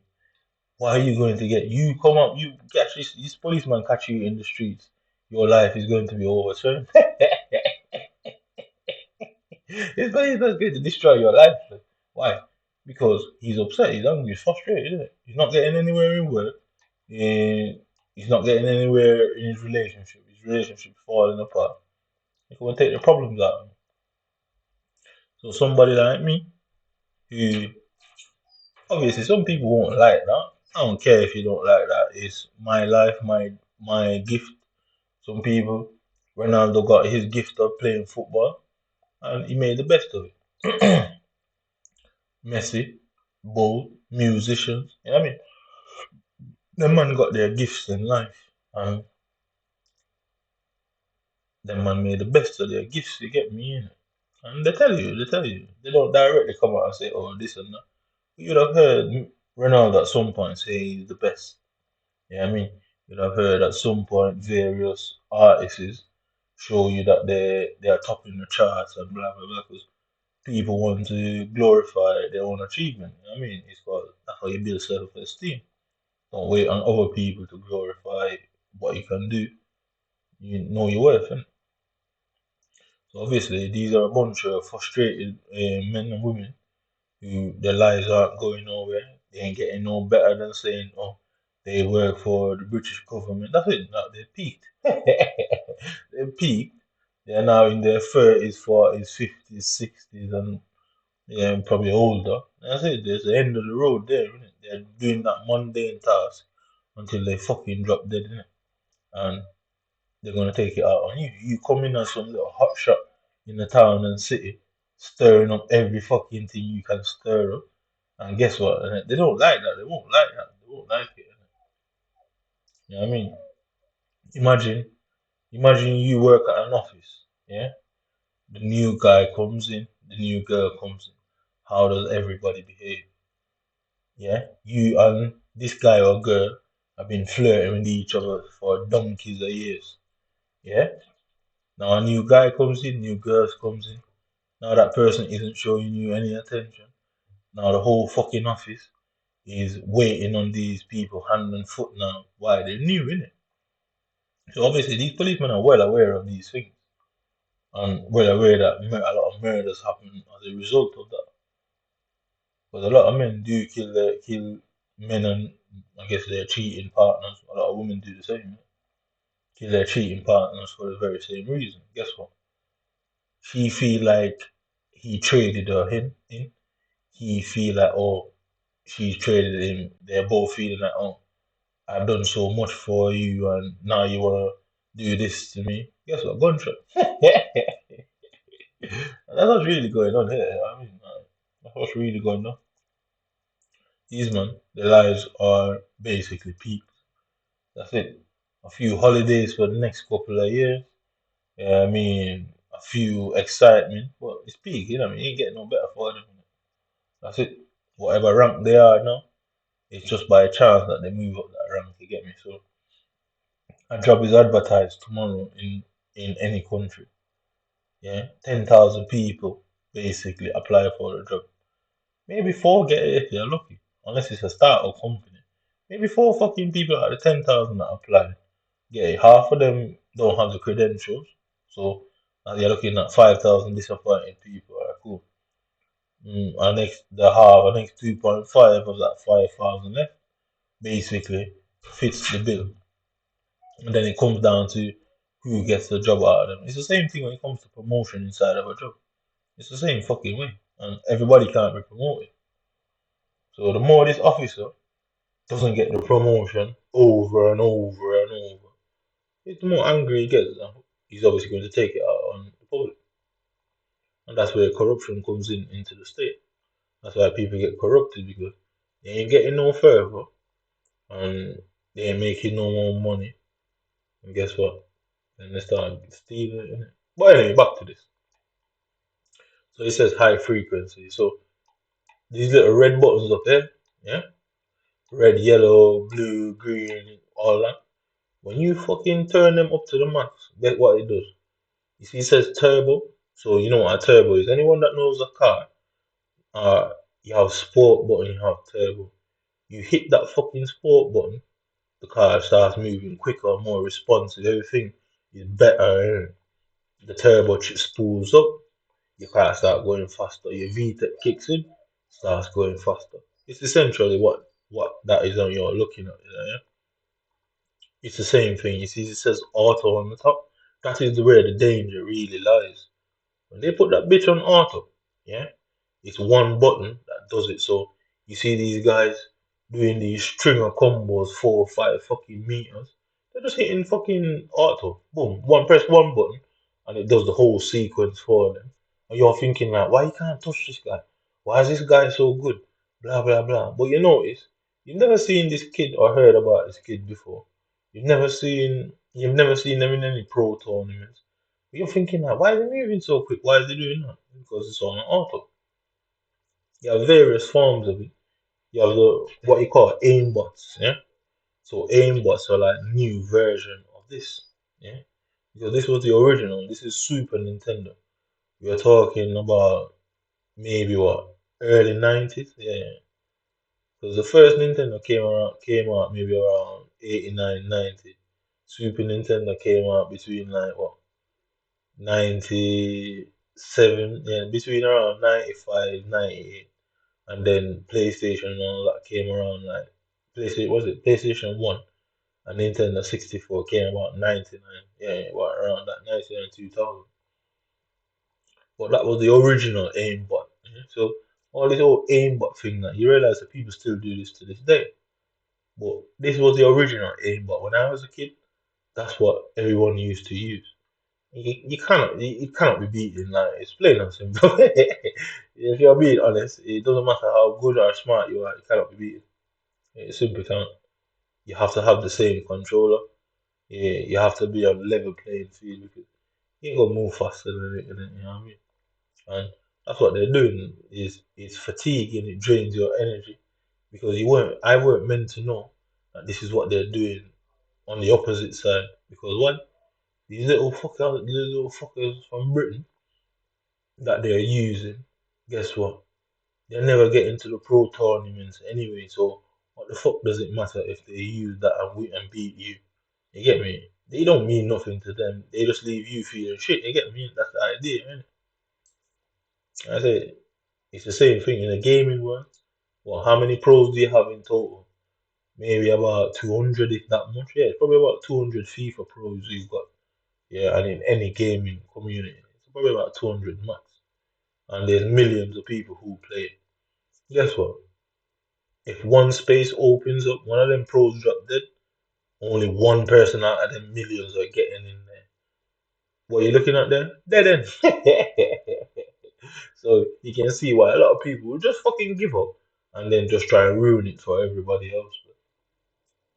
Especially if they see that, oh, you have potential to get in that sort of elite circle, they're gonna come and ruin it for you, innit? They can't get in there. They ain't good enough to get in there. So they're gonna stop you from getting there. I'm saying these guys think they're so clever. But that guy with the crunchy, the guy with the not Milena, what was she called? I can't remember that girl, and she fires the Oriental celebration dragon. Them two guys, the way they were fighting, I could tell like it's not right in it, because they always hit me first. They block faster. They block in too fast. Everything they're doing is just way too fast for it to make sense in it. You know what I mean? Because I've been playing Mortal Kombat from this time, yeah. From let me see when Super Nintendo first came out. Literally, I'm gonna go in deep on this. This is how long I've been fucking around with these games. Yeah, more what's it called now? Wait, let me go back. That's not. Wait, why is it not that? When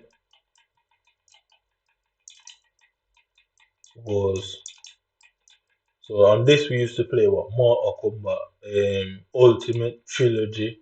You can name all of them, yeah. Mortal Kombat 2, Mortal Kombat 3, Mortal Kombat Trilogy, Mortal Kombat Ultimate. And then on 64 they came out with Mortal Kombat 4. I didn't like Mortal Kombat 4 because they turned it into a 3D environment where you could sidestep the players. I just didn't like how it looked, so I didn't fuck with it. When it was Super Nintendo,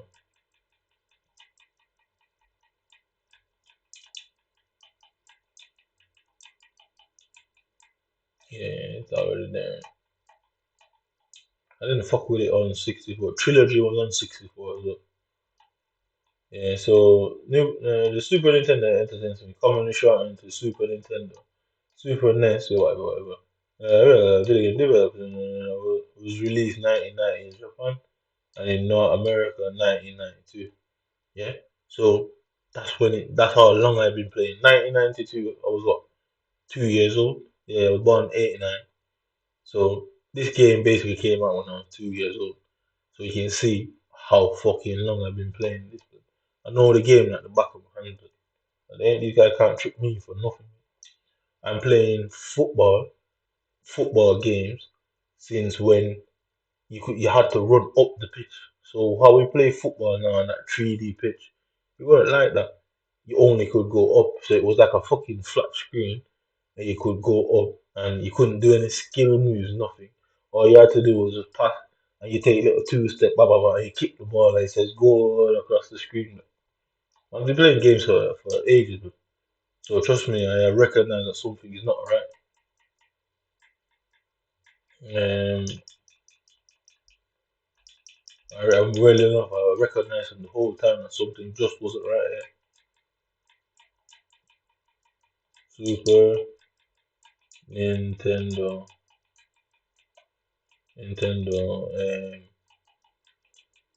Mortal. We used to play Super Mario Party, Super Mario Brothers, Yoshi's. What is it called? Yoshi's Island or some shit like that.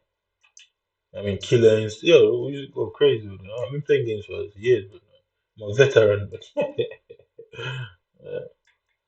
I'm a fucking veteran. These men can't get away with what they're doing, bro.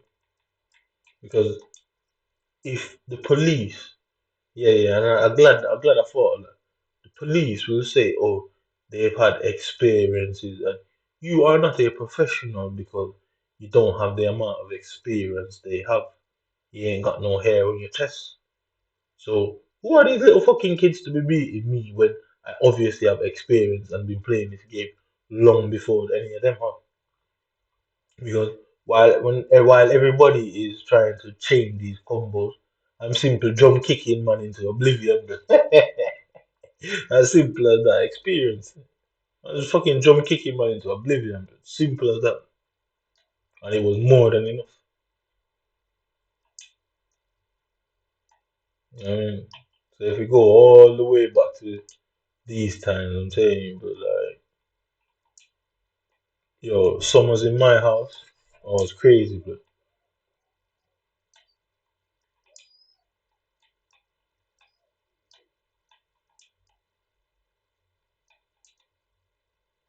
Yeah, so what's this now? Earthbound. I didn't like the adventure versions of them. Why is it on this shit? Fucking hate this thing. So just gonna go on images. Yeah. So this is what we are playing now. This is what it fucking used to look like, bro. When Liu Kang used to bicycle kick. Now he does this spinning kick thing. He used to just bicycle kick across the screen and go hard. And Jackson, all these people, when you hit people in a certain way, these little faces will pop out of the side. And they used to talk. They don't make them talk anymore because when Raiden used to fly across the screen, he would say things. Jax would say like "gotcha" before when he hits you and stuff like that. They don't make them talk anymore. I mean, Shiva. So this stage, I swear, yeah, you could hit them on the spikes and you hit them. So behind the little teeth things there, it's like a acid bath. So you could punch them and they'd fall in the fucking acid. I've been playing these things for a time. No, none of these little kids. I don't care how intelligent they think they are, good they are. They can't beat the experience. Bro. This is original fucking Johnny Cage, brother. I mean, where he looks like a fucking moron. Fucking Cabal. So my guy, Cabal, he was one of my favorite players. His finishing, he would take off his mask because the stories he got burnt up or something. He's all scarred up. He'll take off his mask and scare your soul out of you. Your soul runs away from your body and that. You could run fast, yeah. So in this game, in the new model now that I'm playing, you can hit the person in the sky, innit? But back then, you was able to actually run across the screen. So you could press, what is it, R, yeah, you could press R on the controller and actually run. So you would like, say if you're using rain, you would fucking kick the person across the screen and before he lands, you press the R, you're chasing down. And the way they do it now, you gotta be continuously doing combos and grabbing them and bringing them back. Then times you could just run across the screen, innit? Like, and just continuously hit them up for one whole fucking match. You're just uppercutting this guy, like, he can't get down. You're just uppercutting the whole fucking game. But like, that's how far I'm coming from with Mortal Kombat. You know what I mean? This is how far I'm coming from. There's so many versions. And Mortal Trilogy had everyone in there, innit?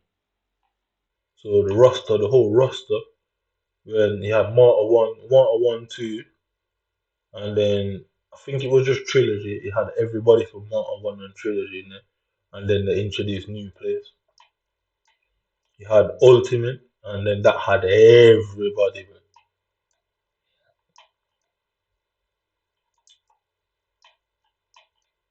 So Mortal Kombat Trilogy, innit?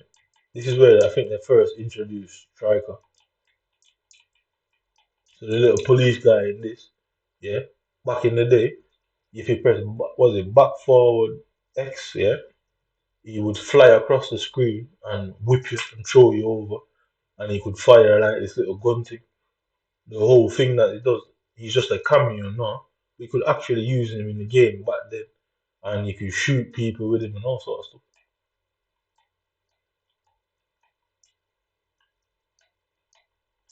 I'm coming from far with this game, trust me, you're pissing me off. Really are. So speak of the devil and shall appear, you know. I don't know how it got onto FIFA and stuff like that.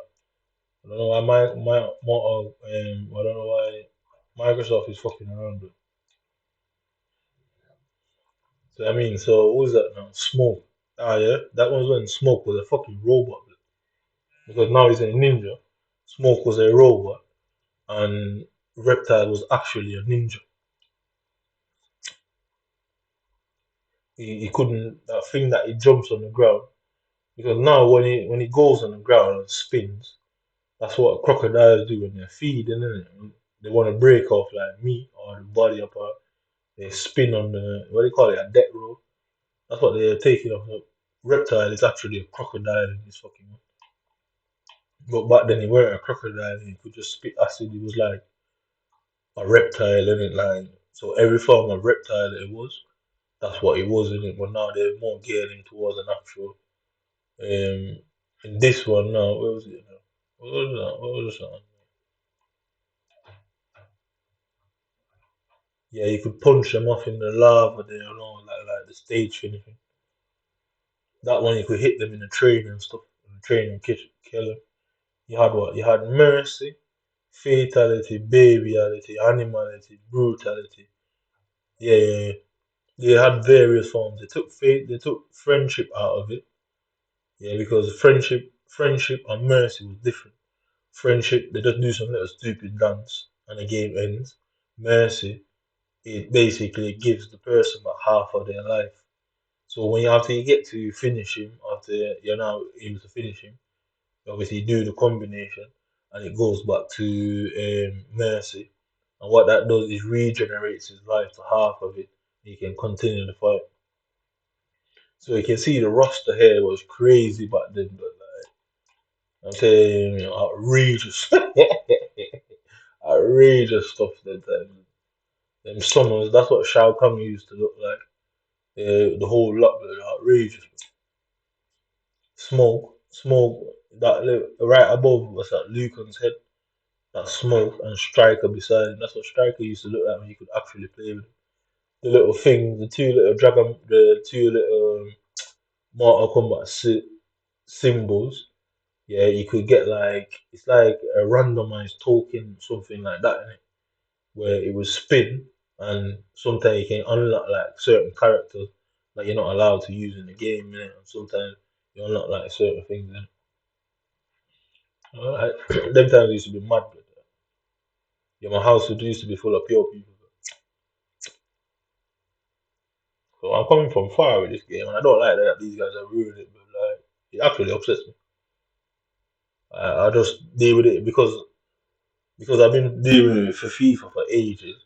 I tend to not react the same way with this like FIFA.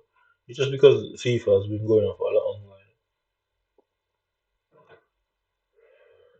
If you look, yeah, that guy you had Goro, Montaro, and the guy in the middle beside Montaro and Baraka. He was like Goro's dad or some shit like that. Not many people use him. He used to be like a special character. You weren't just allowed to use him like that. You'd have to unlock him or put like a cheat code. Because what we used to have what they call easy fatality now. When I was younger, we called it one button finishing. You'd have to put the code in, so at the start of the game, you have to press whatever buttons it was, and then you make like a noise. You go whoopsie, or you hear like a coin or something, and then it gives you an extra menu, and you can turn on one button finishing, unlimited run. What was it? One button finishing, unlimited run, easy combo. So yeah, we made the because what yeah how they do it now. You have your chaining combos now, yeah. Back them times, it's like 20 buttons for a fucking combo, bro. So in a brutality, now the brutality is automatic. Yeah, it just goes off as a cutscene. Them times you had to fucking press that 20 buttons. We all had to remember each character and each fucking buttons. So not only you have to remember every fucking thing about fighting, you then had to remember that 20 button combination, hit him the 20 time, and you had to do it perfect or it would drop, and then it would initiate. So after the finishing thing goes off, they completely changed it now. Innit? After the finishing goes off, you would then have to do the brutality. Now the brutality automatically comes in at the end of the game. I'm telling you, I've been playing this for ages, bro. Ages. Then the green girl, Jade. I don't know why they've not put back Jade in there. There were Jade, Kitana, Melina, Sindel, Sonia. I don't know that girl, innit? I think she's like a female smoker or something like that. And if you see them two things there, smoke was like it was in grey, it wasn't black.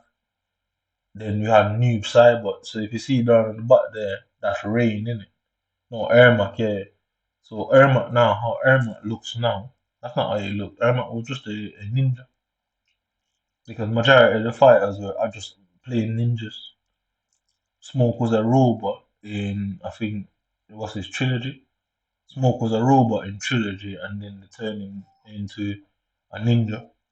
And then Noob Cybot as well. Noob Cybot could go under the ground. I can tell you exactly how I used to use Noob Cybot, yeah? He could do the shadow thing, goes under the ground. He sends out a clone, yeah? So he sends out a clone of himself. The clone throws you back towards you where you were. And then you go under the ground.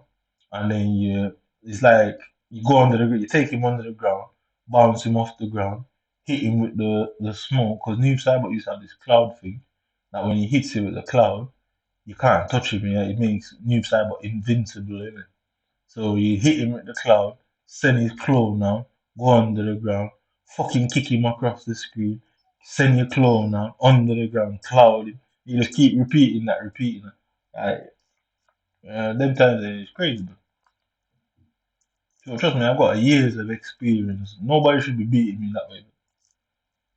Nobody, I don't care what nobody wants to say about being old. If that makes sense for me, that makes sense. That police officers should fucking retire after 30. Because if you are old and experience don't count up because you got old, then leave the job, mate. Because you man clearly fucking up. So you're just elling yourselves pussy everywhere you turn. If me being 30 odd years old means, oh, I'm all of a sudden shit and can't apply logic and knowledge over skill, you man should leave the job because you man are not fit for purpose anymore, you know. I can tell you exactly what I used to do with everybody. There's certain players, I didn't use Jada. She used to have like a stick in it. And she could twirl the stick and all that. So the girl that wears the gold now, I don't know what she's called. She wears like a gold thing. She that wears that gold thing, she replaced Jade, didn't it? You know what I mean? Yeah, I've been playing this for time, but there's certain players I never used to fuck with though. But my favourite players, Cabal, Scorpion, Smoke, Noob Cyber, even Nightwolf. Nightwolf could actually turn into a wolf. He used to fight with he could summon this spirit axe. So when you go into his brutality, Nightwolf's brutality is outrageous, bro. Because he summons this axe and just start kicking and hitting with this axe, bro. And then it just goes off. And what they're doing is so fast, like obviously no human can do that. You know? The game automatically finishes it once you hit the sequence, right? The game finishes it for you, and they start going crazy on that screen. Bro. So obviously they made it more manual now, innit? But it was harder then than what it is now, way harder. Because you didn't get no time to break, you know what I mean? There was no sitting there and blocking. Nah, that weren't on, bro. There ain't no sitting there and blocking. Man's peppering you, but like, yeah, you want to play block, block, block. Man's just firing at you over and over and over and over. Yeah, you just had to go as fast as you could. Now they've changed it. They made it easier for kids, didn't it? Like, I suppose. And I don't know. I didn't have them luxury. There was nobody. I couldn't pick up Xbox phone and say, "Oh, you need to change this because it's too strong. Oh, you need to nerf this." Yeah, there was nothing like that for us, blood. You had to fucking deal with that shit.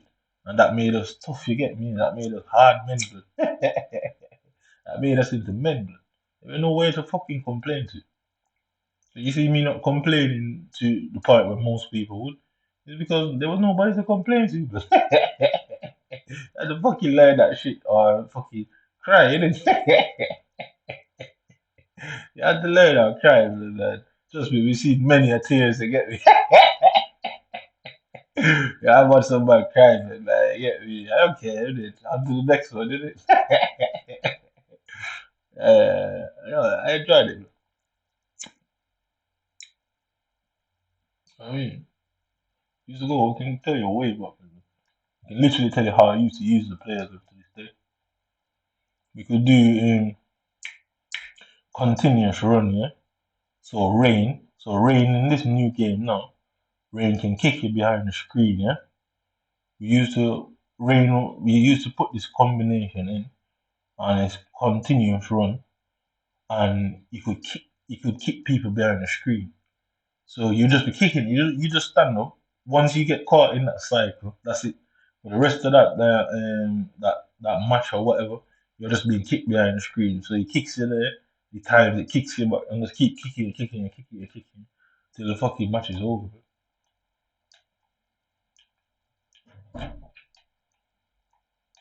You know what I mean?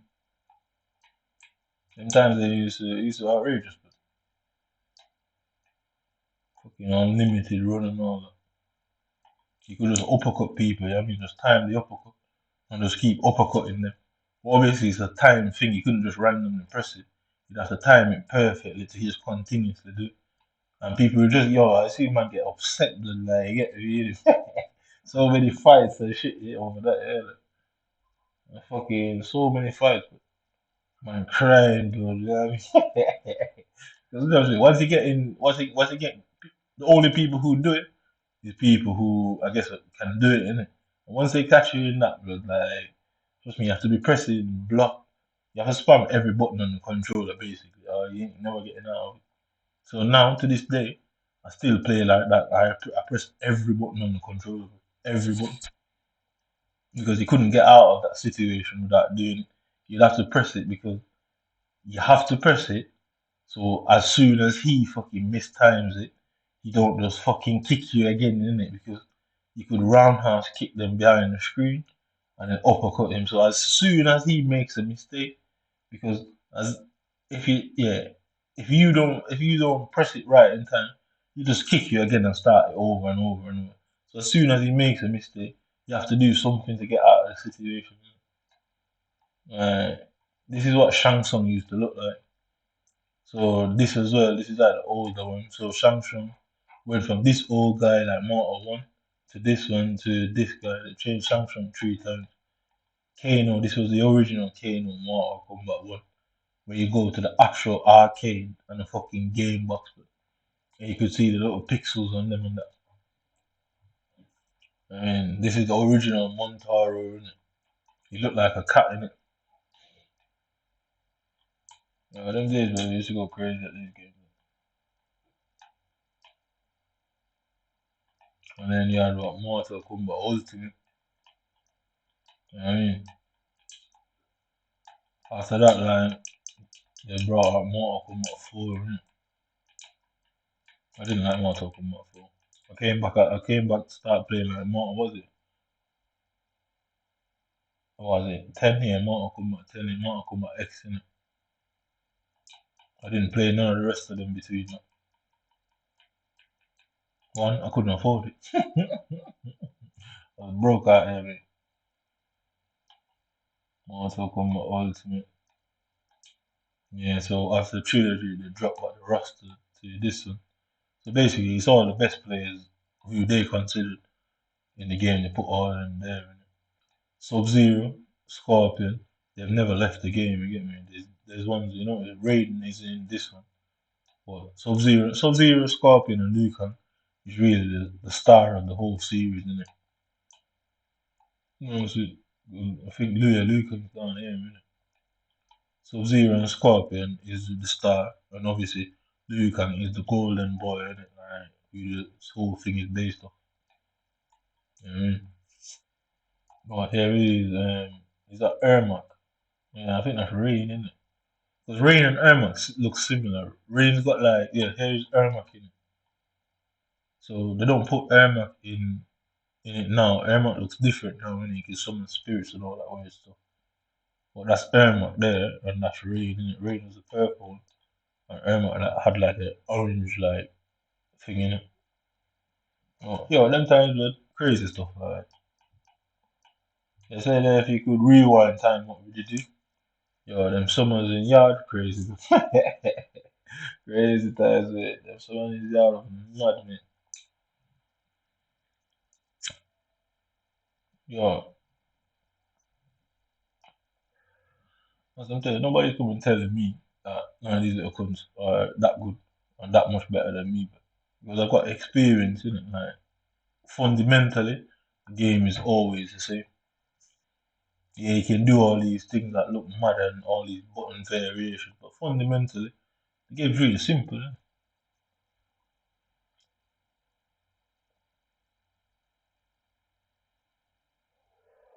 Because they took certain things out of the game. I don't know why. Eh? Obviously, it's a new time, innit?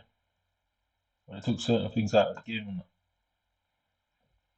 And I said there was nobody, there's no way of calling fucking Nintendo and complaining to Nintendo. You could call Nintendo and complain them times, but you either fucking play and learn or lose, isn't it? Simple, innit? We used to have, there was no YouTube them time in the 90s. There was nobody to tell you about, oh, button one and button two. You just get like a big fucking sheet of paper, and one guy somehow gets it, and you get this massive sheet of paper. Everybody's combo, yeah, each player their combo, finishing move. You have to learn all of them or stick to one player, innit? That's really how it went. Innit? Some people just use the same player over. But obviously, I love this, so I learned everybody. But I think when I'm interested in something, like, I can learn it easy. And if I'm not interested, not interested in it.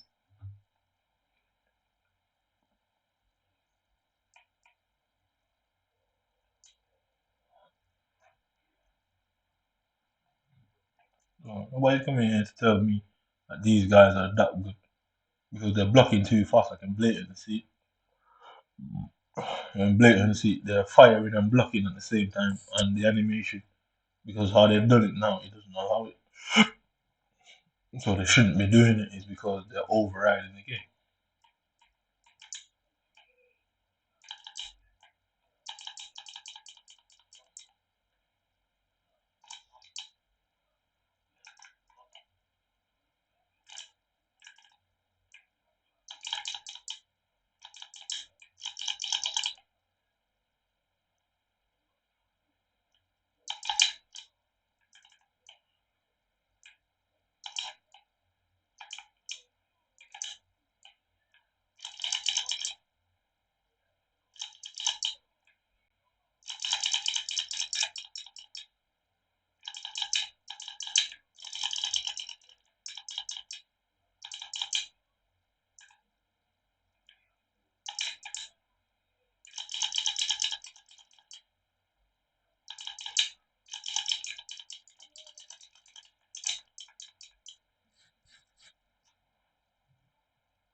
If anybody wants to know why I love in this world more than football, trust me.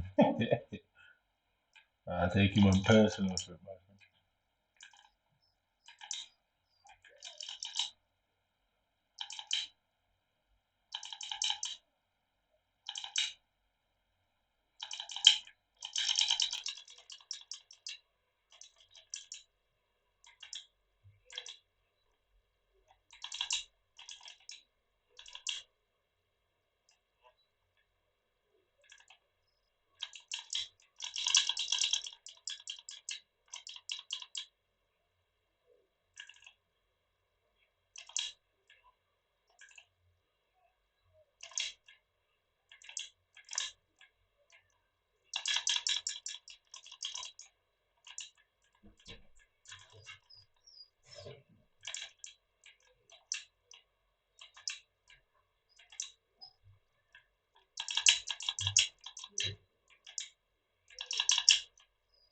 Take him on personal, but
I missed it.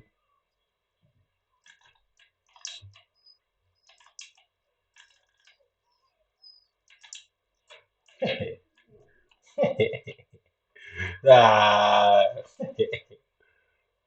that's a good one. These guys just block too much shit.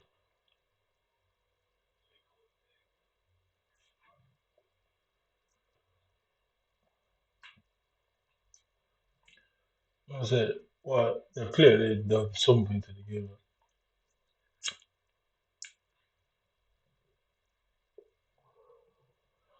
It's the same thing they've done to the FIFA. I said, I proving that I proving that it's not a skill issue.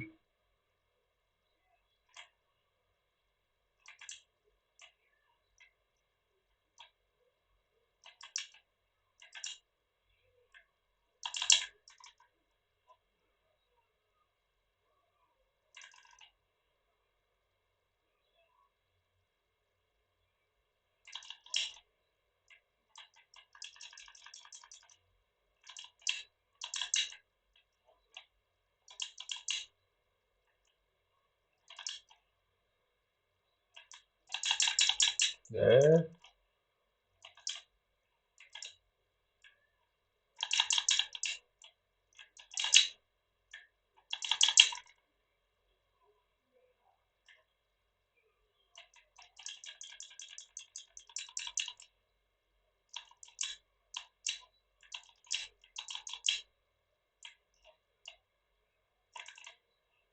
Ah, should have picked him. I don't know how to. I can't get it to do that laser beam. Alright, there it is. That one.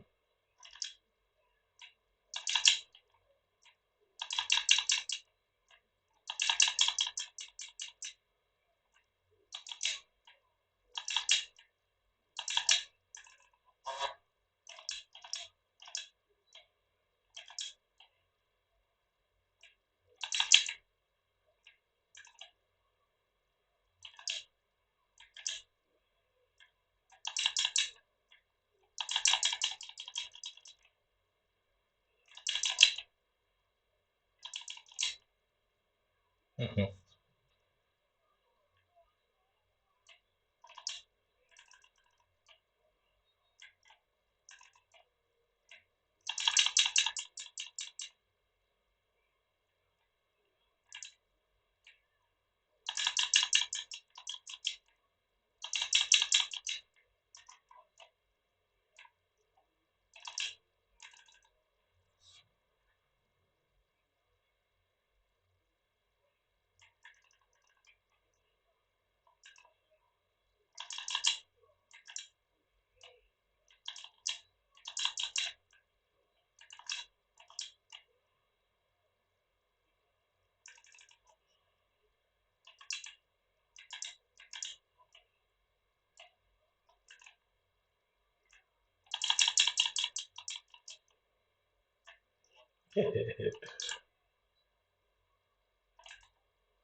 No, I mean it's still.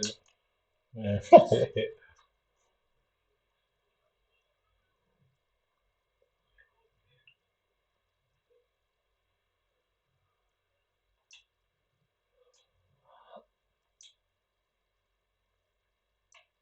I'll go for this. Oh, no, I'm gonna go for. I'll go for Baraka. I do like Kano in it, but like I said, they've done something to the animation, but they're just moving too slow. But, yeah, I don't think they're my communals they're moving way too slow.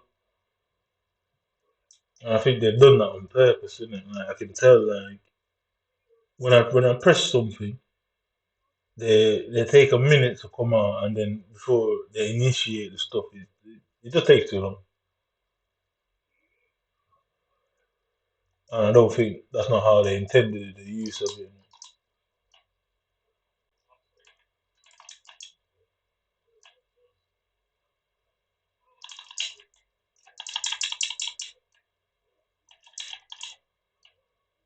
Yeah, so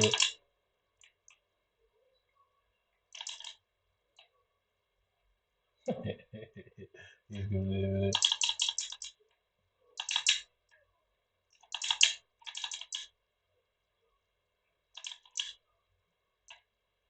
I'm gonna tell you that. Look how fast they're blocking them.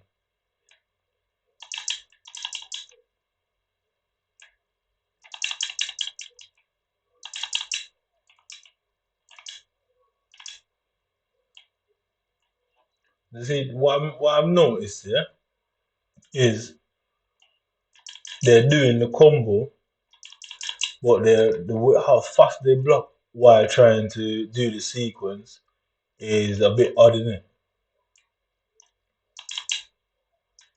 How fast they block after doing the sequence is way too strange, isn't it?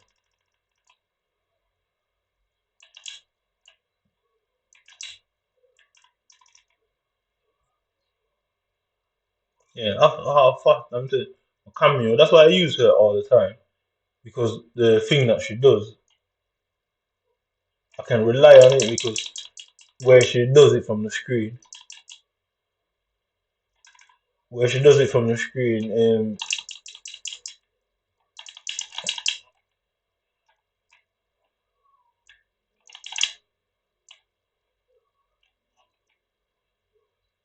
I mean, where she does it from the screen, the distance makes sense, innit?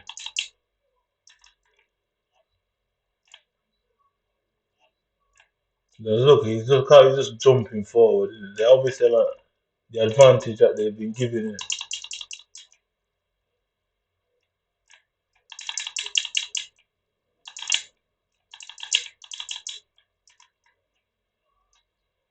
That's why I use her the most, is because the double blade thing that she does.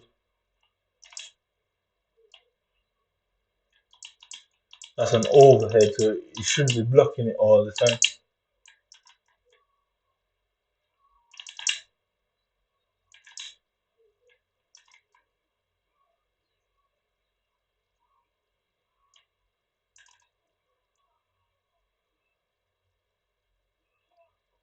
That's not what I wanted. That's not what I wanted to do. But that's why I use her the most, because whatever they done, it don't affect her because she stays at the edge of the screen and fires it anyway, you get me? But with like Kano, Kano's thing is close, isn't it? You know what I mean? So it it takes a minute for it to come out. And then between the animation, there's like 3-4 seconds. I basically get hit in it because you can't move when the camera is playing. You can't do anything.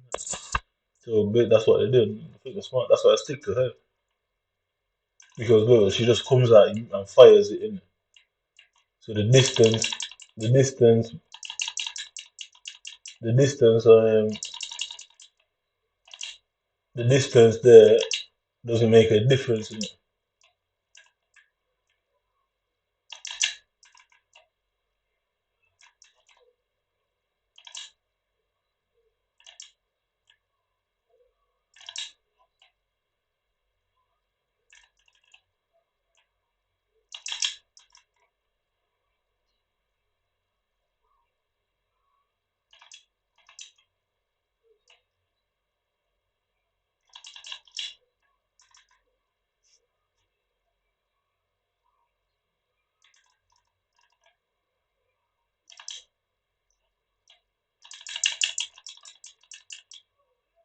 I don't even know how to do that. I've never really seen it necessary.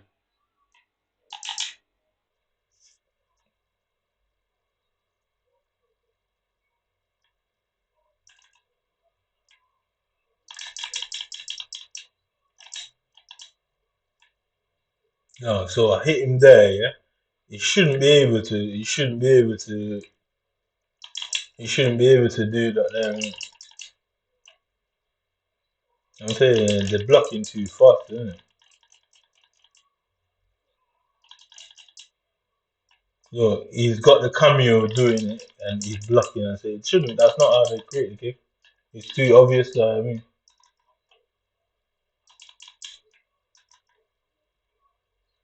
you should when the cameo is in motion, you can't what do you call it now? You can't move and they're constantly blocking while the cameo is there. Look, so he's moving forward, but obviously how fast I do, you shouldn't be able to block it. It shouldn't. It's too obvious like this, you know what I'm saying?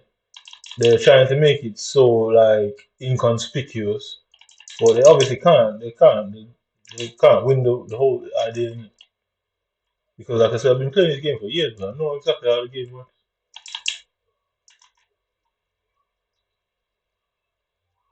They try to make it inconspicuous, but I know exactly how the fucking game works. Man.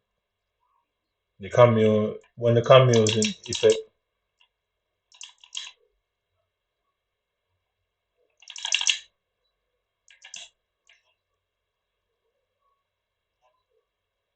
so he's not letting me move.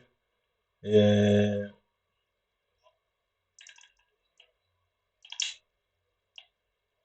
so I'm trying to block. He won't allow me to block when he does it.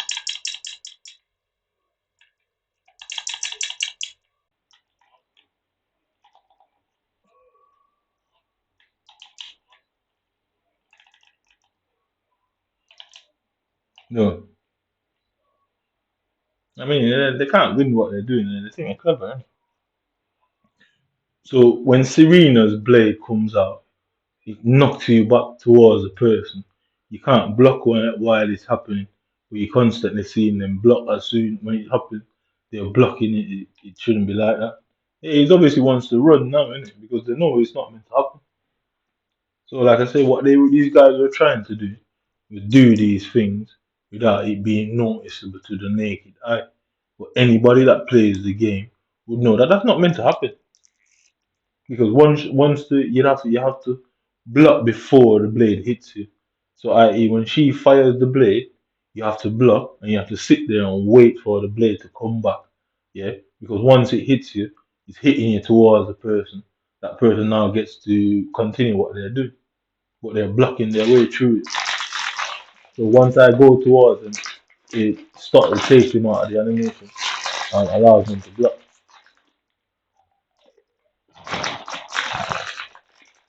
I've been playing the game for a week, and I know exactly how Mortal Kombat works.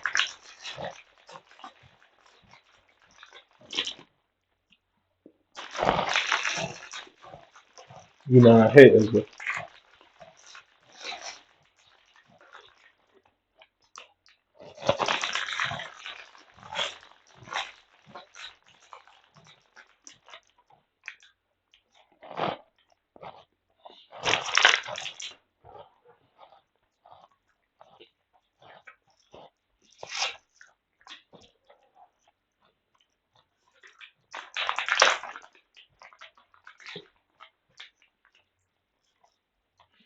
because what you notice that when they do their little stupid shit, yeah, I can't block.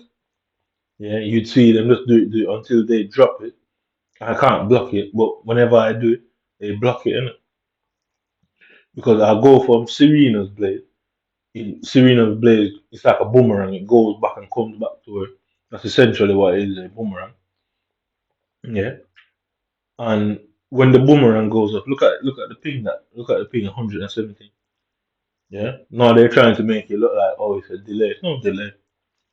They're purposely done it because I know the game. I've been playing Mortal Kombat for fucking all my life. Like I say, first Mortal Kombat came out.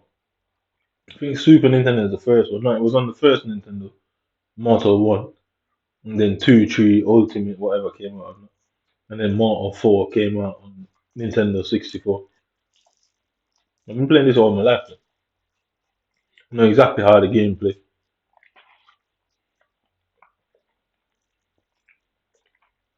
You'd never be able to fight somebody if they're able to block everything you do. Because the principle of Mortal Kombat is the ability to continuously attack the opponent. That's the principle of the game. Is to relentlessly attack the person. And if you press the button too fast, too slow, that's it. You give the person an opportunity. And the game is based on relentless attack and opportunity. You have to anticipate what the person is going to do, and they're not anticipating. I'm doing it. They're not getting caught in it. Why? Because they're allowed to block in situations where they shouldn't block. That's why they're even close. That's why half of the games end closer. Like they're even good.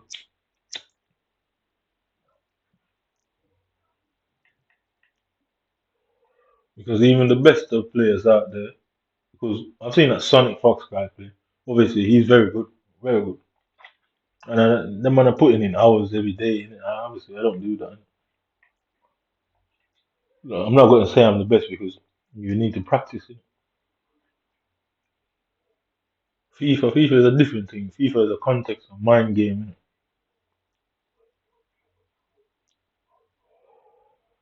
This isn't Mortal Kombat. Isn't really mind games. FIFA football is mind games. Know where to pass, when to pass. Innit? And if you have an open space, hit the ball towards them.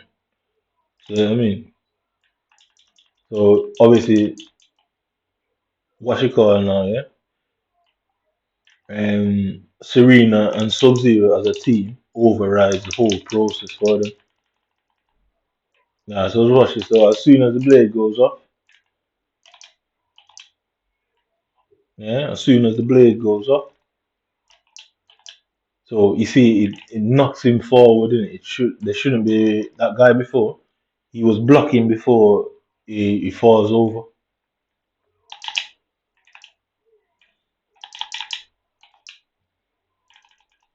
But in this Mortal Kombat, yeah, what it does, Sub Zero basically overrides it for what they're doing. Innit?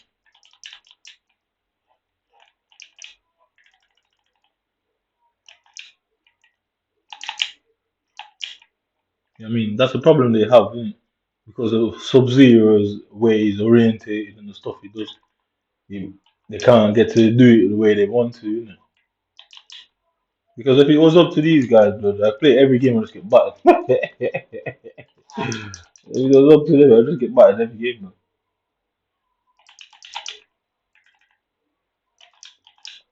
So you see it there, yeah?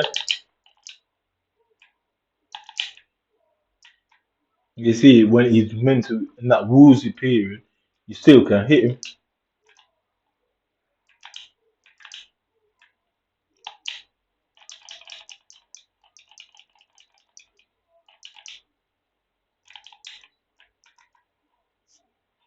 So you saw him hit me down twice, yeah? Watch this, yeah?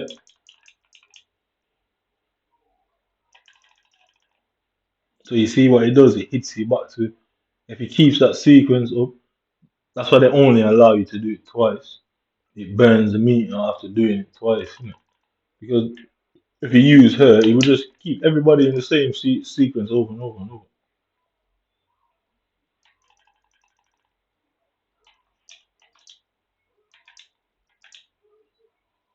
You're gonna go block, got it.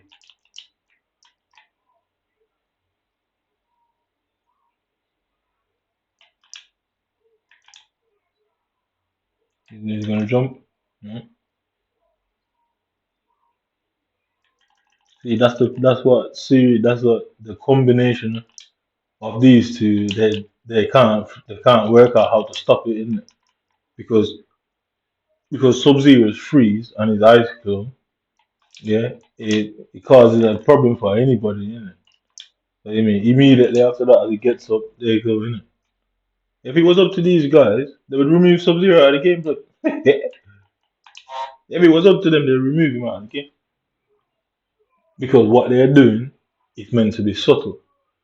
So if Sub Zero goes by, it's going to be obvious that even a child would notice that something's not right. So they can't get to do it because that's basic Sub Zero there, isn't it? You know, so I'm not doing all the combos and hitting them up and down. I'm not doing all of that. I'm just just basic Sub-Zero, innit?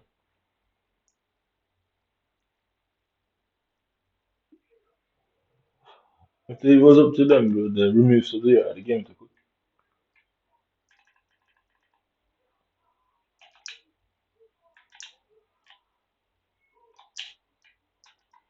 I mean, because of Sub-Zero's skill moves, it poses a problem for these little Trumps, innit? It does pose a major issue. Because if I'm not freezing, I'm sending Serena's blade, and then I'm sliding. So as soon as he does something, I'm onto them, innit?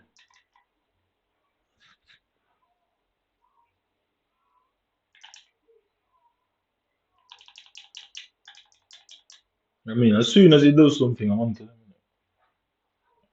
That's the problem that they're having with my guy, innit?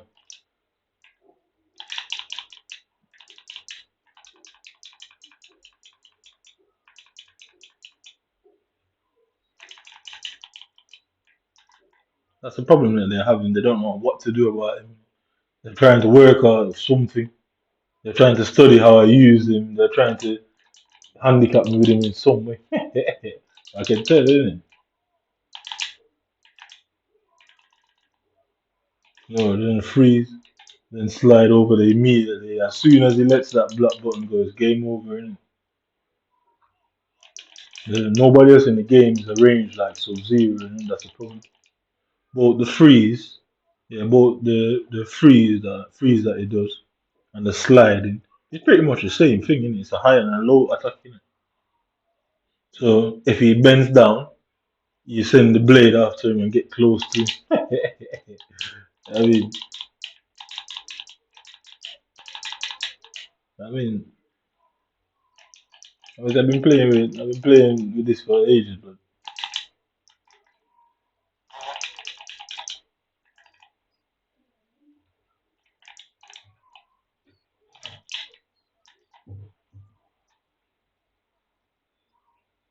the guy ain't gonna stand a chance.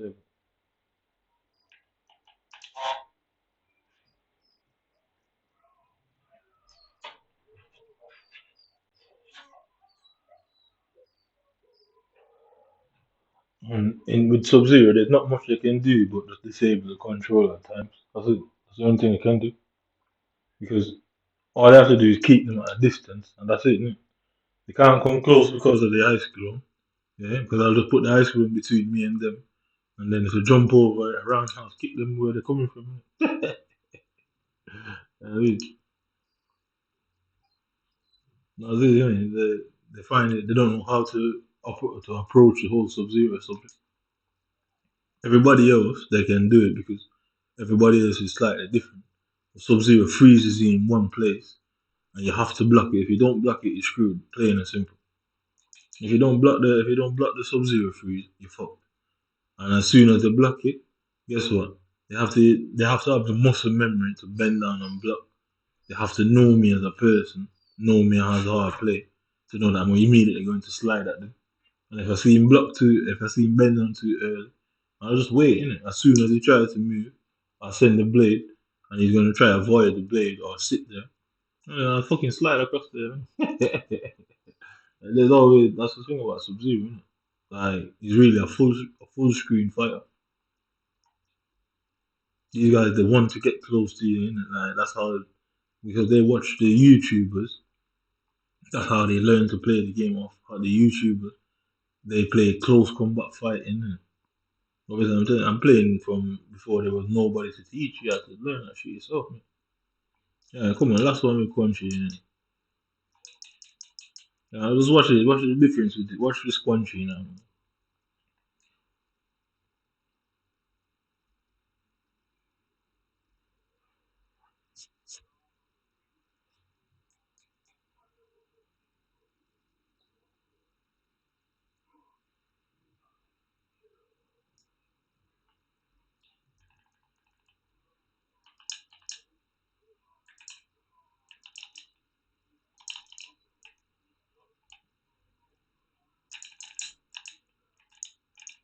Yeah, they won't allow me to slide across the screen.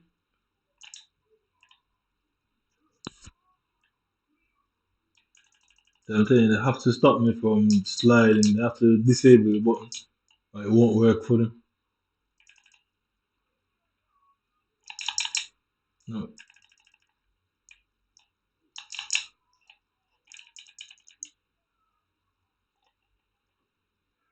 Does he block it? No. How is he blocking? How is he blocking it so fast? You can just see it's too. They're not. They're not maybe. The animation is not maybe supposed to do that.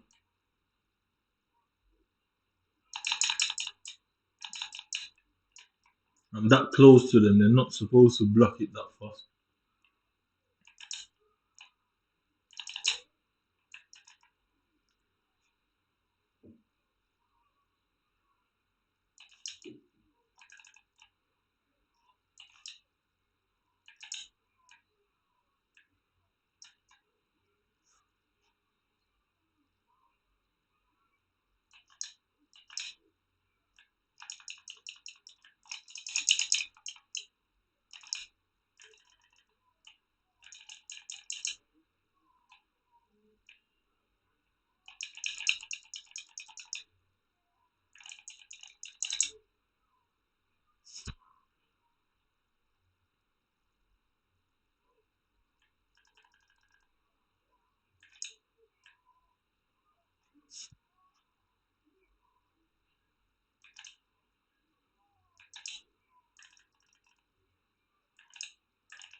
You wouldn't allow me to slide there.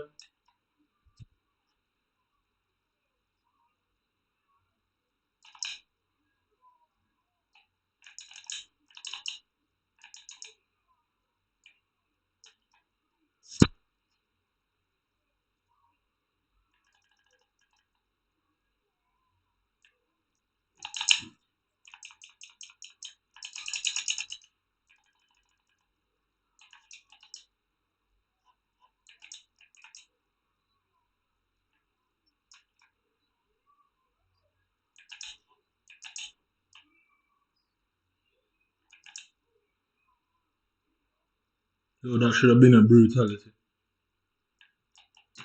That should have been a brutality there. I don't know why it wasn't.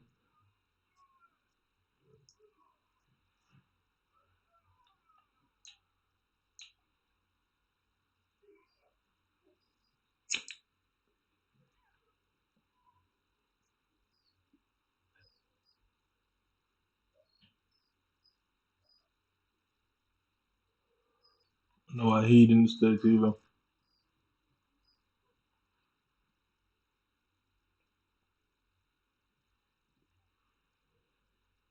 Alright, this last one definitely.